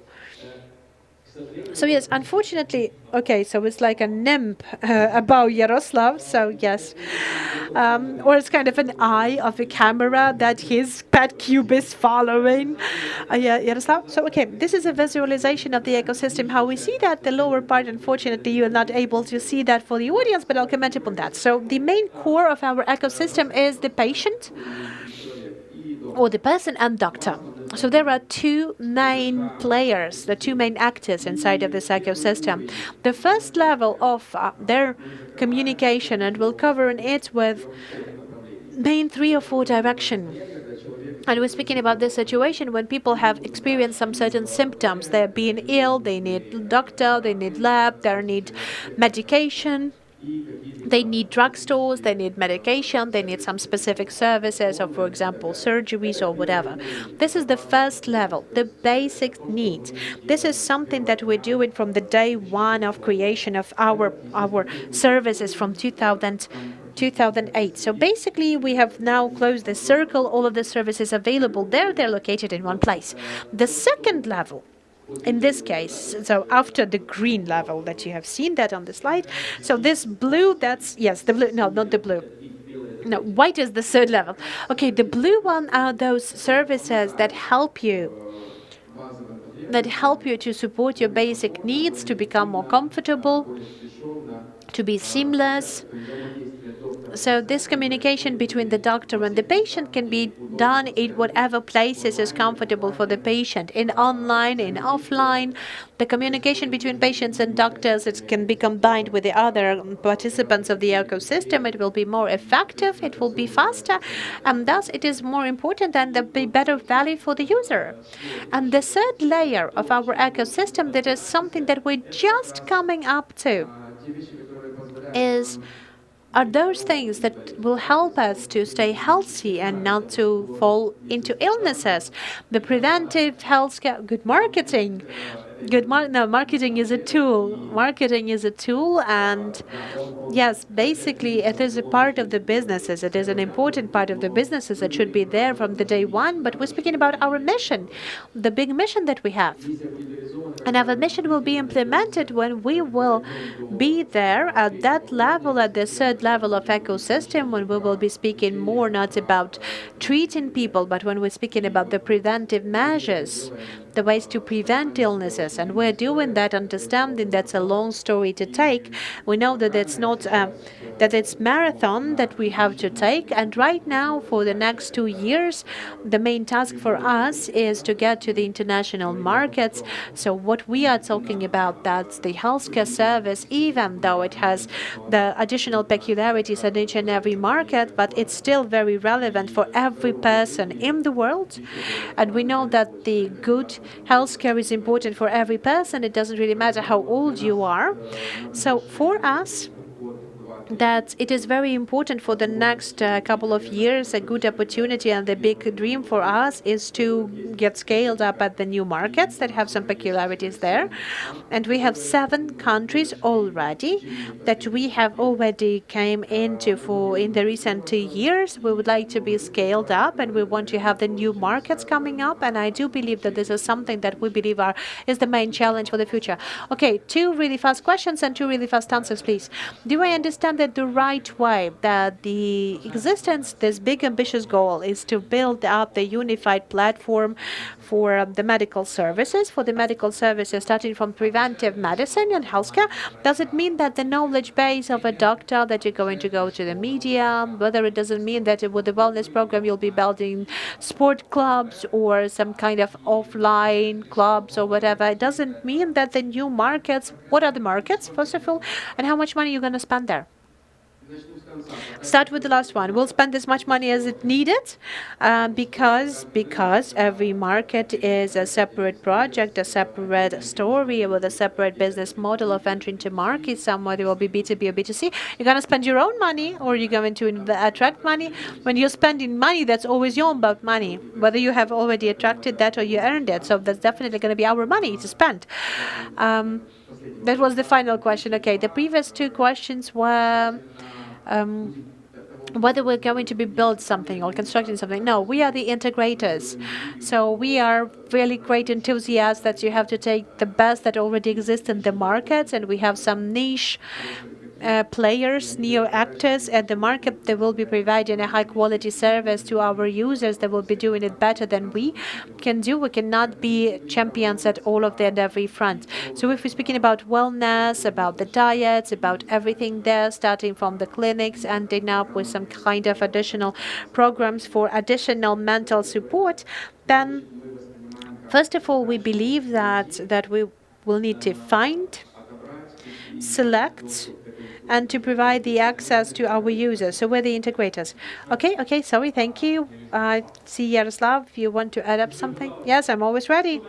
Well, I think there was two questions about the big ambitious goals and about the immigration, and there was something about about money, that people are asking. So when you have the big ambitious goal, then this year or next year, maybe basically how did you get the money and how to find that? And there was a lot of personal questions to you here about Y Combinator, about searching for the investment. It would be really good to hear from you. What are your recommendations of how to find the places where you can have it, please? Let's start with one. Big ambitious goal. The big ambitious goal for the PetCube is to connect pets to internet and give them the voice to learn to understand our pets. There is an Arthur C. Clarke, who is known to be said that every sufficiently advanced technology is indistinguishable from magic. And there is a Ukrainian artist who said, Ivan Franko, I think you know that, and he has written a book while the animals still talk. The painted folks, whatever. And the PetCube is trying to unite Arthur C. Clarke and Ivan Franko and teach the animals to talk, so that would work like magic. And it is possible, because already we are the biggest company in the world that is searching for the videos, and in the way that the pets communicate, how they act at home, and there is a lot of scientific research that give us the understanding of how can we interpret the certain movements of animals and their sounds that make. And using the big data and using the algorithms of machine learning, we'll be able to learn that whether your dog wants to go for a walk right now, or maybe they're really nervous about the car that goes there at your window. So that's very ambitious goal. That is basically the self-driving in the world of the domestic animals. So think about that. If just imagine in 5 or 10 years, you'll be able to come home. You'll be here at your future, and you'll be sitting here and listening to people who will be really bored, and you will think about what's my dog doing at home. But even before you will do that, you will have a message in Facebook that your dog is actually asking you, so how you doing?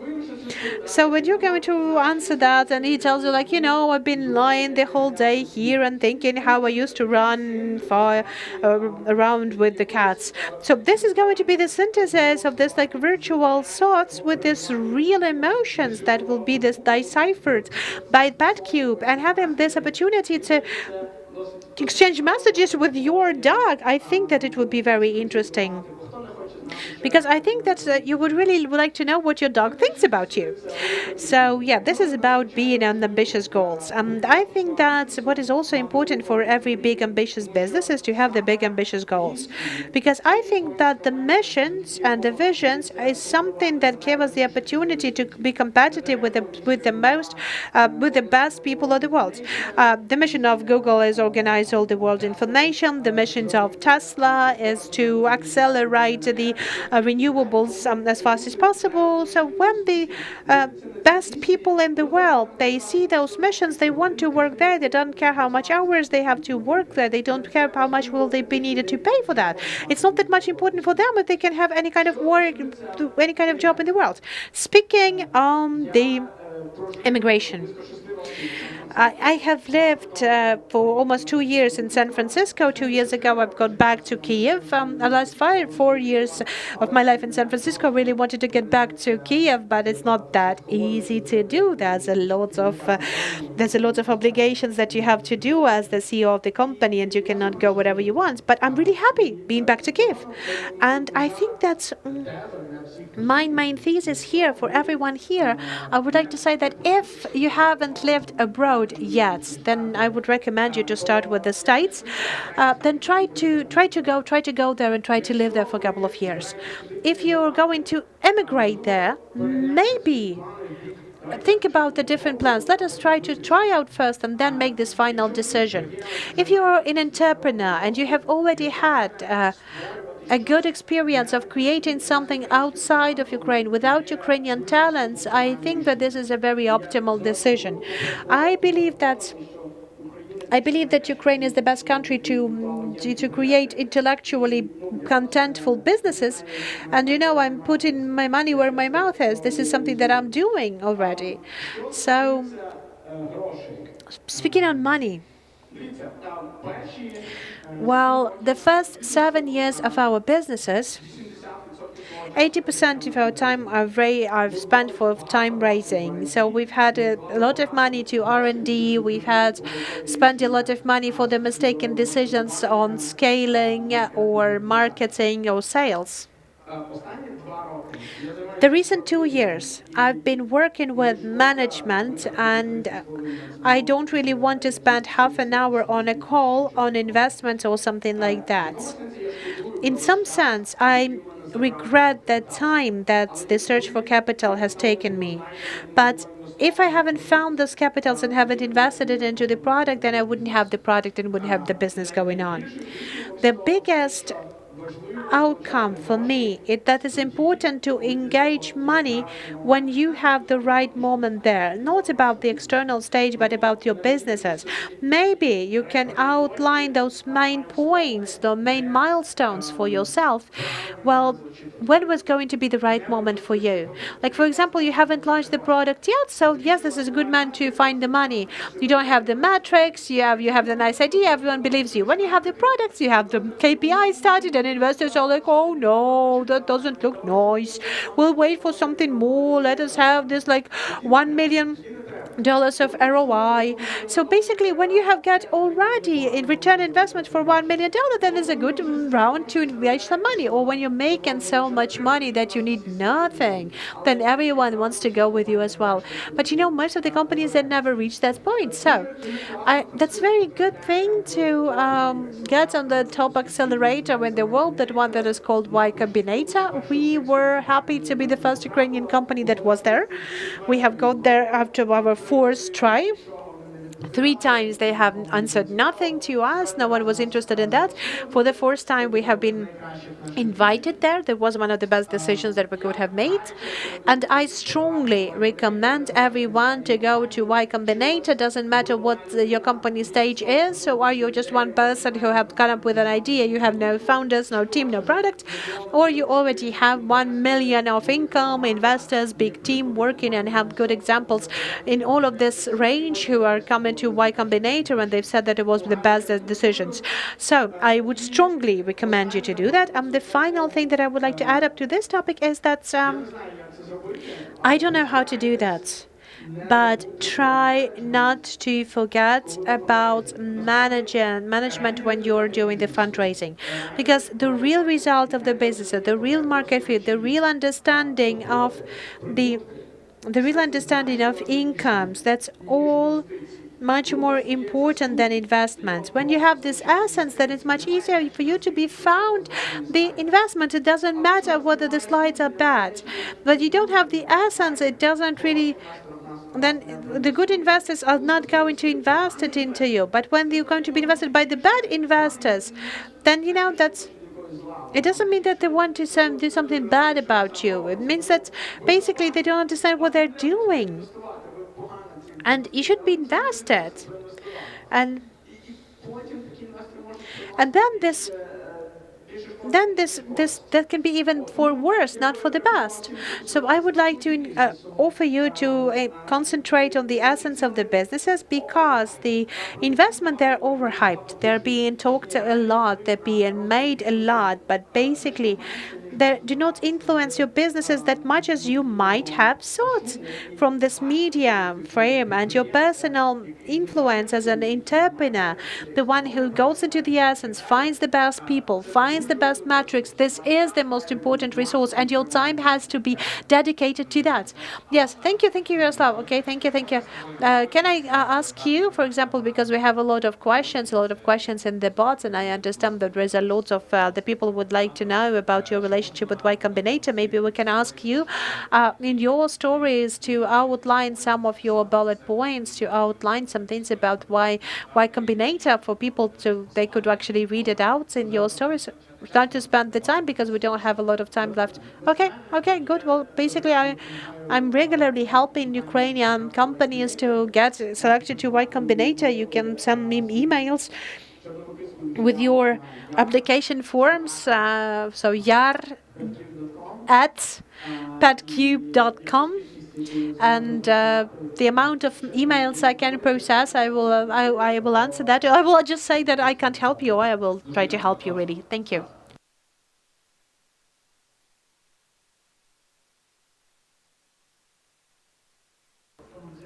Well, actually, for rockets, we have even an interesting book that is called the Rocket Culture Code, and there outlines the values. For example, challenges is our life care, so like die young, so as acting as is the last day, supports each and every one of us, constantly learning, and there is this goal as being ambitious.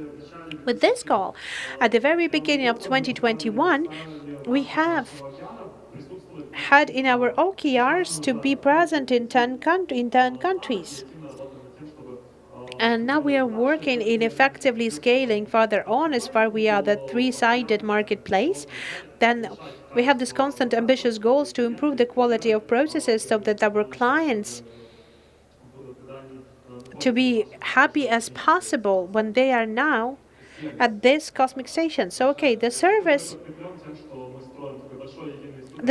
is basically that we're building some kind of a good services when we're not delivering from the restaurants, McDonald's and KFC. So we're adding up the kitchen, dark stores, the super app that we're going to be scaling up based on the values that to create a super service. Yes, right you are. Okay, there is a specific question on rockets directly. When will you sell the company, or do you plan to sell the company, and whether the opening of the new offices and the expansion is connected to providing the attractiveness of the company? Alexei, my second founding partner with Rocket, we've been developing marketplaces for quite a long time. Again, we've met at the Groupon company, and we have been inspired by the Groupon company because they're built in one unified ecosystem altogether. And after that, we've been hitting this one point, and we didn't have this idea of selling the company, didn't have it still. So we're trying to build up the infrastructure that is going to solve a lot of different tasks and a lot of different issues, and is going to bring the value to multiple amount of people who are using this platform, and the partners who were helping up as well, who were bringing their product flow. So I cannot answer this question. We don't have the goal of selling the company yet. Thank you very much. Ivan? We have one big ambitious goals and one ambitious dream. The ambitious goal for us is that we want to help people all around the world to become more creative and to change the way people create content with the help of the machine learning, to simplify this process, to make it native process, to help people earn money for this process. And in order to influence the world with a better scale, you have to create a platform. So our goal was to create refis from an app that everyone now knows as just an opportunity to change your face in one picture once, to turn it into a platform with the bigger opportunities, with a lot of tools based on the machine learning technologies, the one that will change the way people create content. Right now, the people had an idea in their head, they cannot implement it in the fastest pace, but then they will be able to do that with our help. Another goal for us, a dream, for us is to become a real big consumer company from Ukraine, a big product company from Ukraine. We have always thought, and we know that we're born in Ukraine. We now have an office in LA, we have an office in London and in Amsterdam, but still, we are born in Ukraine. We know that the main headquarter and the main heart of our company is going to be in Kiev on Podil. We really love this place. And what is important for us, it is important for us to become a company of that scale that will show to different young companies or will help us, or to those companies that are only being created, to show that it's possible. Because when we were going through our past, we've been founding on the experience of the companies that had this experience before us, and they've managed to do something. And we've seen those first successes, and the first successes that we had in last year, we had a lot of feedback from the people that a lot of people didn't even know that Reface is a company from Ukraine. And we want to bring up this knowledge that Reface is the big consumer company coming from Ukraine. This is the essence that we broadcast inside of our company, inside of our market, and the one that we want to broadcast all around the world. Yes, thank you. And additionally, what we believe that we are now already bringing some of the ecosystem efforts as well. Our early co-founders, our early investors, they have organized the Pava and I company that is the venture studio with the ML specifics. We have Rouge, that is a venture fund. So at next holiday, we're going to have the first ML hackathon in Ukraine. We have more than 250 participants there.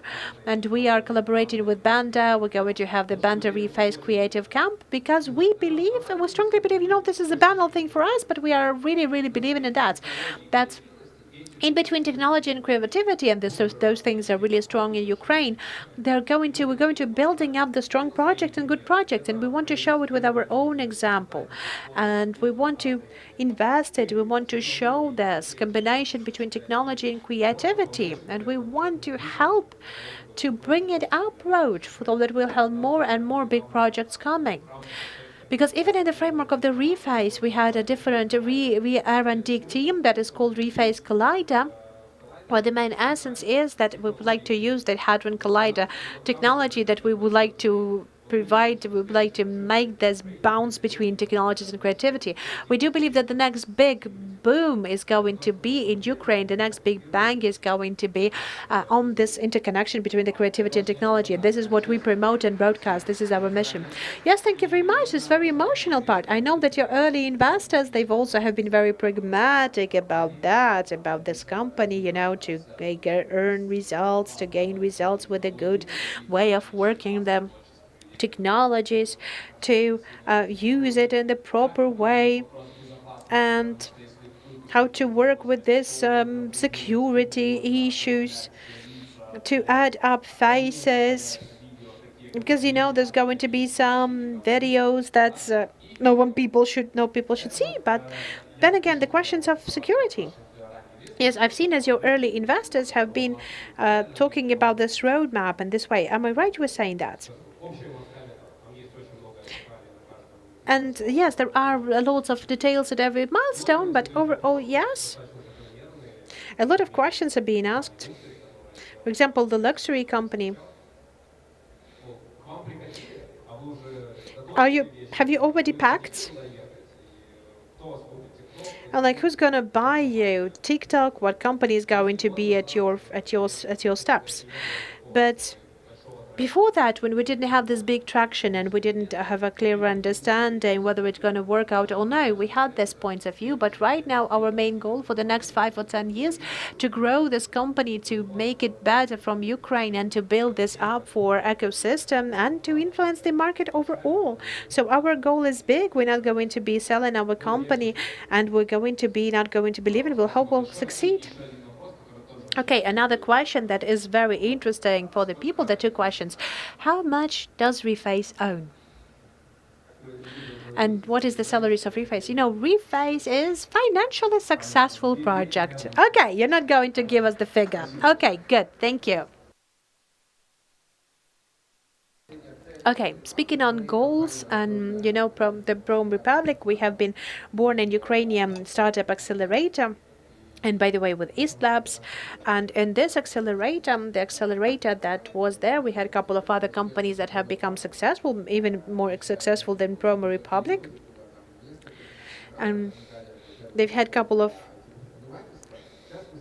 right now, we're working on enterprise for the B2B technologies. We're working with it with the Ukrainian regions, and our main idea is to be successful, and we are targeting the Northern America. It's really hard to do being outside of this market because the SAS enterprise, that is basically, it's a very harsh business to build tech-wise, building up the deeper understanding of the main principles of the biggest companies from America, how they work. And this fact that we understand how it works, it's really good motivating. And we are trying to optimize the marketing in social media. We would like to democratize the marketing overall. So everyone could actually be engaged in marketing, but we will get the marketing the opportunity to work with their target audiences. And based on immigration and migration, that we have to get up the puzzle parts, because I have been living in Estonia now. Right now I live in Finland, in Helsinki, to get some finances, to get some strengths, and to get to the moment.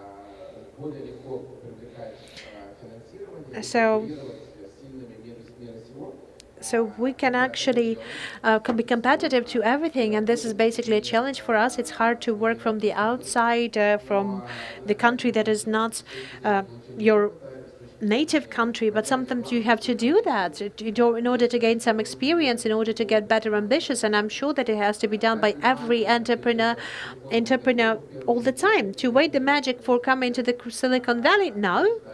But I do believe that you shouldn't just go take this one-way ticket, but you have to make this really targeted small trips, and you have to be very intensive on that. And I'm sure that it will help you to understand that the way the world works in those different countries where your investors and partners are located. Speaking on the finances, I think that the capital market and the trust market for the companies that are being founded in Ukraine, in Europe, and then in America is growing, and there's more and more capital available for us. So we should also focus on successes and on the healthy metrics inside of the companies. Then it will be easier to attract money, especially being here, but not moving anywhere else outside of Ukraine. Thank you very much. Thank you very much. Very cool answers. Thank you very much. We just have 3 minutes more, and then 3 minutes more we will be pushed out of the stage because the next panel is going to get prepared.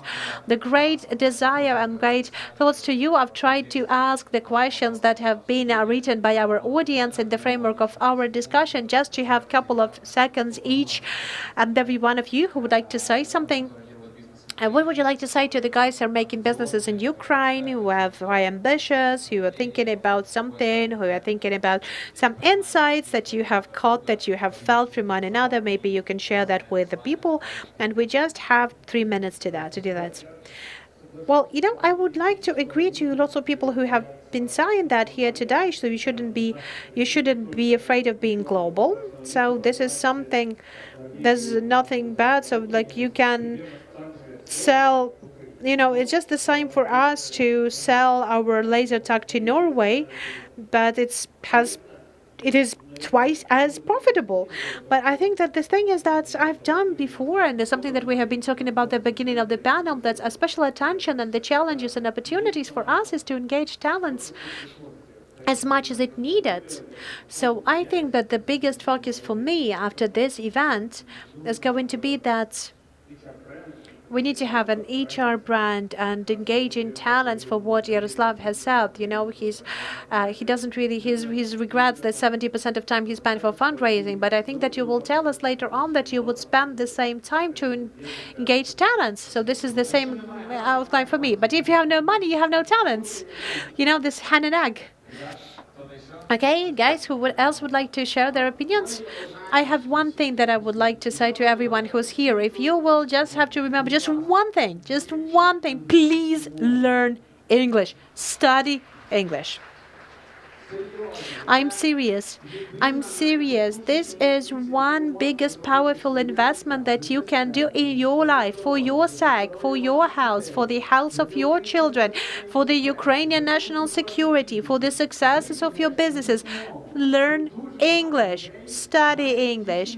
A lot of people have some challenges with English. I don't know. You managed to learn Russian. Some of you people managed to learn Ukrainian. Is it that hard to learn English? You know, compared to how hard it is to build a company with a flow of dozens million dollars, it is really easy to learn English. Study English. Okay, study English so that to make Yaroslav happy. Let's do what this is. For Yaroslav's sake. Okay. You know, after we will learn English, I also would like to mention this thing that basically each and every one of you, they should also be very tolerant to fails, you know, because basically for all of the speakers here, we had a lot of fails. We had a lot of moments when we have been really falling down. So that was really something incredible. So if you don't have the time to do something, then you have to use it as experience, and you have to do that, and you have to use this experience for your next steps. And even right now with the rocket, we are not really believing that we're already successful or whatever. So we're starting every day as if from the very beginning, and we're going to make a lot of mistakes. And only by doing that, we can run to some kind of goal. So, okay, never give up. Okay, thank you. Ivan. I had an insight, and I believe this insight to be true, that today is the best day to be an entrepreneur. I think that today is the best day, twice as much good to become a tech entrepreneur from Ukraine. Because all of us here present at this panel discussion, this is not the first company that we have started.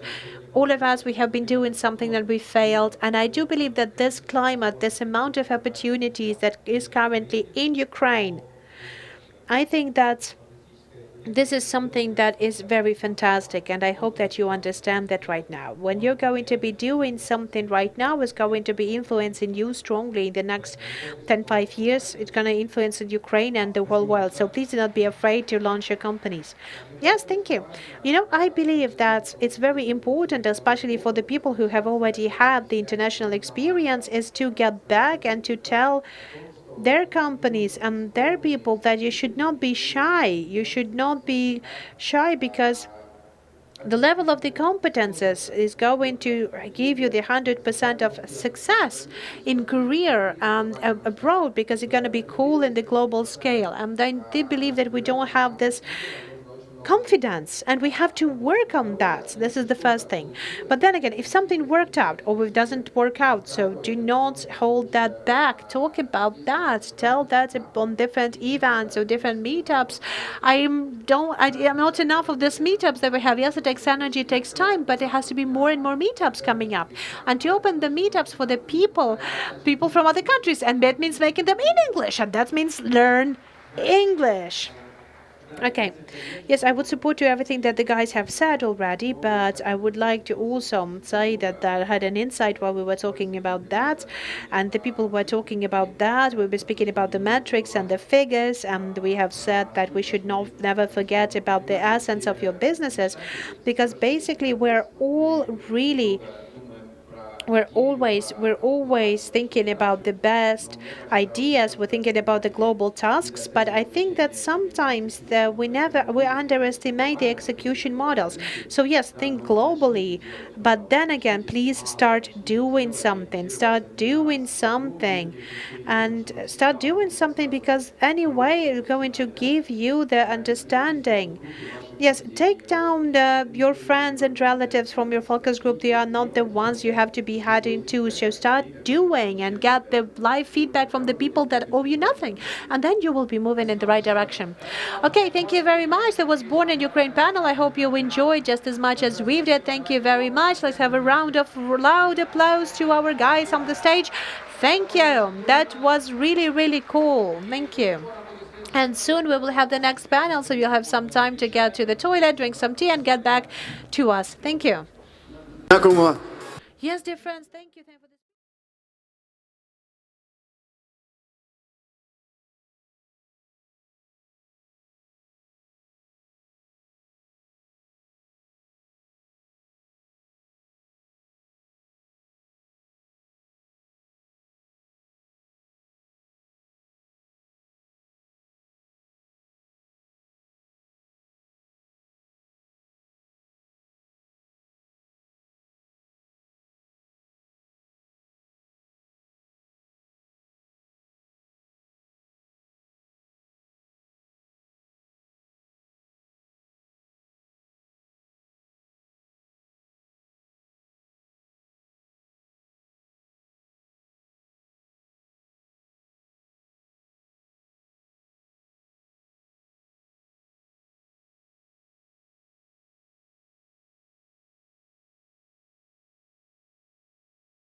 Щодня продукти десятків компаній підносять нас на хвилю прогресу.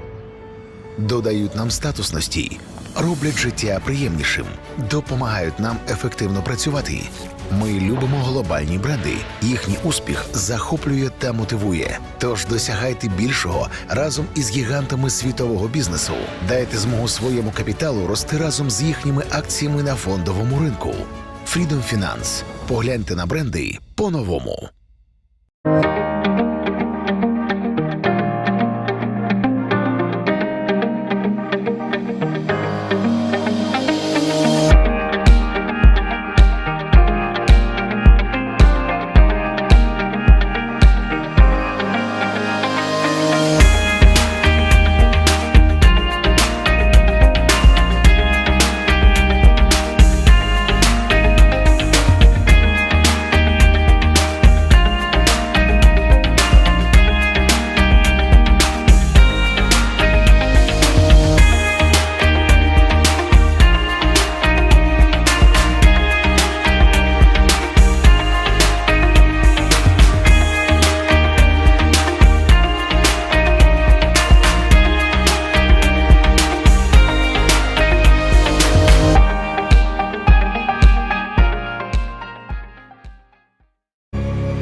Ми юніт. Не один чи два. Навіть сотні не створять такі дива. Нас безліч. І ми такі різні, рішучі, скажені, залізні. Великі інноватори, кодери, креатори, студенти, прораби, SEO, стартапи, 3D-друкарки, екологині. Найрозумніші люди в країні. Ми носимо віртуальні шоломи, будуємо цілі райони, створюємо нові вакансії, для електрокарів будуємо станції. Сягаємо рукою до космосу, все вище і вище злітаємо. Як далеко і самі не знаємо. А ще ми любимо відпочивати, робити івенти, співати, кричати, ділитися новим, зніматися для теленовин, руйнувати стереотипи, формувати власні архетипи, інкубувати, акселерувати, зростати, злітати, придумувати, чого не існувало, щоб майбутнє нам не готувало. Жити інноваціями, віртуальними трансформаціями, роботами, дронами, кодами, людьми. Це юніт. То є ми.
Щодня продукти десятків компаній підносять нас на хвилю прогресу.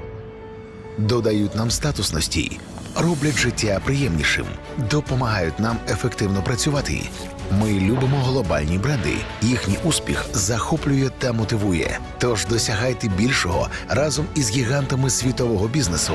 Дайте змогу своєму капіталу рости разом з їхніми акціями на фондовому ринку. Freedom Finance. Погляньте на бренди по-новому.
юніт.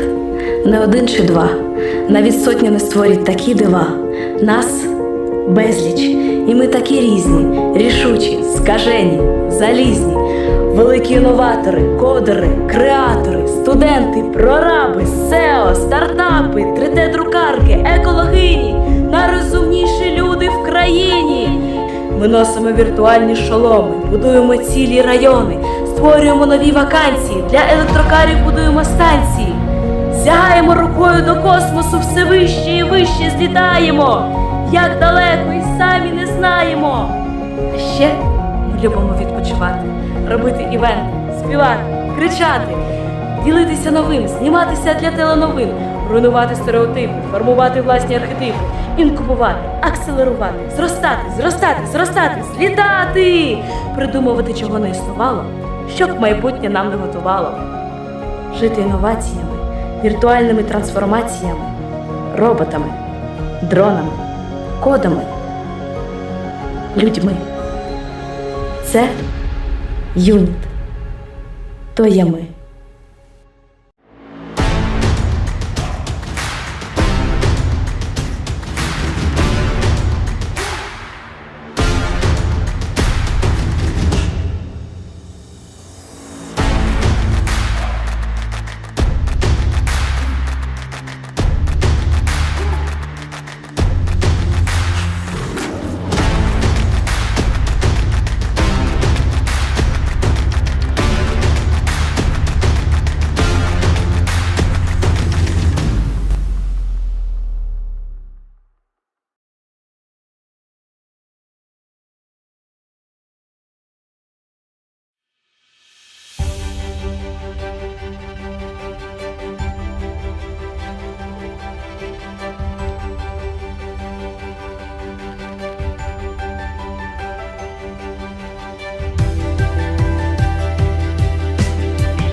Щодня продукти десятків компаній підносять нас на хвилю прогресу, додають нам статусності, роблять життя приємнішим, допомагають нам ефективно працювати. Ми любимо глобальні бренди. Їхній успіх захоплює та мотивує. Тож досягайте більшого разом із гігантами світового бізнесу. Дайте змогу своєму капіталу рости разом з їхніми акціями на фондовому ринку. Freedom Finance. Погляньте на бренди по-новому.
Ми юніт. Не один чи два, навіть сотні не створять такі дива. Нас безліч, і ми такі різні, рішучі, скажені, залізні. Великі інноватори, кодери, креатори, студенти, прораби, SEO, стартапи, 3D-друкарки, екологині, найрозумніші люди в країні. Ми носимо віртуальні шоломи, будуємо цілі райони, створюємо нові вакансії, для електрокарів будуємо станції. Сягаємо рукою до космосу, все вище і вище злітаємо. Як далеко і самі не знаємо. А ще ми любимо відпочивати, робити івенти, співати, кричати, ділитися новим, зніматися для теленовин, руйнувати стереотипи, формувати власні архетипи, інкубувати, акселерувати, зростати, злітати, придумувати, чого не існувало, щоб майбутнє нам не готувало. Жити інноваціями, віртуальними трансформаціями, роботами, дронами, кодами, людьми. Це юніт. То є ми.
Щодня продукти десятків компаній підносять нас на хвилю прогресу, додають нам статусності, роблять життя приємнішим, допомагають нам ефективно працювати.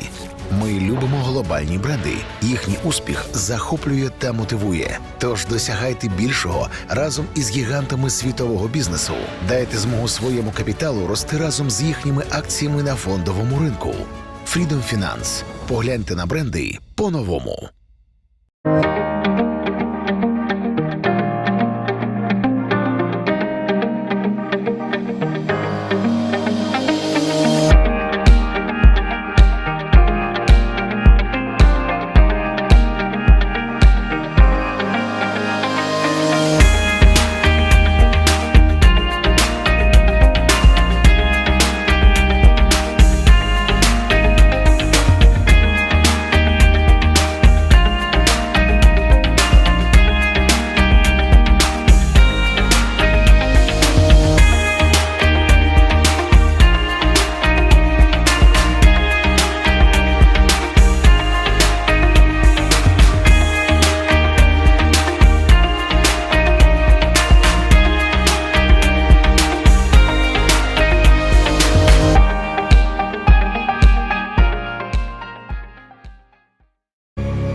Ми – юніт.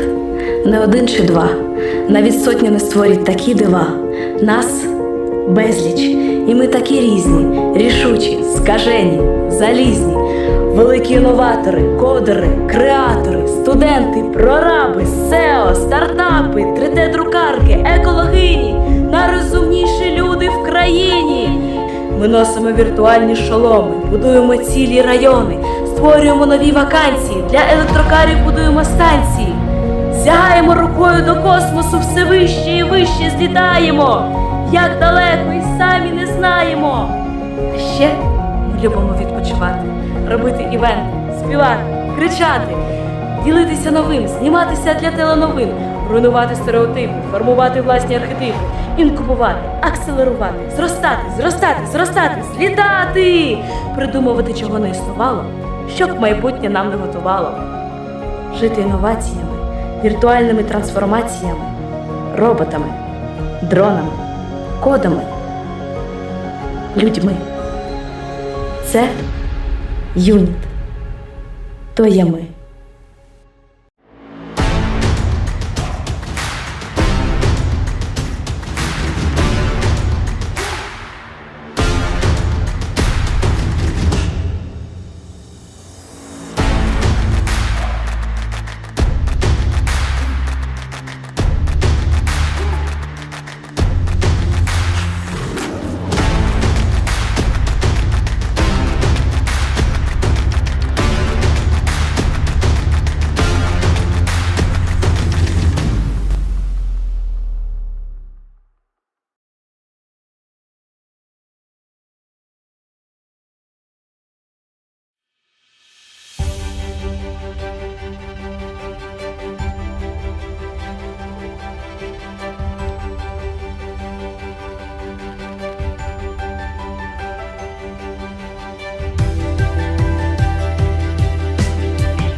Щодня продукти десятків компаній підносять нас на хвилю прогресу, додають нам статусності, роблять життя приємнішим, допомагають нам ефективно працювати.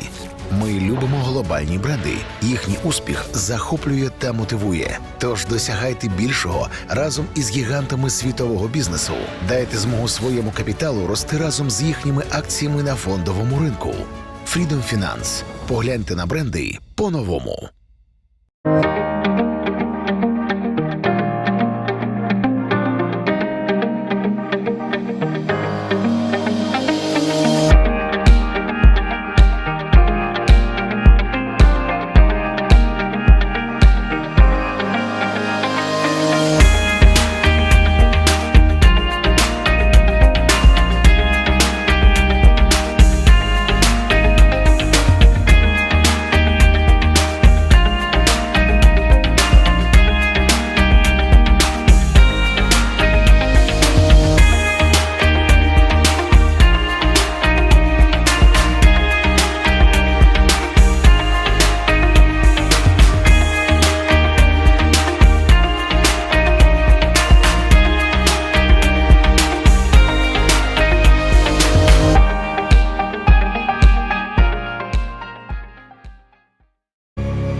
Ми юніт. Не один чи два. Навіть сотня не створять такі дива. Нас безліч. І ми такі різні, рішучі, скажені, залізні. Великі інноватори, кодери, креатори, студенти, прораби, SEO, стартапи, 3D-друкарки, екологині. Найрозумніші люди в країні. Ми носимо віртуальні шоломи, будуємо цілі райони, створюємо нові вакансії, для електрокарів будуємо станції. Сягаємо рукою до космосу, все вище і вище злітаємо.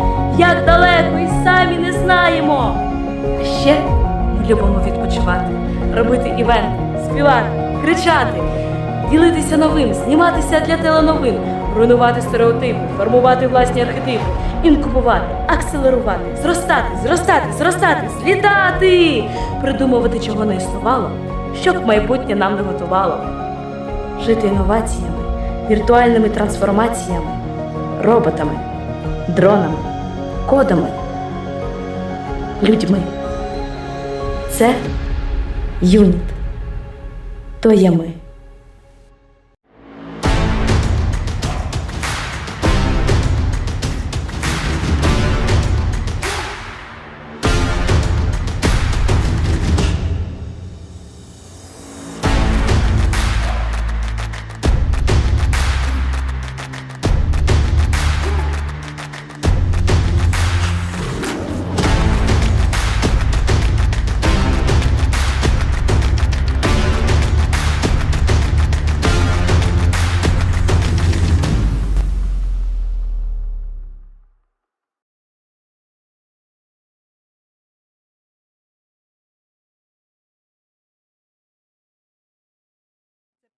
For me today to be here with you. I think that is one of the most interesting panels as for me, because this is panel about the money. So, and we have already talked about the trends that are going to happen in the future. So I would like to tell you that for my industry, from where I'm coming, I'm from banking, from finance, the future is there today, here, now. Because if a year ago, 2 years ago, the panel on money would have been the second, so we had an oligarch speaking, then a sponsor speaking, then the guests, and then we talked about money. So now we're here on the day 2, in the very end, not too cold, that's good, but it means that the function of the money, the sense of finance is losing that sense. It's changing. And it's not that much important as it used to be 2 or 10 years ago. When the first time I got to my first job, it was very important for me to earn some money. If somebody had told me that you're going to be happy, you'll be super active, I would still ask, do you pay money or no? Right now, when we're hiring new people to our job, we're not just offering them salary, we're not just offering them financial compensation. That's really hard, it doesn't work. The people asking us about senses, about satisfaction, about the remuneration here and now. And that is a trend as well. That is a trend that you have to consider as a financial industry. companies without incomes, they have huge capitalization, billions of dollars. If you will take a look at the American market, at the European market, the company can have some income, but they have a lot of value. So how to do that? What to do with that? How to live with that? We don't have answer to that yet. The classical functions of money are changing. The function that I've got used to, the functions that you were taught to you, the main value, the essence of value is important. Why Tesla costs more than Volkswagen and Toyota together? I think that you will not be able to answer this question. If we will consider the world only as capitalistic world and the money and this function, it will not be able to answer these questions. As in money for saving money. If someone will give you the opportunity to invest for 5 years with some specific profit, would you invest it for 5 years in hryvnia? Okay, one person? Okay, that's not a lot of people. Okay, 2 people would invest in hryvnia. In dollars, in USD, your savings for 20 years, 15 years. Will you give it to someone to get the dollars back in 20, 15 years? Are you ready to take down your savings to receive dollars in 15, 20 years? Okay, 1 person, 2 people. Okay, not a lot of people. Okay, that's not a lot of people. Okay, good then. There's a lot of problems, and we're definitely going to be mentioning them. We will speak about money in the industry, the overall trends, and that's why we've got the speakers. They're all different from different industries with different experiences from different cities. And I'm really pleased to welcome our panel. Please welcome Dmitry Borodai, the Horizon Capital, 27 years on the market, more than $27 million of investment for more than 150 companies.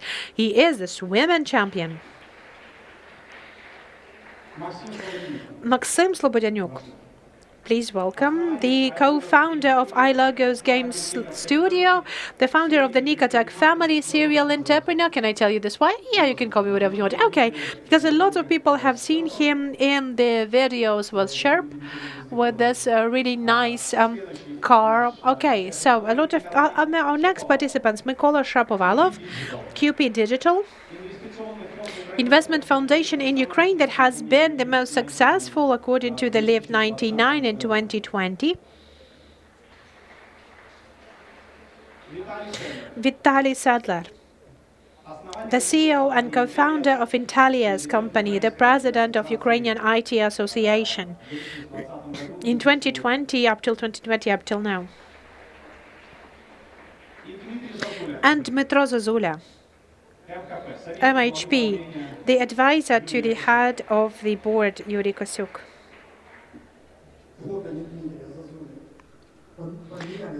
They changed the person that not Dmytro's photo. No, that you were younger than the future. You know, we're speaking about the trends, so that's the trends for the future. Okay, dear friends, 18 months ago, we have gone through that. It was really...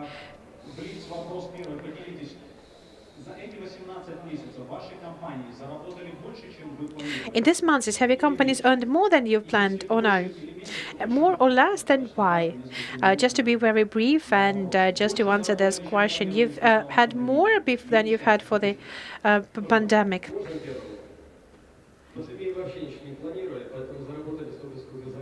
We didn't plan anything from the pandemic, so we earned as much as we earned. But you've had this pandemic, then we have also have the businesses closed.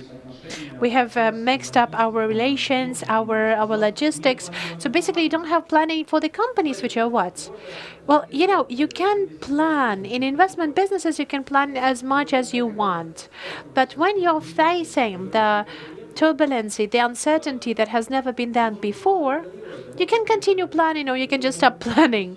So that is why we've let the processes go, because we didn't know how much should we reserve for some kind of risk strategy with some kind of profitability, and we planned nothing. We planned nothing on the investment strategy. And thinking about how much our businesses will earn, so more than that, we have never planned anything about that. Okay, Maxim, so I will just clarify that. Are you happy that the pandemic happened, that these conditions have happened that brought you to the new opportunities? I'm always satisfied with everything. Okay, Maxim is always satisfied with everything. That is the key to success. Okay, the colleagues, what did you do? We have two Dmitris here at the panel, but I think I'll start answering that. So if we speak about the MHP altogether, then I think that this year for MHP was very successful. But speaking about those activities that we would like to talk today, investment, we have invested much more than we planned 18 months ago. So we had a lot of different investment projects, and we're going to discuss that today. Okay, Dmitry, why that has happened? You know, that was a very uncertain story, but it's very important for the big businesses not to lose money. You have had a lot, you don't want to risk, there is a huge business, you don't have to prove anything to anyone, so why would you risk and invest? Because there are different strategies, you can wait for it, some will die out for businesses, there will be some places new on the market. Why have you decided to invest? Why would you do that? The question is, how do you see yourself? We speak about the MHP as a commodity company, the poultry producer. So we have overwon everyone who we could. And basically, we could have stopped at this point as well. But then it was like 20 months or like 2 years ago, we have decided that we will transform our company and we would like to change to the culinary company, but this is to the cooking company, but this is something that we have never been before. So this is the way for us to take the new niche. Okay, so Dmitry, what's about you in Horizon? And you know, have you paid up the good bonuses for people? Yes, I cannot comment upon that, but you know, we are earning money by increasing the capitalization of our equities and understanding that our fund is mostly working with tech startups. So most of the 50% of our investment is in IT and technological company, and then maybe you have noticed that the pandemic has accelerated the technological development and technological agenda. So basically, then it's the growth of this company has been only streaming up. Yeah. Okay, Vitaly, what's about you? What's about you? I might be mistaken because basically there is an MHP. How do you do that? And so we have never planned our activities, you know, we planned it, and when we had the pandemic coming from, we have understand that it's a really terrible situation for the economy and for our businesses, and the plans that we have planned for ourselves were really pessimistic. But basically, this year and a half, when we have gone through this, we have earned even more than we've had in our plans, and we're really happy about that.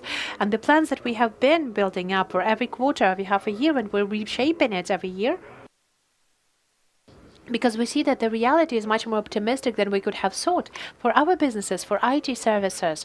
In the recent 12 months, everything is much more optimistic. Yes, we had some periods where it wasn't clear for us, when there was an uncertainty for us, and that was kind of strange. But right now, we have supported this. We have basically increased the market, so everything is quite good. Okay, I hope that someone is going to say something bad, but I only have my hopes for you. Yeah, everything's bad, everything's okay. No, but hi everyone. I think that I would support the point of view of Horizon, because we're also investing into the technological startups, and I know that the pandemic has developed them, and we now have more and more global money, because basically we're now supporting their technology, and more and more money have been increased into the edge capital. And the capitalization of the companies has grown, and you can take a look at for the EC sentiment index, and you can see it has shown the growth by 30. And if we will have the same founders, the same technologies, and the startup would only cost 5 million or 10 million, then right now in a year started to cost 30% more. That is a very positive sign. Because like if you have this investment, then it grows by 15% and you will earn more. So I'm not very skeptical, but okay, but it's an inflation. But if if you will correct it to inflation, then no, inflation is not that huge as it used to be, as the growth was. So as the capitalization was, so even if you take a look at Y Combinator, so it has already, without the traction or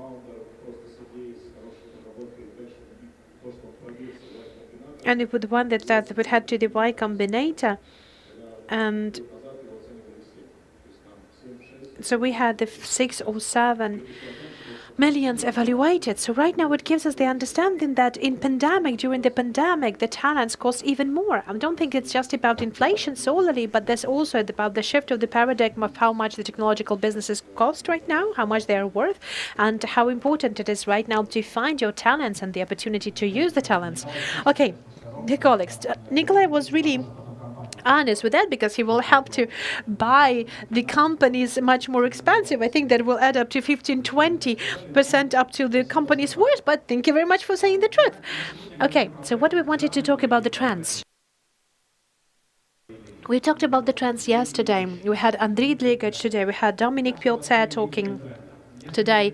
We have basically the questions on trends, but I would like to ask our panelists about the trends because they have the specific experience. They've got this experience through their businesses. There is a Japanese saying that says, if the tide is high, then the tide is going to both support the big ships and small ships. So we have to understand what it is that's going on, where the movement is, what are the trends that we see in our panelists.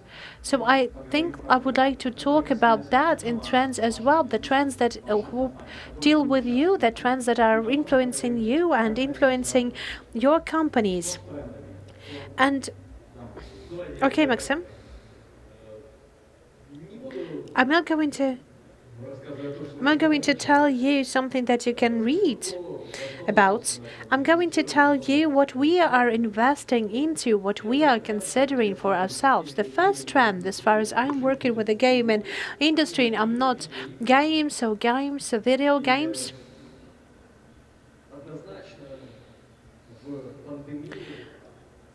In the pandemic, that was the sum up of the two crises. Well, first of all, the crisis, they've always played, and they're always... During the crisis, people play games more. This is the law of it. I've started this business in 2006, and I do recall how in 2008 everything really grown. You know, the increase of entertainment trends and in gaming trends, it has been really felt. And the self-isolation has added up to that. So the mobile market of the game has increased dramatically. The second trend that I see right now, the one that we are now currently getting to our investment, what are the smart investment? We're buying the businesses, and as a strategical partners, we're helping them to grow faster. What do you mean faster? For example, if they have grown 30 or 40% a year, we're starting them to grow 3 or by 4% more. Why? Because we are investing only those that we understand how to do, only those where we can know how to help. The trends are as follows.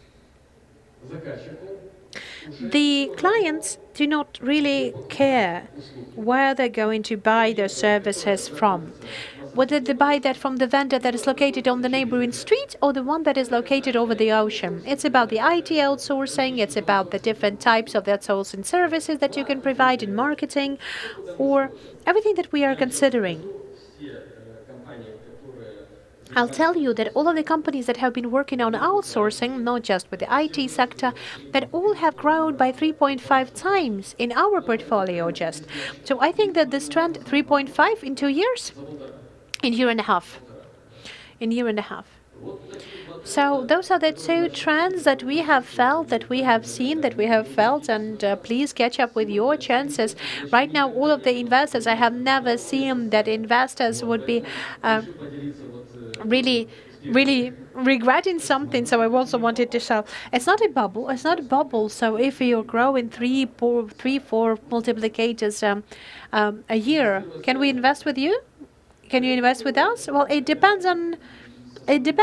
No, I'm from the side of the metro. I'm asking, we're way too small for metro because they have the fund that is targeting is targeting smaller companies, smaller sized companies, but that fund is not quite interesting with us. The fund that we are interested in, we're not that big yet, just for us to give them the entrance on the second round. So yes, we know Kostya, Vasily well, so I think we will communicate and we will collaborate further on. But what is the concept of the smart investment? When we buy in our share, we're working for it. It's not just like we're buying a share and we are just the passengers on the back seat doing nothing about it.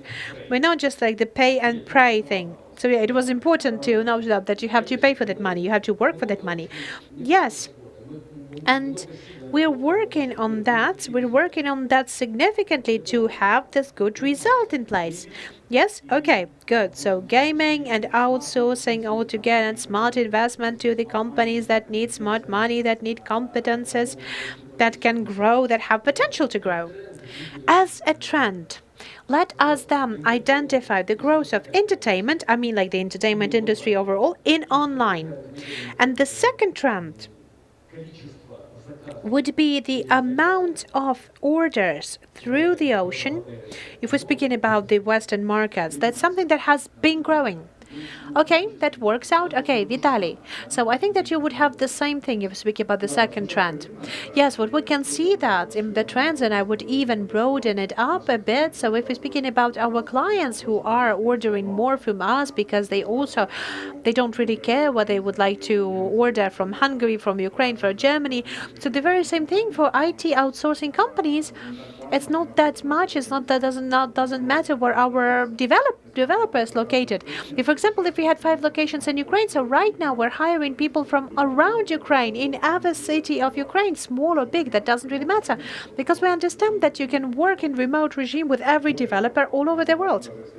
Moreover, we don't really care if those developers are in Ukraine. We're searching for talents in Armenia, in Georgia, in Caucasus, and we're looking for people in Baltics. We're looking for people in Balkans. So basically, we're building a platform that is going to unite the clients and engineers. We're going to combine you wherever you're located.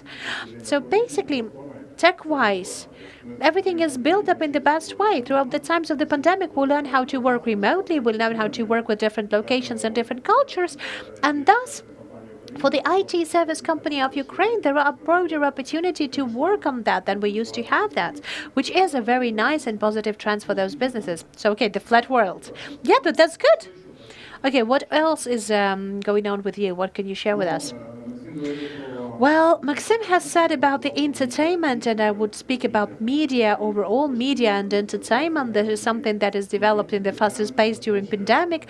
But the overall trend is that the digital transformation has accelerated during the pandemic.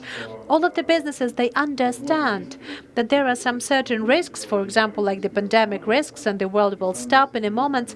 And you have to work with this risk through digital solutions. You have to change your business models for them to be more online, more in digital world. So most of the money that has been printed and dedicated in the world, the biggest part of it is invested into the digital transformation, into IT. So this is the overall trend for the acceleration of the digital transformation and increasing of the demand for engineering and development. So can you understand the long term of this trend? It has its scale, its geography, its duration. So this amount of money dedicated to the digital transformation, how long will it take? 2 years, 5 years? Oh, this is going to be a constant thing for the future. I think it's not a short-term trend. It's not about half a year or a year. I think I would even say, again, we are putting up on different analytics from different agencies that prepare those data for us. And what we have seen, the main consensus that there's going to be, a mid-term, long-term trend, 5, 7+ years.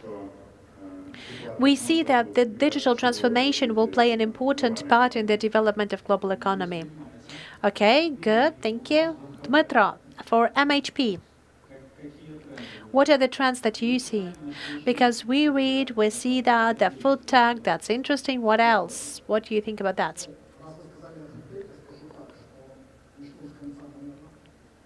You've started with food tech, so I'm going to start from the very end.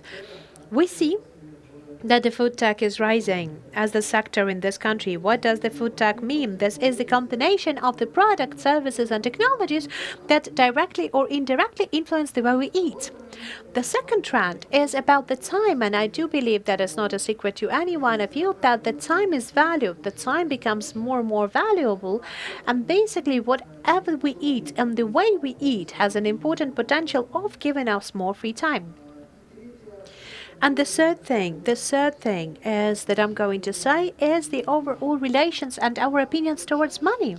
Because for more and more times I hear from different types of entrepreneurs that they're not really interested in money. Give us the expertise, give us the expertise, give us the expertise in your sector, give us the knowledge. Give us your operational expertise, help us to become more effective, help us with logistics, and that's.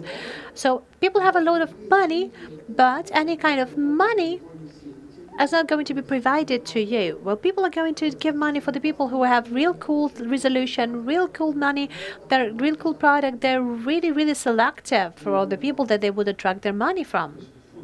So the food tech resolves the issues of not nutrition but time. Food tech resolves the problem of time and energy. Because, there's a lot of things connected to food. First of all, how do we feel about ourselves up till the issues with mental health, about where I'm going to eat today, how I'm going to cook today, I'm tired of eating all the same thing, and so on and so forth. Basically, food is not just about food itself. It's for a longest period of time not about food. I think half of people has already agreed to this moment that this question, what do we have for the dinner today, it exists, and it's something that bothers people. Dmitra, what about Horizon? What about Horizon? What is it that you see in Horizon? I know that in Horizon you're responsible for Industry 4.0. You're responsible for the IT technology. So do you have some shifts? You're buying more and more projects, not in the real sector of industry, but in virtual economy. So you're still holding up to balances. Now, we're shifting to the technological companies, and we have seen a lot of trends. We have seen a lot of trends that have been accelerated throughout this time. So, the new class of equities are being created, like cryptocurrencies. We have new industries created, the one that hasn't been existent 5 years ago. But the main trend, the mega trend that we had, is that the world accelerates. The world accelerates.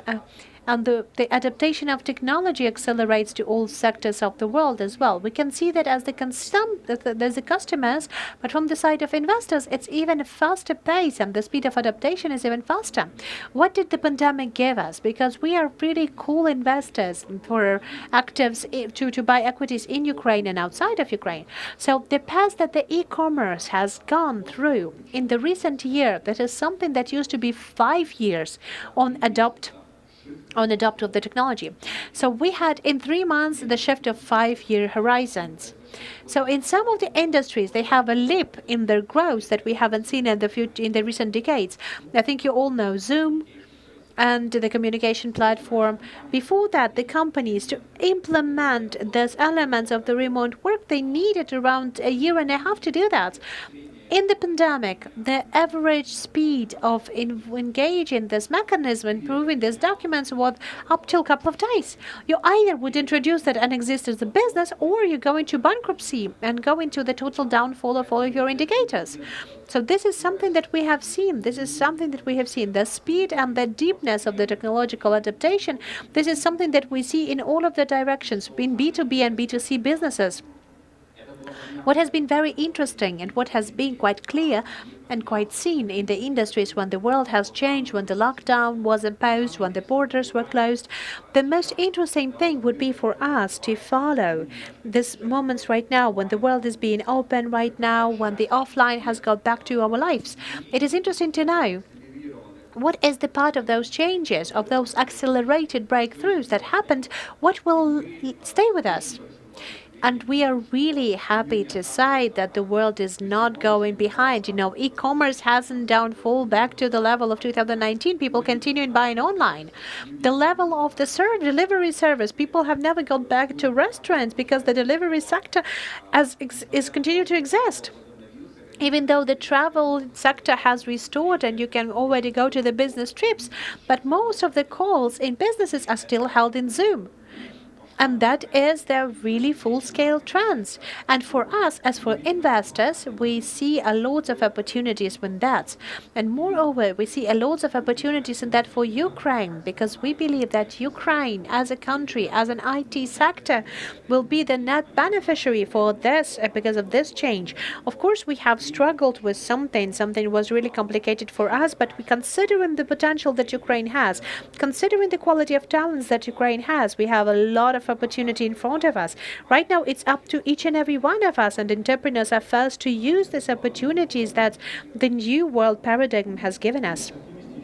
Okay, optimistic, Mykola? I know that you're colleagues in some way with Metro, maybe even a competitor. So what do you see in the main trends? Well, okay, I'll try to be very fast and maybe trying to sum up the trends. The first trend is about the startups market, not investors market. So all of the funds are going to be struggling to get the best startup. It doesn't really matter where you are, in Ukraine, in California, or whatever that is in the world. We have seen that already. We have seen that overall receipts are growing. The equities and funds are being consolidated to get into some really good deed with a good traction for the Y Combinator alumni. That's all already sold. So the first thing about that. The second is about the virtual world, Zoom conferences, VR, AR, something that is being developed really actively throughout the pandemic. It's also influences the overall shift of the investments. You know that we can be in Ukraine, we can be operating in the global markets. And from out of our investments in Ukraine, in Ukrainian teams, of course, we have know that the Ukrainian teams are not registered in Ukraine, but 80% of the team are being here and even more. And they're not only working in the Ukrainian markets. You can take a look at our guys in this startup alleys. You can talk about their back traction. So the people don't have borders at all. By the way, I do believe that Unit City is a good example how you can relocate these people who will be providing, creating some really good products with high marginality abroad.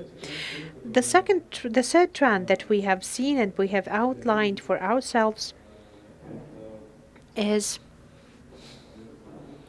well, I would believe that, fighting for talents, I've already said that, but I think that is becoming more and more crucial. And in this fight, многие молодые ребята, они выезжают из страны, то, о чем говорил. A lot of young people are leaving the country, what Vasil has mentioned at the start, and the different types of foundations and the investment funds, they're going to other different elegant solutions, something that Nika family does that looks more about the startup studio, venture studio. This is a lot of examples like that. And according to the different research, is a much better construct for Europe overall, understanding the risks tolerance that Europe has or America has. Unfortunately, we're not really that ready to take the risks, especially for these investors who would like to invest into high-risky stories.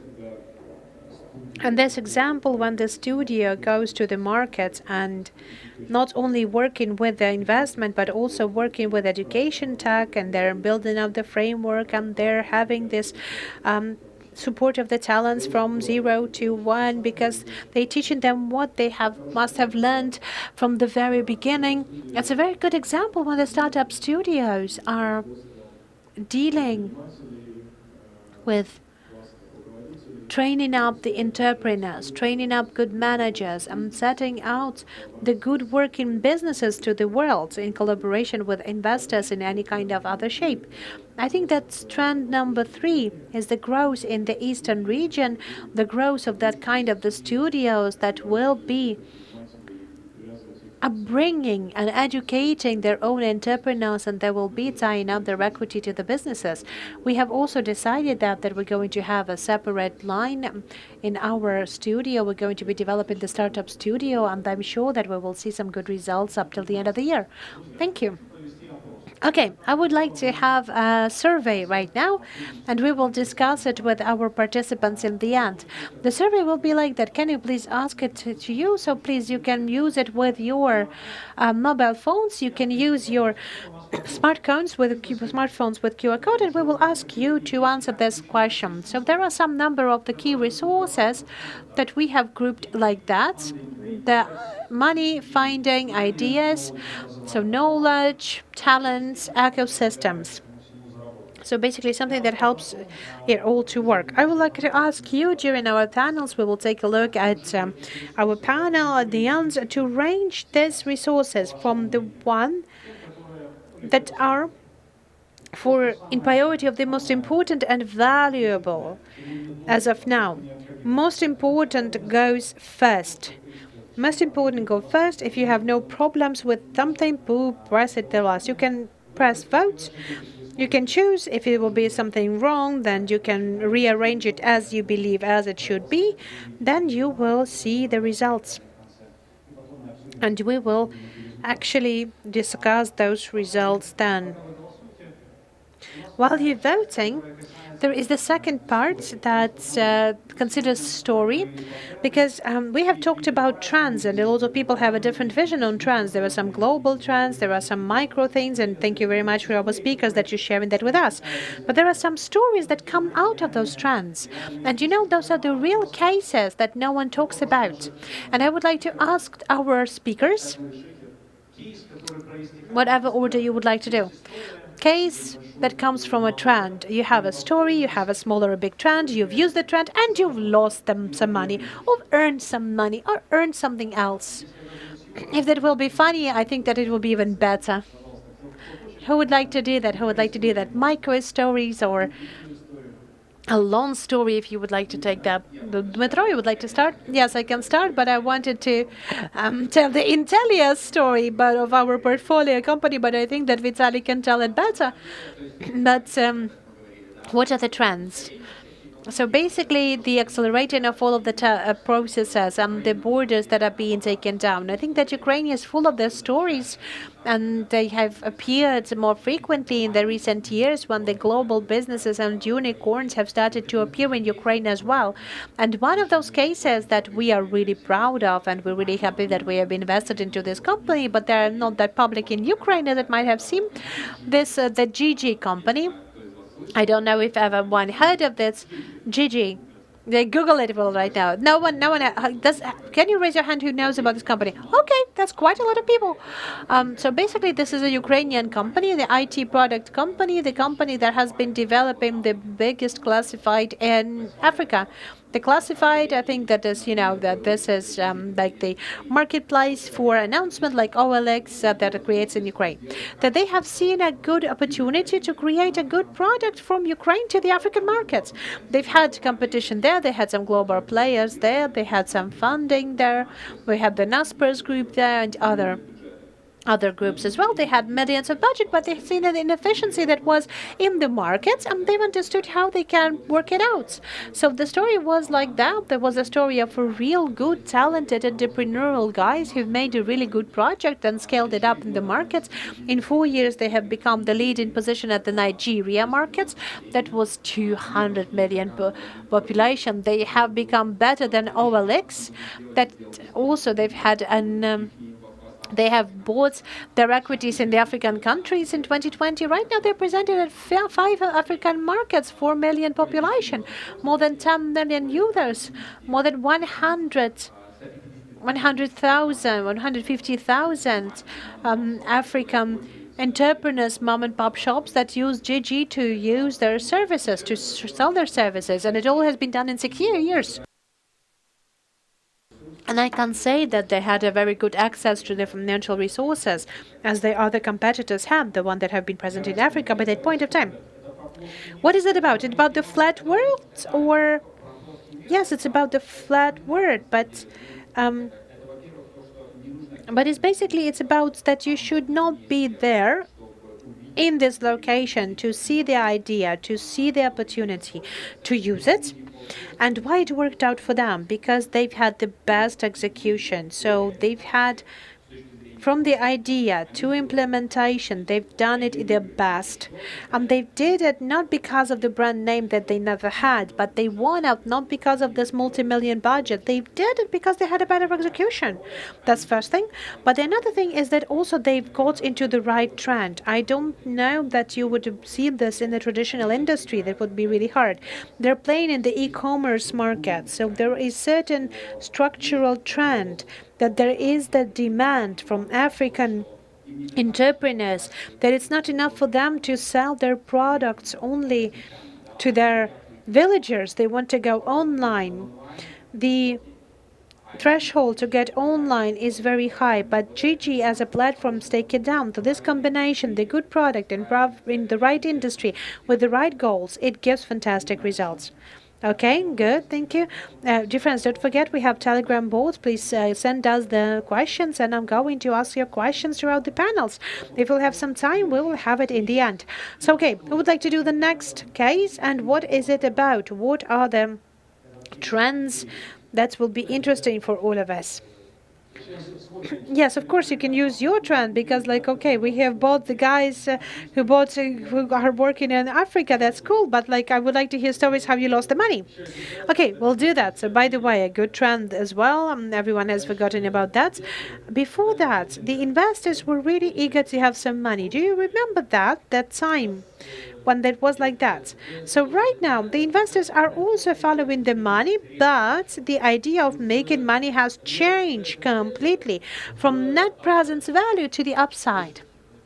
So it's always about the formula of the big capitalization of the company, what investors earned on. It has been made of 4 components. First of all, what is the biggest capitalization that you have? So the growing markets. The second thing was you're growing inside the market.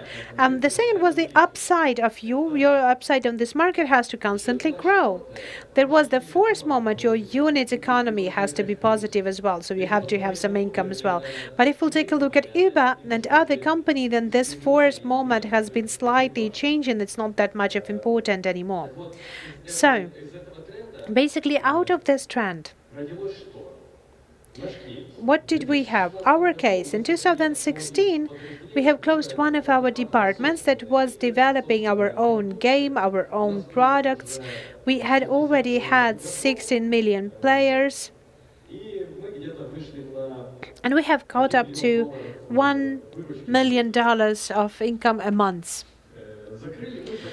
Why did we close it down? And how fast we have closed it down? We have closed it overnight. Because the global system that has sold the players to each and every one, so how do we buy them on Facebook? The global system has changed their game rules overnight. We had needed, we could have got, for the million that we've invested, we should have had 1,300,000. But it was, even in the best case, that was only 700,000 that we would return on the 1 million invested. Out of all of that, how did that trend was reflected on the market? In the unit economy, the companies as ours, we only play that when it is positive for us. But basically, we still buy a lot of players in the world, and the price per player is good significance for that. It has increased by 20 in the recent years. Why? Why? Because this player is being hunted by the public companies as Disney, as Electronic Arts. They are the captivates. They really have to show the growth from year to year. And it is going to be profitable for them to buy even if they're going to lose some money. So you're not going to play with them in unit economy. How can we win them over? Last week, we have had some guys visiting us. I'm not going to tell you what their names were. They have a gaming company, and they have had the 1 billion as EBITDA. No, that's not a casino. That's not a public. It's a private company. They have earned they've had their just income, just their profit, $1 billion. And I just wanted for everyone to forget. What I also wanted to say, in 2006, we have started the iLogos.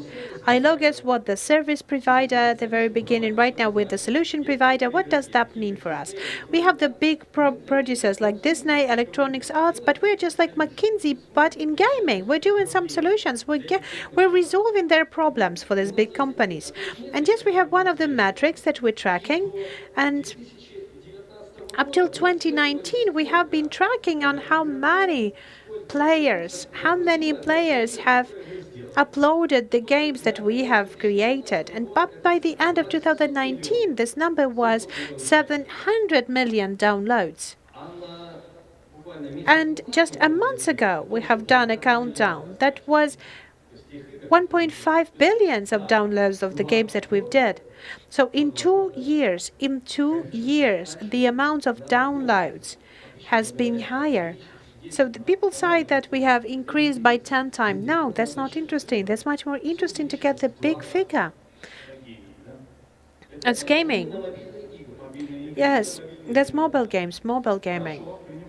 Okay, thank you. Good. Okay, Vitaly. What is about you? Do you have an interesting case? Or because right now we have this leader of 1 million overnight. There was minus million, as far as I understand. Yes, I think that we will not have those cases. I hope we will not have those cases in our history. But I will comment upon the trend, the new trend that we currently have seen. Ateliers has go to an MLA market.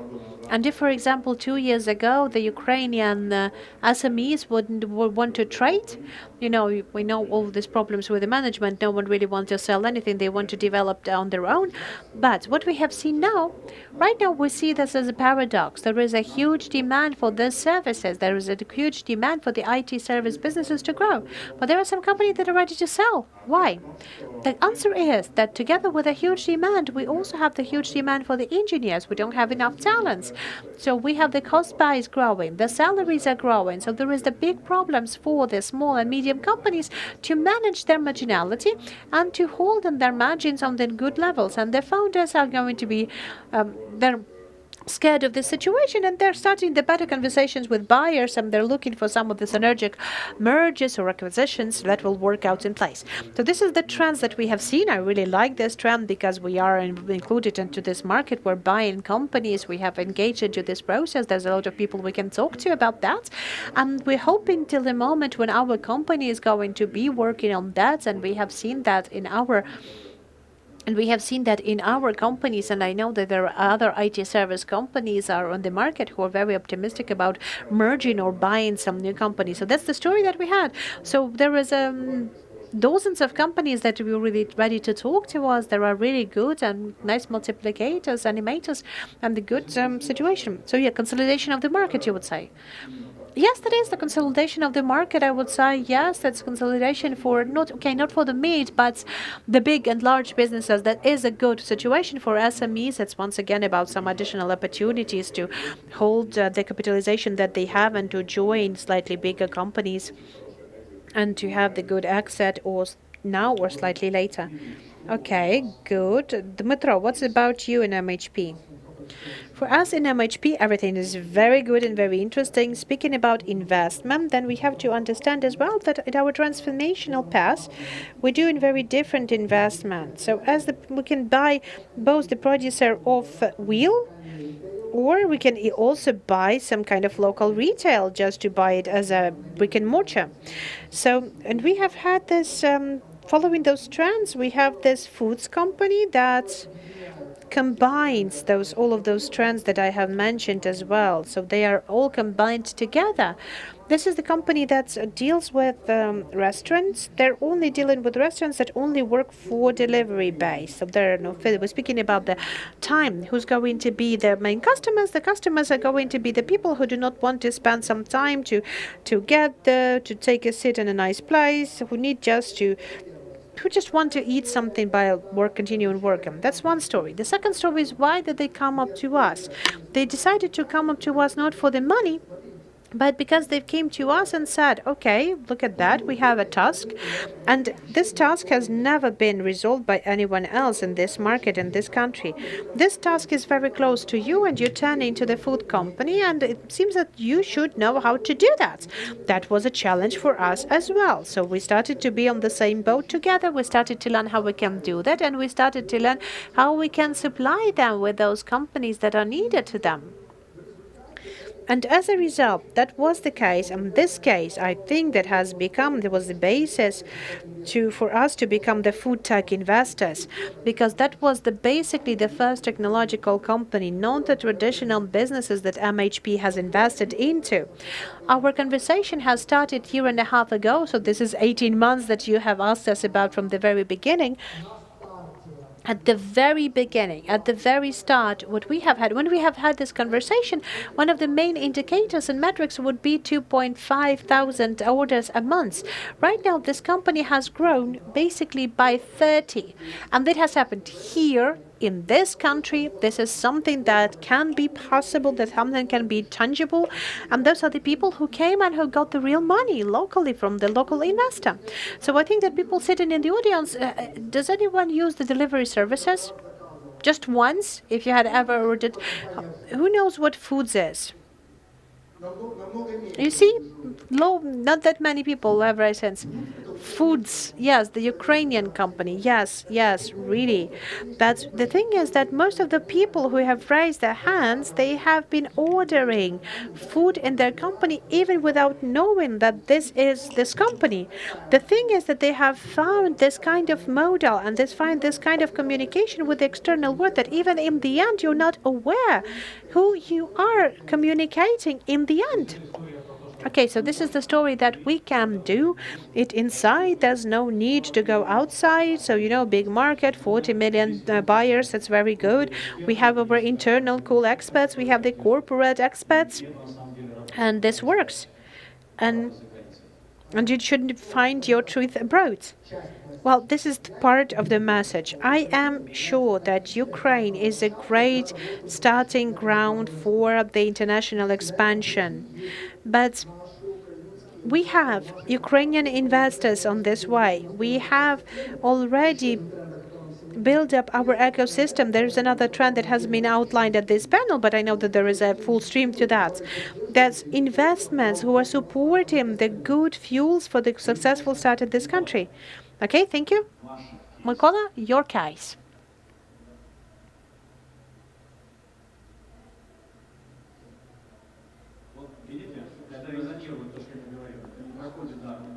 No, everything is very good. We have some feedback from people. Okay. Okay, our case is very close to something that we have already discussed today. So at the very beginning, we have had strong beliefs and strong faith about the high quality IT services in Ukraine. And we continue to believe that we have the engineers that can do global products, that can work in the global teams, that we have those big service teams that like EPAM at Alias. There are smaller teams who need to survive and who are starting to work in some certain domain like cash learning or medtech or other sectors. And then there's also they have a lot of managers and projects, and in the last year we have started to work with the small service companies, and out of our portfolios, 4 investments that have been made, they have been from service to products. So people have had some money and expertise at the very beginning and the support from the foundation in order to make this next step to start from the services to a more marginal story and to create a product that you can be more profitable for you. I think, I will speak about the positive trend as well. The only team that was in Y Combinator during winter was the Datrix company that is working on machine learning and the low-code systems. That is a very popular direction that grows 25-30% a year and is going to be growing furthermore. We have got started to work with them half a year before they got to acceleration, and they now have got out of the acceleration, got the next investment round, and now they're going to be presenting themselves in the international arena, and they're starting to collaborate with the big banks already. So I think that with my example and with my case, I would like to say that once again that the people all sitting here, they are the creative IT class, the ones that are currently working on some certain teams, and you have all of the opportunities to launch your products. It is important to have the good knowledge of how you can apply to Y Combinator or to the granting systems. I know that they've had discussions about that as well for the experts, because the market is huge. And you have to do the pilot, you have to do the products. There's a lot of market that will help you to do that. So just do that. We have a lot of examples to do that, and we will support this idea. So our country is like an ecosystem. Ukrainian investors, Ukrainian companies, and it works. Our country as ecosystem, there's something that we've heard from Dmitro, something that we heard from Horizon, something that we heard from each and every one of you. Okay, yes, dear friends, let us take a look at the results of our survey. What it is that we are lacking? What is the biggest deficiency? What should we focus on? What should we focus on? Because the problems is about the opportunity. Okay. Okay, this is I will take a broader look. Okay, so more or less the same results. Okay, talents. The second place will be for knowledge and ideas, ecosystems, and funding. And funding, is the last position. So this is something that we have. Okay, would you reflect on that? Why so? And what are the opportunities? I think that's going to be our final part right now. So what do you think this is like this? Why the money are in the end? Why ecosystem is in the end, by the way? That's very interesting as well. Why we understood that we need knowledge, and that's good. And what are the opportunities then we have? And what are the things about having talents and deficiency? Okay, can you comment on this survey? And maybe that's the overall outcome for the audience. Why should we be going to? And where should we work in the next 3-5 years? Well, can we think about that? Yes, of course. Well, I believe that, I think that, the selection of people who came to the investment sector, it could not have been any other selection, any other choice, because, ecosystem, why it's on the almost last slice, because basically the ecosystem in Ukraine, the ecosystem is only being built in Ukraine. So something that in the US or in Europe is already there, is already built by decades, when there is already providing added value, is only being built here. Well, here right now, where we are today in Unit City. So, something that is not that clear is in the end. Why money take the fifth position? I don't understand. Okay, that is quite clear. Ecosystem is not clear, but the world funding is clear. At the position number 5, I don't know, maybe because no one has tried to get some money. Because, it's not that hard to get some money, but it's not that easy to get some money. To get some, not a lot of money, then it's okay. But I don't think that it's about not a big amount of money. But, to apply for the bigger loan, that's a whole process. Ideas, I would agree to that. But I would like to put them slightly lower, because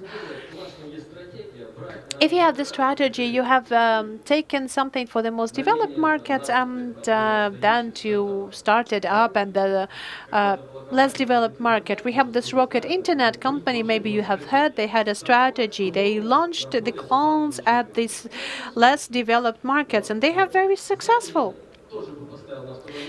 Knowledge, I would put that on the second place as well.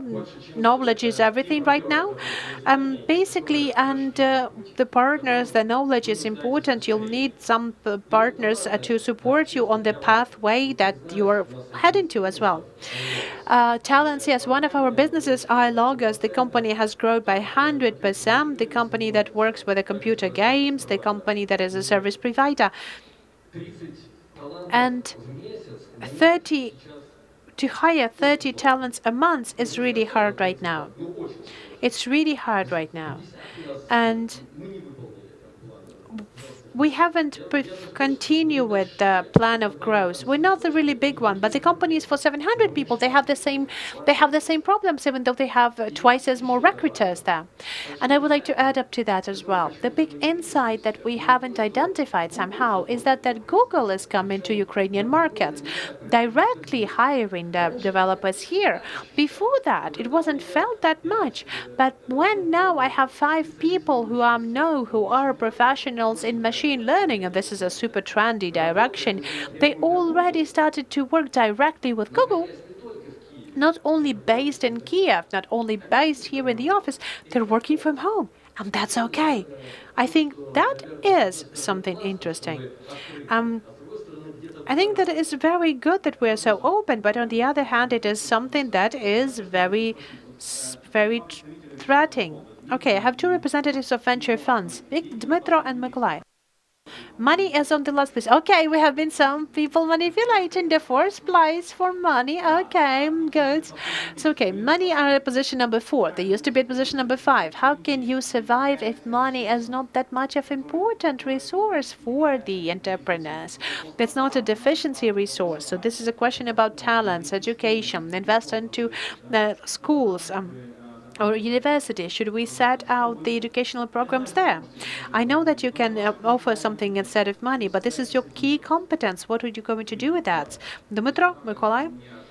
The results are quite clear for me, because basically I think that this is, you have to treat money like that, because money are an important basic factor for the success of the company, but that's not a key factor for the company's success. We even had this moment in the in case of the investment, the SoftBank, when they have raised the venture fund for $100 billion. They had a very nice philosophy. They wanted to say the unlimited amount of money for the teams, for the prospective products.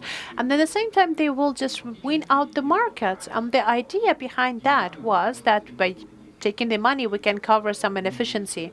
So they had some success stories, but they had a lot of fails as well. So basically, that was a good lesson for all of the investment community, for all of the investors all over the world, that first of all, you have to consider the effectiveness of the business for the unit economy, for the product, for the idea, and the money will not able to buy you up the inefficiency of your work. So the conclusion that I would like to opt to, and maybe there will be a call out to some of you, that there was no better time. There was no better time to try out something and to launch something new. If you have talent, if you have idea, then you will find the resources for that. You will be able to find the resources for that all the time. You'll be able to find it on your own. You know, the startups can continue in raising. You know, there's angel resources, angel investment. There are the early investors. There are the equity investors as we are. So money is not that kind of deficiency for success. What is in deficiency is your idea. You shouldn't just make the startups. I believe that right now there is this opportunity to launch some new products in the framework of the bigger corporations is also increased. All of the companies, they understand that they should be more innovative. Thus, it means that the internal entrepreneurship, well, at least in our portfolio, in our company, we do support that, and we're ready to invest as well. So you can just continue developing your ideas and go for it. Okay, Mykola, okay, there's a lot of money. I know that you do not own all of the money, but still, what would you do? Okay, money, as that people say, at least in commodity markets right now, that's the money are the commodity. So basically, we know that the collaboration of this consciousness that the venture company can say, it has to produce the talents, or at least to help the talents to understand that they are talents. They have to help the talents to create a company or startup based on what they're doing. So I think that is a high time for us for the elegant solutions. And a lot of people from the Eastern Europe, they will find this idea that the big players are still going to be Horowitz or Sequoia, they already started to work with VC, with venture capital. And you will need to mix up different business models. We have decided that we're going to go to become more a studio-based model. We're going to be helping up with the knowledge, and we're going to be offering the talents or the future talents to go through the framework with our guidance. So the collaboration of the second and the fifth points that have to provide the impact for the talents that will be loyal to our fund, and everyone will fight for them then. Okay, thank you. Vitaly, I will comment upon that because I disagree with people. Okay, money has fallen down. The situation is sustainable. But the other problem, talents. Yeah, there is another saying that said that if you can solve the problem with money, then that's not a problem, that's just costs. So I think the talents are just the same. And the same situation, you know, in Ukraine we have 250,000 good developers, and we can hire from everywhere, Caucasus, Baltics, India, other countries. If we need more talents, now, here, already, then we can solve this money with money. Then that's not about problem with the talents, it's about money. So for me, the question of money would be higher there, and the question of talents would be lower, because we have talents. There's a lot of talents. We're training those talents. We're trying to tell the states that we have to train more talents. We can do that. We cannot do that sometimes, but I think we're going in the right direction. That's how I treat this situation. Okay, good. Dmytro, what would you say? What would you say? Everything's good for you all the time? Yes, of course, everything's okay all the time, you know. We have applied out and changed this position a couple of times when we were sitting here. I would put the ecosystem first. Even though despite the overall trend. Why ecosystem? Because in my understanding, ecosystems is about the system of interconnectedness between the talents that are a part of it. So when we're speaking about the systematic competition of the team talents with separate talents, that ecosystems has more chances to win. Then another point, I do agree that talents matter, but I do not see the super big problem with the lack of talents, maybe because of my activities, but on a daily basis, I talk to the multiple amount of talented entrepreneurs. The farther I go, the more I understand that this country is full of talent, so I would actually put the talent slightly lower. The last position for me would be knowledge as just knowledge. Oh, come on, during the times of internet, you can earn whatever knowledge you need. You can get any information you need if you need that. So what are we left with? The ideas. So basically, existing in some certain ecosystem framework, they will have to work out regularly. And there is some money that have to be the fuel for the ecosystem. So I would do that like this. Ecosystem, ideas, money, and then I would go for talents and knowledge at the final position. Okay, thank you. Good. So dear friends, I have lots of questions. The questions are really cool about choosing the company for investment, methodology of investments. Unfortunately, we do not have time to ask these questions here, but I would like to ask you to come up to all of the speakers after the panel. And during the networking session, you can ask those questions personally, because they really need a lot of good answers. Maybe it will take for 15-20 minutes more. I will not be able to ask those questions. Our panel is getting close to the end. I want to give you the traditional final fast question, and I would like to ask you in a really fast way without the comments on the essence of the question. But it will give you, again, your treatment of that, and will show your choice for some specific aspect and idea. Dmytro, so will be yachting or swimming? Swimming. Okay, Google, Amazon, or Apple. Take one company out of it. Google. Thank you. Dmytro Zazula. Food tech or organic? Food tech. Delivery or restaurants? Delivery. Maxim. Horizon of investment, 5 years or 15 years? 3 years. Fame or money? Money. Mykola? Dollars or bitcoins? Bitcoins. Belfast or Tesla? Belfast. Vitaly. Specialization or diversification? Specialization. Lviv or Kiev? Kiev. Thank you. Thank you. Thank you for that, for these fast answers. Thank you very much. We have been at our investment panel, You Tomorrow Summit. Communicate to one another, ask your questions. Thank you for being here.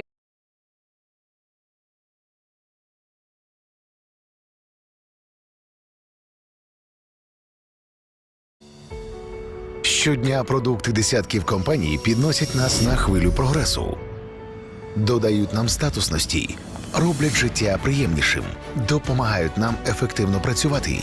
Ми любимо глобальні бренди. Їхній успіх захоплює та мотивує. Тож досягайте більшого разом із гігантами світового бізнесу. Дайте змогу своєму капіталу рости разом з їхніми акціями на фондовому ринку. Freedom Finance. Погляньте на бренди по-новому.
Ми юніт.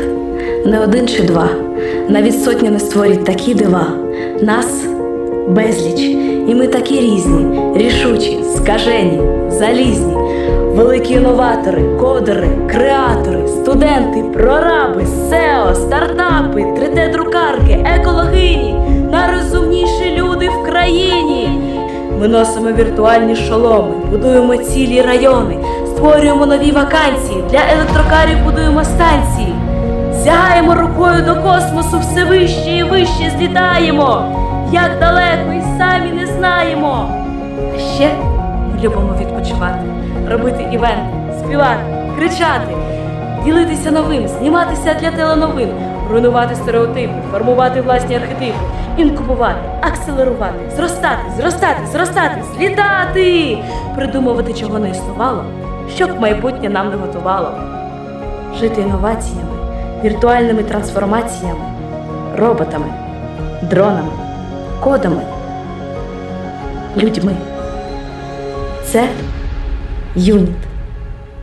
То є ми.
Щодня продукти десятків компаній підносять нас на хвилю прогресу.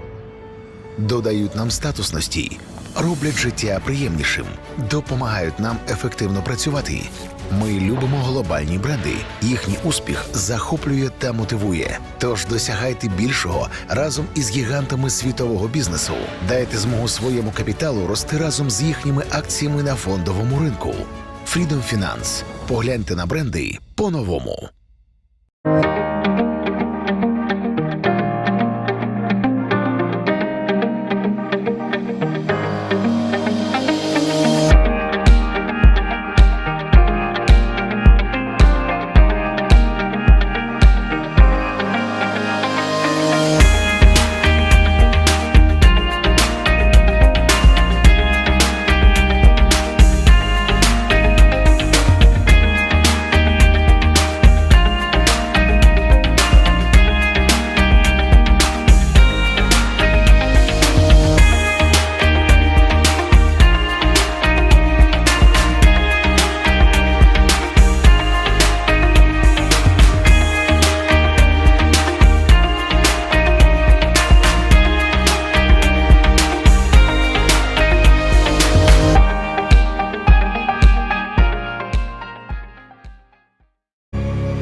не один чи два, навіть сотня не створять такі дива. Нас безліч, і ми такі різні, рішучі, скажені, залізні. Великі інноватори, кодери, креатори, студенти, прораби, SEO, стартапи, 3D-друкарки, екологині, найрозумніші люди в країні. Ми носимо віртуальні шоломи, будуємо цілі райони, створюємо нові вакансії, для електрокарів будуємо станції. Сягаємо рукою до космосу, все вище і вище злітаємо. Як далеко і самі не знаємо. А ще ми любимо відпочивати, робити івенти, співати, кричати, ділитися новим, зніматися для теленовин, руйнувати стереотипи, формувати власні архетипи, інкубувати, акселерувати, зростати, злітати, придумувати, чого не існувало, щоб майбутнє нам не готувало. Жити інноваціями, віртуальними трансформаціями, роботами, дронами, кодами, людьми. Це юніт. То є ми.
Щодня продукти десятків компаній підносять нас на хвилю прогресу, додають нам статусності, роблять життя приємнішим, допомагають нам ефективно працювати. Ми любимо глобальні бренди. Їхній успіх захоплює та мотивує. Тож досягайте більшого разом із гігантами світового бізнесу. Дайте змогу своєму капіталу рости разом з їхніми акціями на фондовому ринку. Freedom Finance. Погляньте на бренди по-новому.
Ми юніт. Не один чи два, навіть сотня не створять такі дива. Нас безліч, і ми такі різні, рішучі, скажені, залізні. Великі інноватори, кодери, креатори, студенти, прораби, SEO, стартапи, 3D-друкарки, екологині, найрозумніші люди в країні. Ми носимо віртуальні шоломи, будуємо цілі райони, створюємо нові вакансії, для електрокарів будуємо станції. Сягаємо рукою до космосу, все вище і вище злітаємо. Як далеко і самі не знаємо. А ще ми любимо відпочивати, робити івенти, співати, кричати, ділитися новим, зніматися для теленовин, руйнувати стереотипи, формувати власні архетипи, інкубувати, акселерувати, зростати, злітати, придумувати, чого не існувало, щоб майбутнє нам не готувало. Жити інноваціями, віртуальними трансформаціями, роботами, дронами, кодами, людьми. Це юніт.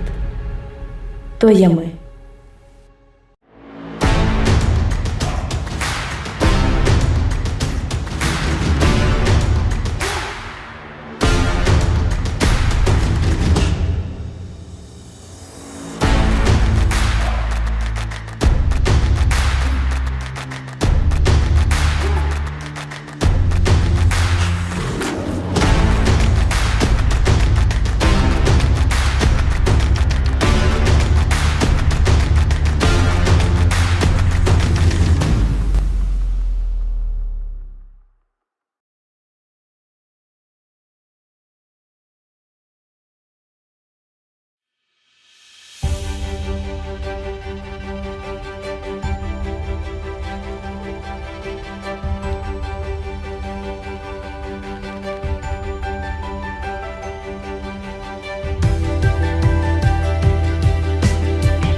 Щодня продукти десятків компаній підносять нас на хвилю прогресу.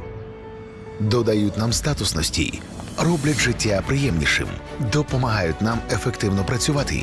Ми любимо глобальні бренди. Їхній успіх захоплює та мотивує. Тож досягайте більшого разом із гігантами світового бізнесу. Дайте змогу своєму капіталу рости разом з їхніми акціями на фондовому ринку. Freedom Finance. Погляньте на бренди по-новому.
Ми – юніт.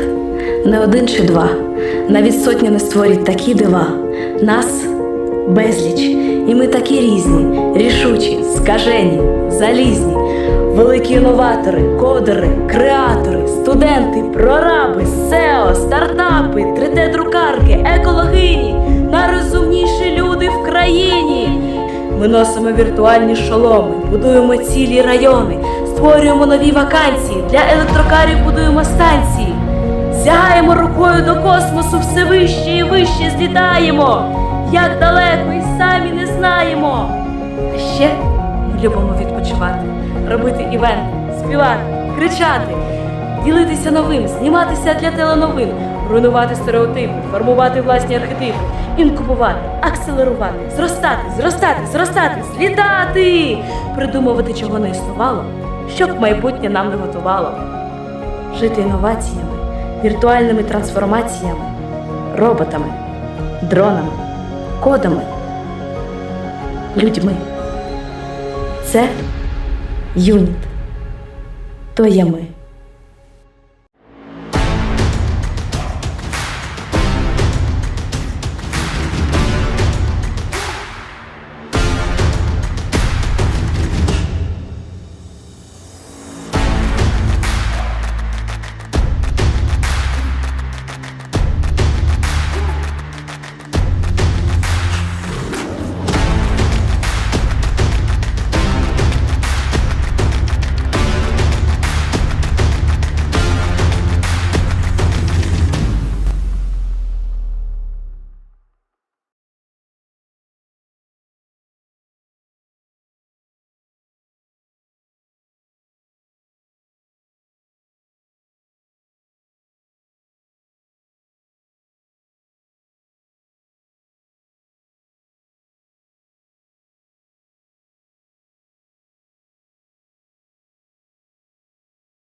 Щодня продукти десятків компаній підносять нас на хвилю прогресу, додають нам статусності, роблять життя приємнішим, допомагають нам ефективно працювати. Ми любимо глобальні бренди. Їхній успіх захоплює та мотивує. Тож досягайте більшого разом із гігантами світового бізнесу. Дайте змогу своєму капіталу рости разом з їхніми акціями на фондовому ринку. Freedom Finance. Погляньте на бренди по-новому.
Ми юніт.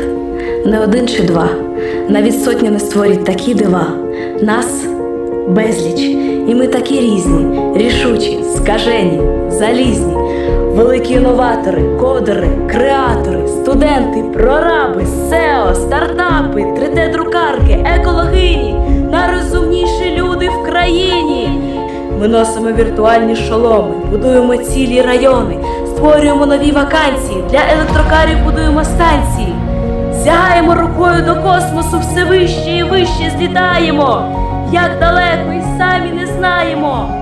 А ще ми любимо відпочивати, робити івенти, співати, кричати, ділитися новим, зніматися для теленовин, руйнувати стереотипи, формувати власні архетипи, інкубувати, акселерувати, зростати, злітати, придумувати, чого не існувало, щоб майбутнє нам не готувало. Жити інноваціями, віртуальними трансформаціями, роботами, дронами, кодами, людьми. Це юніт. То є ми.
Щодня продукти десятків компаній підносять нас на хвилю прогресу, додають нам статусності, роблять життя приємнішим, допомагають нам ефективно працювати.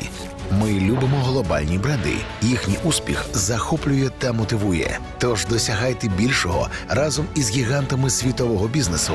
Дайте змогу своєму капіталу рости разом з їхніми акціями на фондовому ринку. Freedom Finance. Погляньте на бренди по-новому.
Good afternoon. How are we? Not that cold, right, anymore? So that's good. Well, guys, if you have people who are trying to raise money, if you have friends who are startup, and it's time to tell them, because this is happening here. This is here. Okay. We are going to talk about VC and about well, how to invest and where is the next unicorn. I hope you didn't have too much rum during your lunch, that you feel warm and cozy, right? And I will introduce my dear panelists before we start talking about money. And first, I would like to welcome Victoria Umanska. Victoria is the investor manager in Smoke, and she will tell us a little bit more in a few minutes. Cesar Salazar, founder and CEO of Beyond, but he's from Mexico and is well known in building huge, nice, cool ecosystem. And he's also, but he won't tell you that, but he's also passionate about raccoon, right? You love raccoons. Yes, I knew it. Then we have Can Sarakoglu, who is a founding partner at Seedstar URU Capital. How do you pronounce it? Yuru Capital, of course. And Pavel Bogdanov, who is the general partner of Almaz Capital. Okay, please join, guys. Join. I'm sure you guys you want to raise money to create a startup, right? Yes, of course. Well, have a seat. Welcome. A few things. I was looking at numbers to prepare these panels because I thought, COVID, maybe VC was not a thing for 18 months. Maybe Silicon Valley stopped. Maybe there's no new unicorn. And in fact, it's exactly the reverse. I have the feeling that the world of VC is going crazy.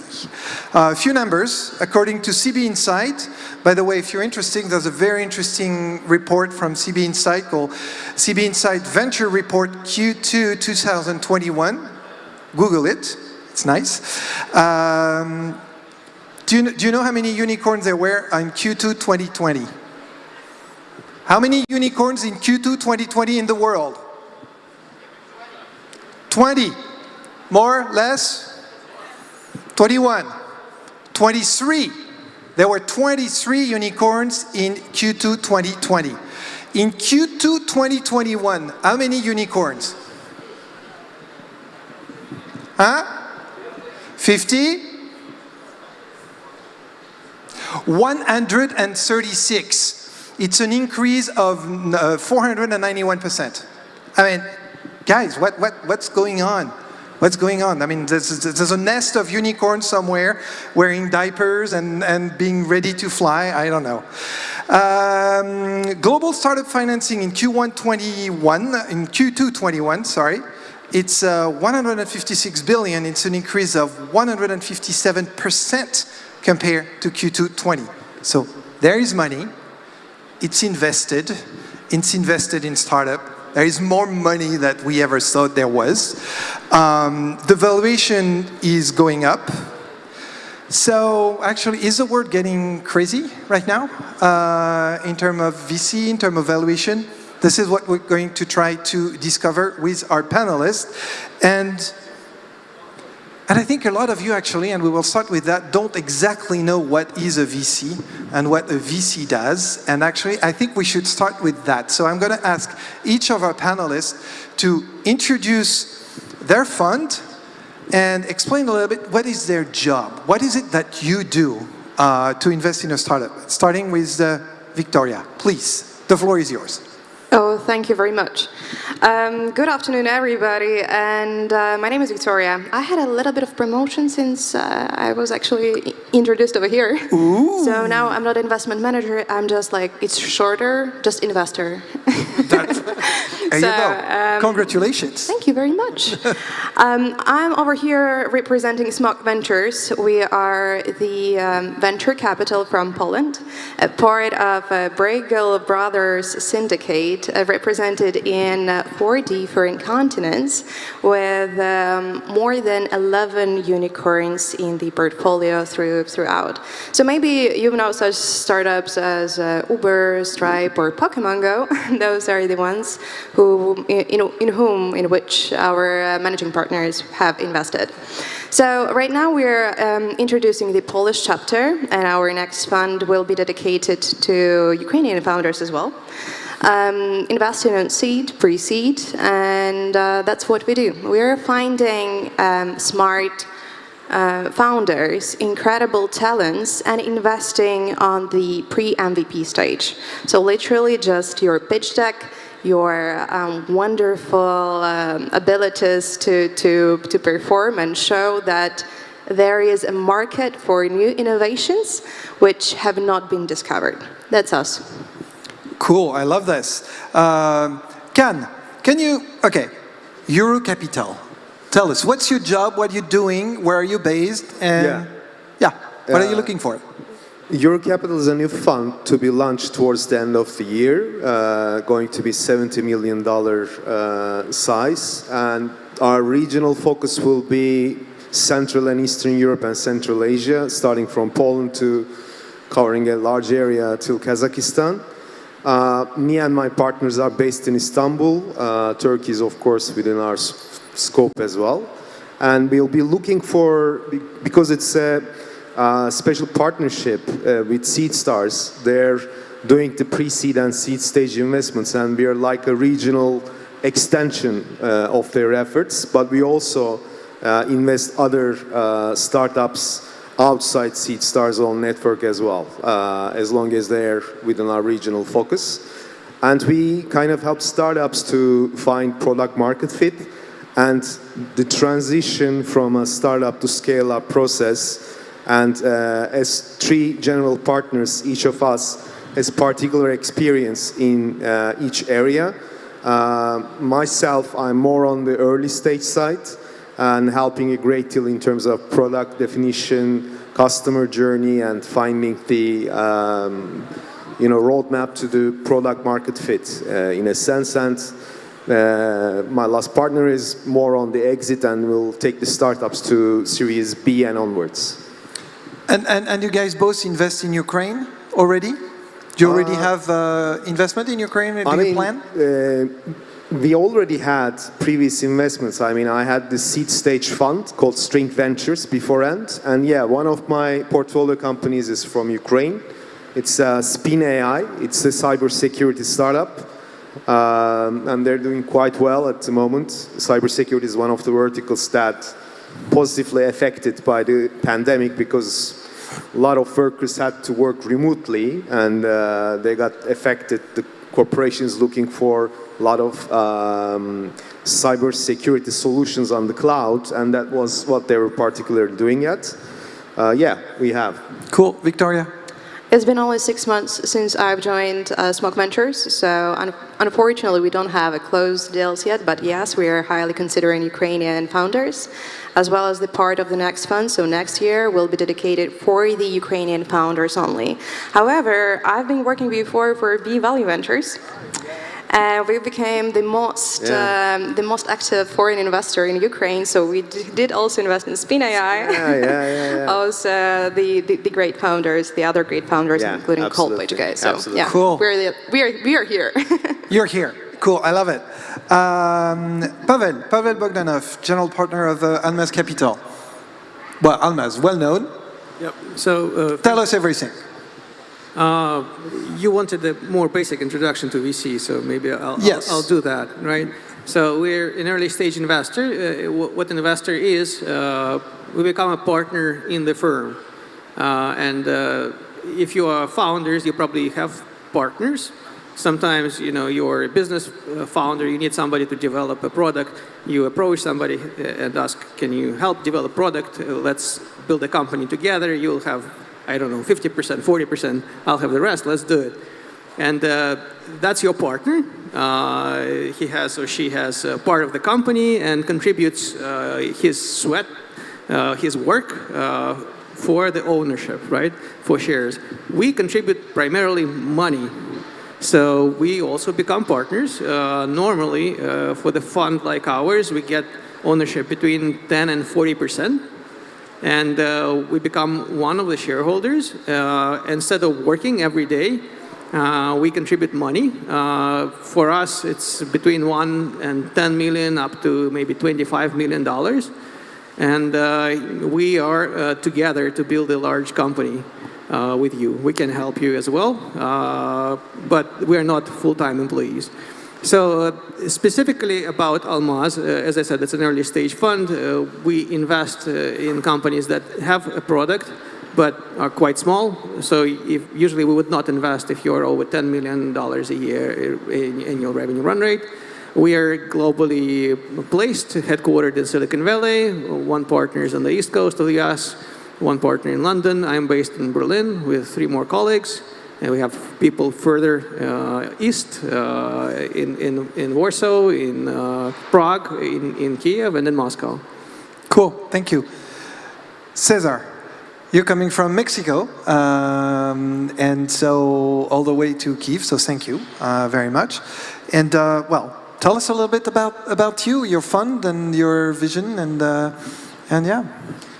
I can tell you a bit about my story because I think that would be more relevant to the audience. I did come from Mexico City to this. I'm very happy to see how much is happening here in Kiev. And I started in venture capital because I was a founder who couldn't find venture in my country 10 years ago.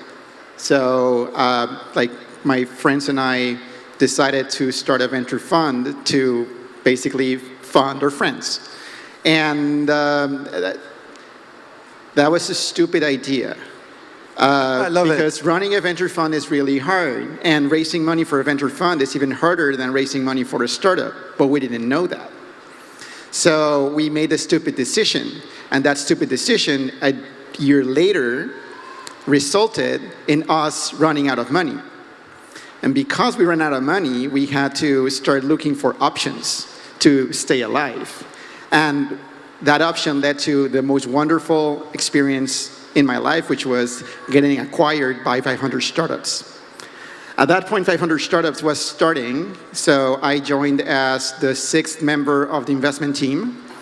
And at that point, the name 500 startups was still very ridiculous. People were like, what, 500 startups, that's a lot. And we made it less ridiculous because we kept investing in startups until we were investing in more than 500 of them. So at the time I left, we were investing in over 50 countries. We had invested in around 1,500 companies. I had personally been involved in making around 100 of those investment decisions across Latin America. And we're investing in around 1.5 companies per day. So that was a lot, and I was incredibly burned out, and I left investing, and now I'm a founder, which is counterintuitive because most people start as founders and then eventually become venture investors. And so hopefully I get some opportunity to tell like how is it to invest in so many startups and what we're looking for and how, I mean, you can leverage some of that. Cool, and we'll come back to this. I just mentioned a few numbers. They seem crazy. I mean, when I did that research, I was really not expecting to see actually the number of unicorns booming during the pandemic, the value, the money invested. I mean, and most of this money, I mean, 70 billion out of the 150 billion invested are invested in the US. So the US, and we will come back to this, seems still to be the mecca, but obviously there's also money for other regions. Is it something you see? Like, do you feel like there's more money, more projects, more, Victoria? Well, for us, the pace didn't stop. Like we are constantly investing at least one startup per month. So that's our like the goal, the initial goal. Amount of the startups which we were reviewing, it's constantly increasing because we are doing a great job. That's as simple as that. So I think the quality of the startups, that's the different version. We are currently investing in Poland in serial founders, not only, but it just happened to be that majority of well-known startuppers are coming back to us, so our due diligence is a bit shorter, and that's... It's getting more competitive, right? In Poland, for sure. In the region, yes. In the region, for sure. I'm currently, I'll be also traveling to Prague and Lithuania, Latvia, just to double check with the guys how the things are going. So if you will be around, feel free to join and jump on my road trip. Cool. But looking at the numbers, the whole region is scaling faster. However, I believe SoftBank, actually, SoftBank and Speed Ventures have just started a new initiative for emerging Europe and described emerging Europe as Germany. So I'm not sure, gentlemen, what kind of emerging Europe we're talking about, but I'm over here concentrating on Central and Eastern. So, and I think it's doing great. Ken? Yeah, I mean, significant amount of money is being channeling into tech space. One of the reasons is the pandemic, because it accelerated the transition to a more digitized economy, and it's proved to be a safer bet than most other investment verticals, I would say. And pandemic also drove some consumer behavioral change in that regard as well. Like we have seen the rise of new kinds of startups, like various on-demand delivery services, like for groceries, for foods, and the invention of new categories like dark stores, dark kitchens, that kind of stuff. And yeah, it attracts a lot of investor interest. Europe is actually booming in that regard. I mean, as far as I know, they created something like 70 unicorns and exceeded China. I think one of the reasons why money is pouring into Europe is also money wants to get into tech, and they allocated a bit of that into China. But now they are fearful of the changes in China as well, like the crackdown on tech sector and the nationalization of e-learning startups or Bitcoin farming crackdown, that kind of stuff. So yeah, I mean, our region is attracting significant amount of capital at the moment. And that's actually transitioning into valuations. That's why valuations on average are at early stage 27% higher compared to the last year. Okay, let me get that right. Early stage valuation, 20% higher than last year in the region. In general, in the world, all valuations in all stages are plus 20% more.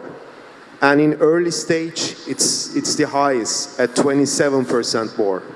Okay, guys, after this panel, we all start a startup, right? I think it's a right moment. So if you have an idea, I mean, a good one, please, and don't pitch crap, but yeah.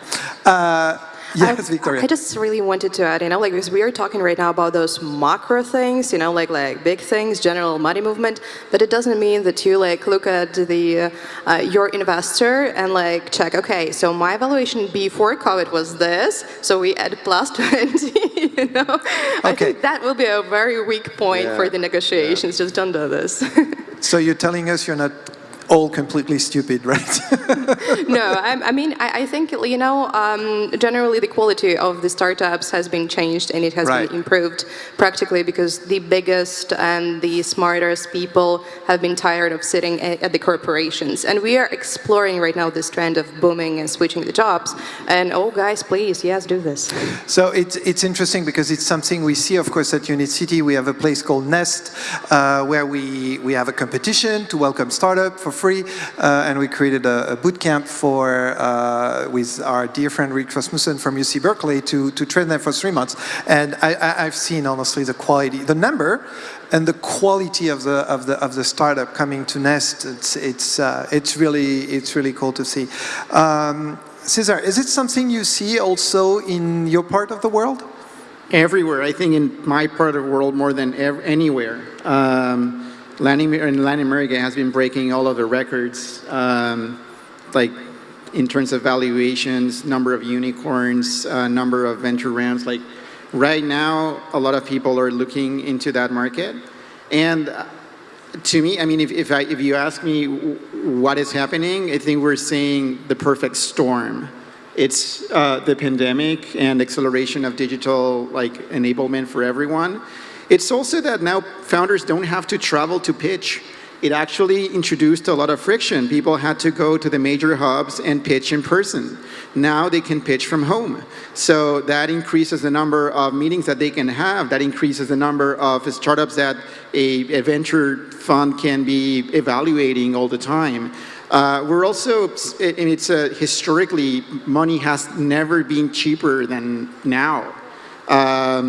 For those who are less familiar with how the macroeconomics of money work, basically those interest rates, when you see that they're lower, that means that money is more available and cheaper. So that money wants to flow somewhere, and it starts looking for opportunity everywhere. And then people start competing for that opportunity, which means that more people are looking into venture as a way to create better outcomes.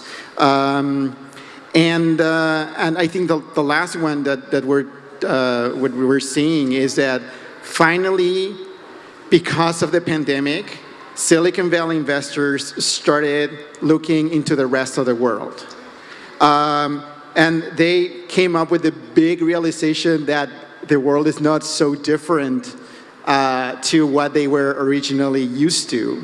So that meant that Silicon Valley investors started going into other places and investing directly in companies that they wouldn't have invested before, because originally they would have asked companies to move to Silicon Valley to invest, and now they're investing everywhere. So that means that there is higher appetite for that, and the local investors are looking at that as validation for their markets, and then they're saying, oh, I want to be in that company too. So it's like now everybody is competing with everybody, and there's no better moment to be a founder, really. I mean, if you look at it from that perspective at least, there's never a better moment than now, which doesn't mean that it's going to be easy, just to clarify. You will still face a lot of competition. Most companies will still fail. It will take a lot of effort to go and raise, but it's definitely not as hard as it used to be in many of these places. I'm sure Pavel is going to want to challenge this in 1 second because you're very hands-on, so the idea maybe of investing really far might not be exactly your forte, but we had a good example of what you just described, Cesar, in Ukraine actually. Reface. I'm sure most of you have heard about the story about Reface, which is an amazing Ukrainian startup raised, I think, more than $5 million from Andreessen Horowitz, which is one of the best VC in the world, not even going to Silicon Valley. And Andreessen Horowitz is very well known not to invest outside of 10 miles from their office because they want to see the founder. And I think it's the first time that they invested without meeting the founders. But Pavel, you're more hands-on in your approach, right? So what is your take on this? So one topic touched was the growth of valuations, and my take is that it's macro-driven. People who have money are panicking. They want to save the money. The value of money has been decreasing. Yes, consumer price inflation, food, etc., is more or less stable. And yes, the banks in Europe will charge you money, negative interest rates for keeping the money, but all assets have been appreciating like crazy, starting with equities and real estate and everything. And if you want to save money long term, how do you save it? That's a lot of people look for safety in future economy. They want to have exposure for something that will be big in the future. And if you look for something that's big today, it's a $1 trillion valuation companies. It's okay to invest $1 billion. It's something that can be a $1 trillion company in the future. So people looking for safety, they're trying to get some sort of hedge against the wave of value destruction that the printing of money could bring. It not necessarily will, but some people are afraid will. So that's what's happening. Indeed, a great time to fundraise. Money is more available. People are investing more eagerly, investing at different stages. Another characteristic of the moment that a lot of startups that get funded are expensive to operate. So there's a material value if you invest $500 million. It will help the company significantly grow. If we talk about some old tech software development startups, you don't really know what to do with $500 million. You have enough engineers, you have whatever, 200 engineers, they do the product. You cannot really accelerate much by hiring 100 times more. But if it's food delivery, if it's car sharing, stuff like that, that's clearly there's value to attracting more capital. Okay, so we had a lot of good news. Money is available, valuation is going up, it's easier to pitch. Now let's talk a little bit more about the region. Actually, about the region and about Ukraine, more specifically. It seems still that there is not a lot of VC yet doing a lot of business in Ukraine. We feel, actually, I see it from my perspective in Unit City, that it's still hard for a startup to have access to VC. There's players, and you have maybe one deal, 2 deals. But what do we need to do to change that? What's missing? Why don't you guys see the opportunity that we see? Are we doing something wrong? Should we do something differently? I hate this question. Huh? I hate this question. Of course. You know why? Why? Because since I came to Ukraine, there are more questions of what you guys are doing wrong, but not the question that you guys just don't have enough of the capital. We in Poland, right? I am as much Ukrainian as I am Polish, but in Poland, currently, there is registered around 115 venture capitals with the amount of the people in the country equivalent of 33 million. In Latvia, Lithuania, and Estonia combined, there are less citizens than by the unofficial data in Kiev only. And then I think you can count, 6 venture capitals which are operating in Ukraine with average ticket of 200K, maybe 250. And the guys are doing a great job. TA Ventures, SMRK, the Q partners, right? QPD. The guys are doing amazing job. I love them. But me too. Is that enough? No, it's not. That's why we are here. That's why we are trying, to find the startups, talk to them, to fundraise. And I believe me and my colleagues are seeing as huge potential business-wise and generally, in the development-wise. It's not the question of how good are people. People are good enough, smart enough, driven enough, ambitious enough. Let's give them money and see what happens and take this risk for the next 10 years. And that's why I'm personally sitting over here. What about you? If I can give another point of view on this debate, in the US, you don't hear in Montana people saying, how come we don't have any startups and VCs in Montana? And you don't hear that in Alaska. And in other states where you have no VCs and no startups, people are not lamenting that. That's fine. They're happy because they benefit still being in the US, benefiting from the changes that startups bring to the economy. And startups appear where there's a demand for innovation. And Silicon Valley continues being the most attractive place for startups because that's where you can most easily sell a product. It's highly competitive. Europe is much less competitive than US. So to stay competitive, clients in the US sometimes buy new technology without spending too much on diligence and everything. And if you are developing new technology, the easiest for you, if it's really new, the easiest market would be the US. So saying let's build startups purely in Ukraine, I think is folly. You should build startups for clients where the clients are mostly in the US. And if you are from Ukraine, or if you have connection in Ukraine, you have technology partners in Ukraine, people who do development, we think that's a winning combination. You get great talent, way cheaper than in Silicon Valley. You get very loyal people. You can build a very successful story. Usually, it depends on who counts. Some people will say it's not really a Ukrainian startup, it's a US startup. But for us as a fund, we consider it a Ukrainian startup because usually most of the people will be employed in Ukraine. People will get rich. They will go and start new businesses after that. And that's basically the value we bring to the local community, and that's what we support. I'm going to give two cases from Turkey, so it might be a little bit of a benchmark. Like Udemy, for instance, the founder is Turkish, and he actually tried to do the same e-learning platform in Turkey, and it failed. It was like a decade ago, and then he moved to US, replicated the same stuff, and it's Udemy now. It's a $30 billion company or something like that. But a more recent example is Getir. It's the inventor of the dark store category actually in the world.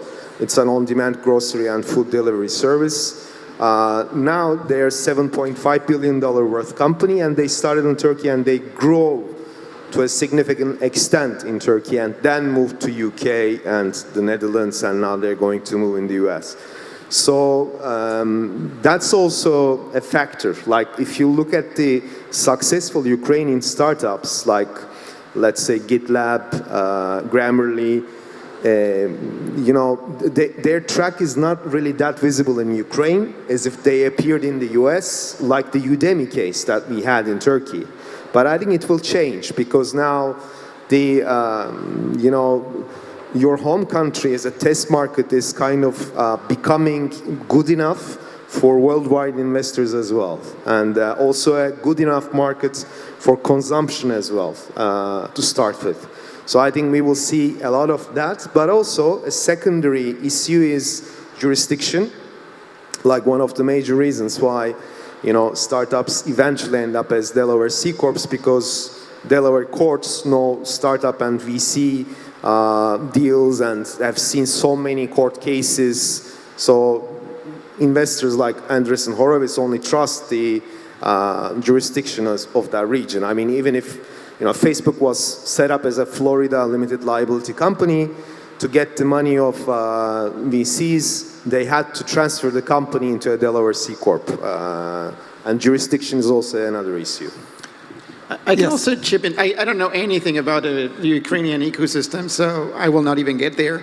I can tell you what happened in Mexico and Latam. Because 10 years ago when I started this fund, we started it because there was nobody doing it. And we were investing like $30,000 in companies. So that gives you like an idea of how like there was nobody investing. And just now, like I think in the last quarter, like Mexican companies raised close to $1 billion only in the last quarter.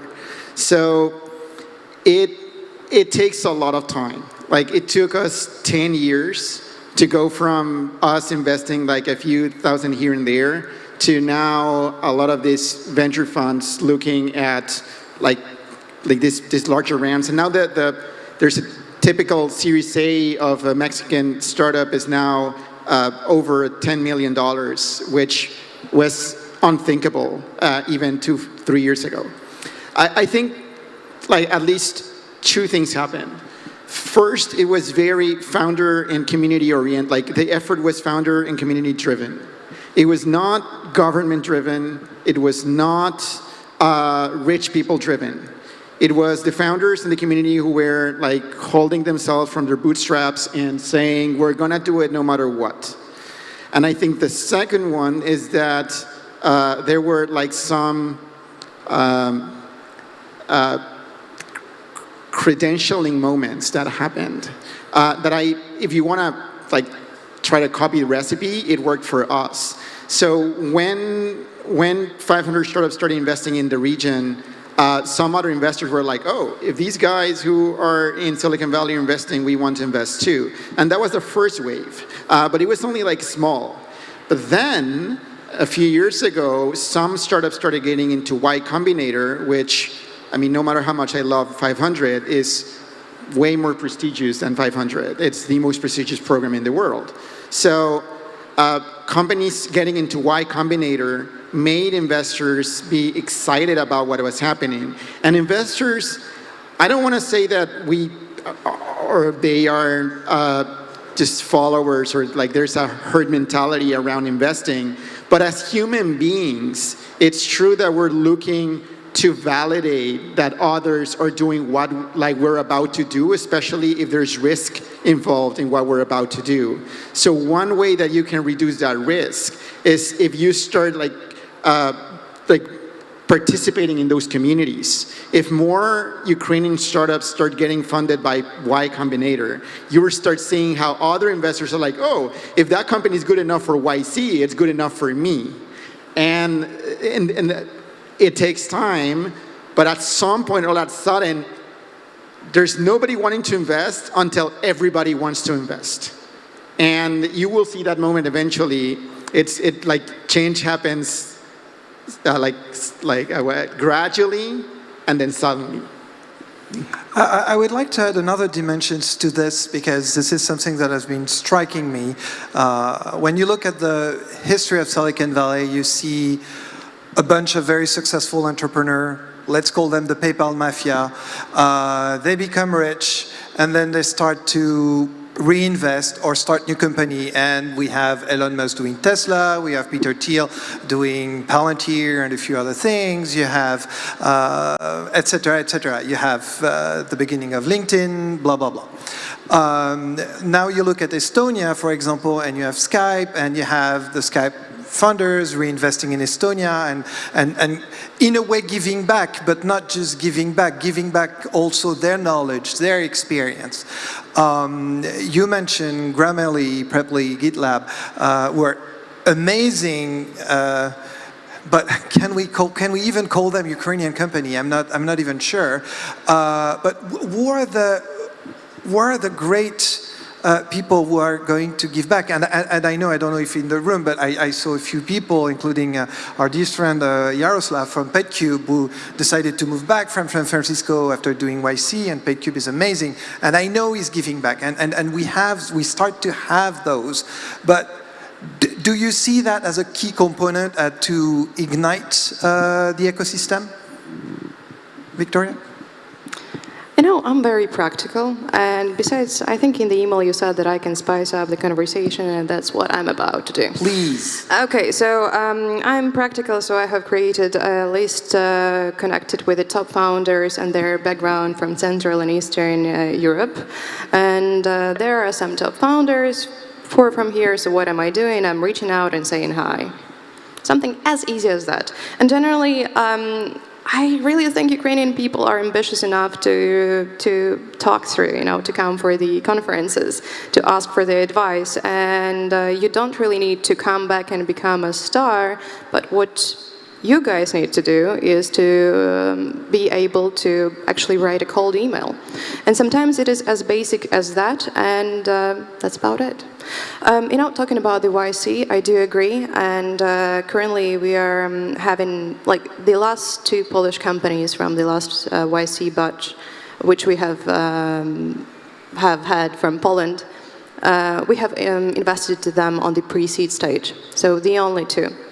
And talking about the community, they are giving the speeches, they are giving the advices. We are giving, also a lot of positive content and trying to inspire people to do more. But we've been asked, why would I want to come and do something for somebody if I'm not being asked to do so? We're having a lot of job to do. We are doing the investments. It is not our core business, to come back and talk about that. But for the founders themselves, they're reaching out. We are helping them to connect and becoming the connectors, not the main source of the information, because we are not just on top of that. Ken, Pavel, do you want to add? I think there has not been enough distributed wealth created yet in Ukraine to make a dent.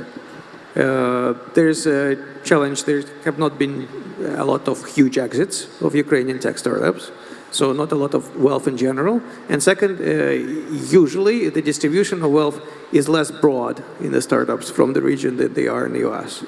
So in the US, at an IPO of a large company, you can have hundreds of millionaires, some tens of people with tens of millions plus, who will then go and invest actively and be active in the ecosystem as angels.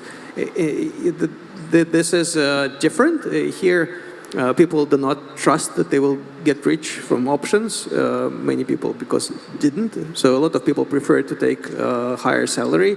And as a result, when something is successful, there is not that broad of wealth creation. But I think it will come. I'm very optimistic on that. Ken?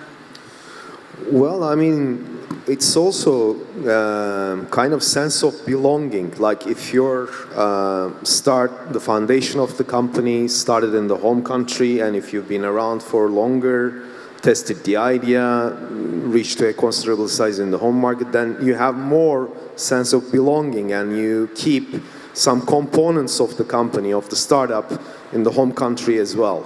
That's pretty much like the Israeli model. But as far as I've seen, the early examples of Turkish startups who went to US, Ukrainian startups like Grammarly who went to US, they really went straight ahead because the ecosystems at those times weren't that developed. I think one of the changing factors might be that they might have longer period of maturing in their home markets, or at least keeping like the kitchen, the tech development at home, and then they will create more value for the local ecosystem as well.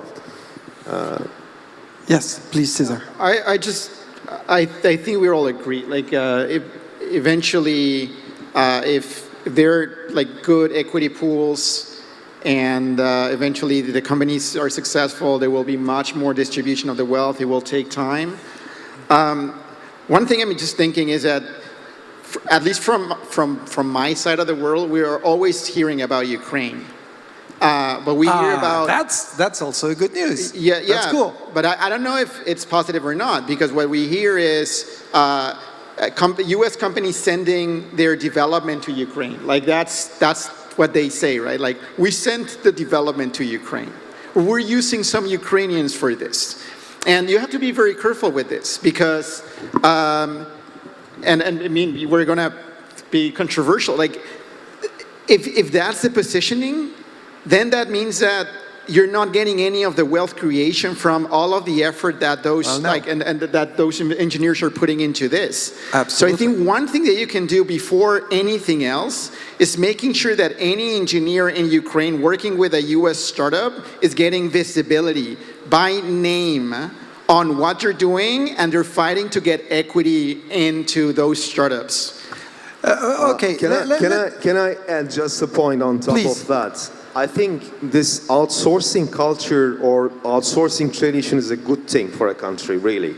Like, the most valuable unicorn came out of the Central and Eastern Europe is UiPath, and they are a Romanian company, and they started as an outsourcing company, actually. They got the kind of automation requests from big tech companies in the US. They outsourced, they did the development, and they found that there is a common intersection of requests. So instead of developing each time from scratch for each client, why we're not turning these features into a product? And now it's a hugely, massively valuable company. And it also enables the workers, the programmers in those outsourcing companies, to come across a lot of problems that needs to be solved. It gives them like a really grasp in terms of what the world and top tech companies in the US, for instance, what they need to be solved, what they're working on. And I think it's a huge asset for Ukraine to have this outsourcing capability. Victoria. Oh yes. First of all, we've used the term like we are using Ukrainians, which I'm strictly against. Second of all, we are talking about the software houses, which are called galeras in Lviv. Like literally, people are saying "Мы вигрібаємо." Meaning that they're being paid not enough for the job which they're doing, or practically we're using the intelligence of the Central and Eastern Europe. So yes, I am against that. I think in our fund we are giving the tickets equivalent to the US standards, as well as we are making founders fundraise by the US standards, because we believe the market is open and we are helping on that. So yeah. But okay, but let's continue a little bit on this, because I think it's a very important point, and it's something I've seen over and over here. Outsourcing is obviously huge. It's a huge market, and not only for the US. There's more than 20,000 developers in Ukraine that are working for Israeli companies. So basically, the value is going, right? I totally agree with that. So, but how do we switch from that to pushing funders to create product companies? Because it's not the same culture. It's not the same thing. Well, in our fund currently, and in case you guys are looking for such opportunities, we are looking for the startup which is going to outbreak this market, especially the software development. So no code, low code, the new trends, we truly hope that this is going to be changed, and we are trying to inspire the founders. We are trying to bring the capital over here to make it more available. So that's our answer. Cool, we appreciate that. Excellent. Okay, we are moving almost to the end of this panel. It was super interesting, but now I want to switch a little bit the conversation. And okay, I'm going to tell you, I'm a little bit tired of the speech that is kind of global. What do we look in a funder? Oh, we look at an amazing people. We want amazing team, especially at seed. We know the product will come, and da da da. Okay. Can you tell us something different? Or is it the same everywhere in the world? Every VC in the world is looking at, we look at people, we look at the team, we look at, but okay, but what's the secret sauce?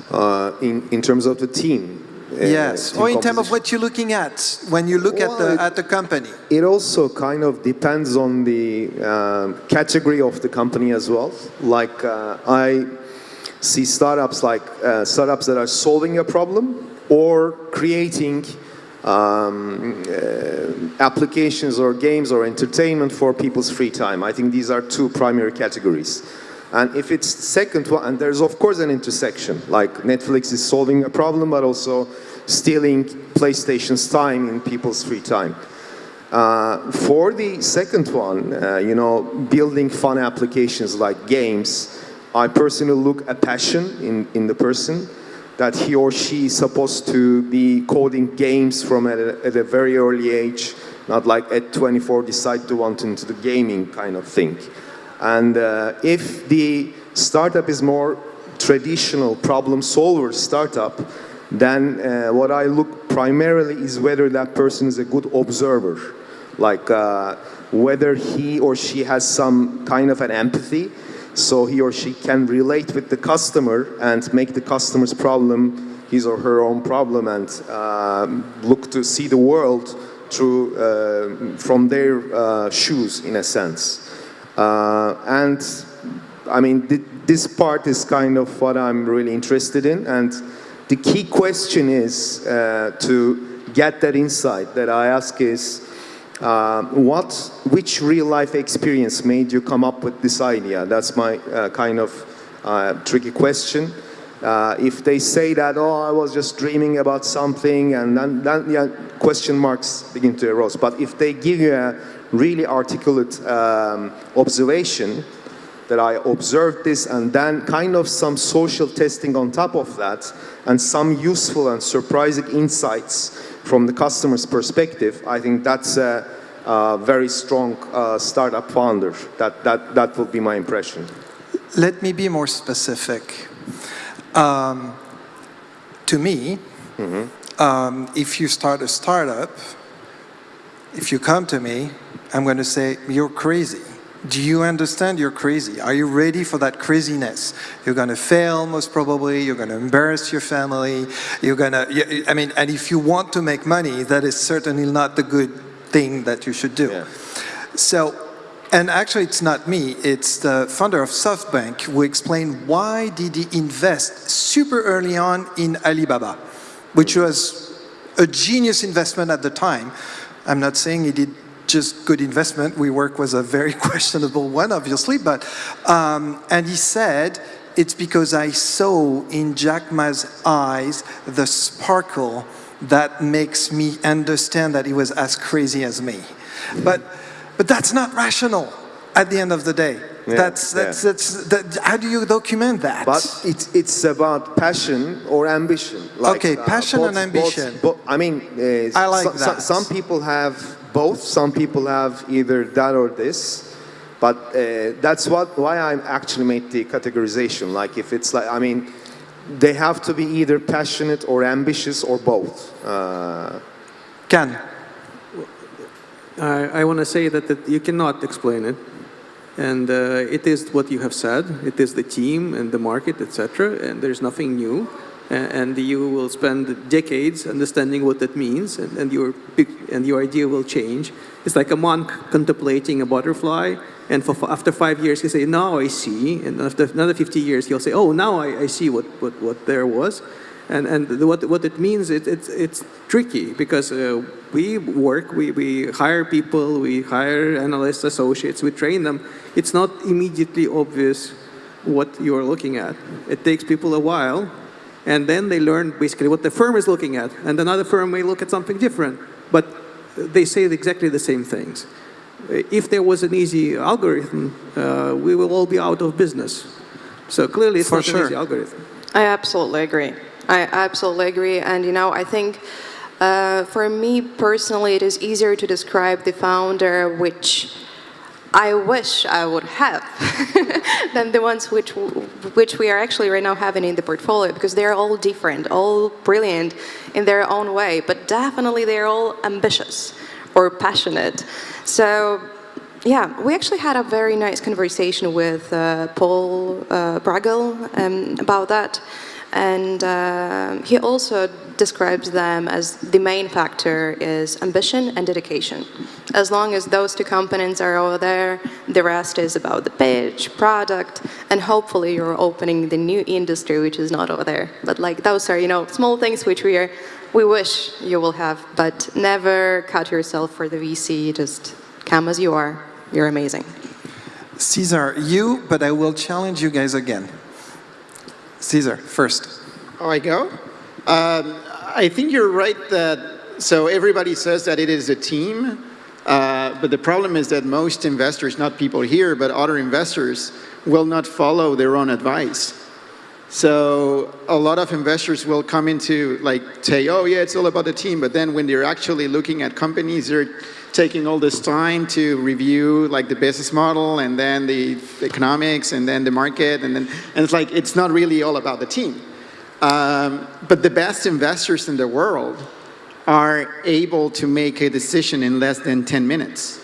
And I think we've all met that founder that they're 5 minutes into talking to you and you're shut up and take my money. You already know that they're going to get that investment and that you're going to have to fight for your allocation. I have a friend who says that venture capitalists 99% saying no and 1% begging. And it is so true. Once you meet the best investor, in 5 minutes you're I'll have to beg. Everybody will want to invest in this person. I had a conversation with Mark Andreessen one day, and he was talking about ideas. And he said, well, look, when the guys from Airbnb pitched me the first time, said, look, guys, I love you. You're really cool. But this is a really terribly bad idea. So I'm going to pass. At the end, Andreessen Horowitz invested in Airbnb, and he still regret that because he had to come in a very late stage, and and then so I asked him, what did you learn from that? He said, well, if it looks like a bad idea, then I should look again, because there might be something here. And if it looks like a good idea, then usually now I pass. So it's not just about the people, it's also about the project, the idea. I mean, is it something you think about? And I'm sure you do. Of course you do. Yeah, it's like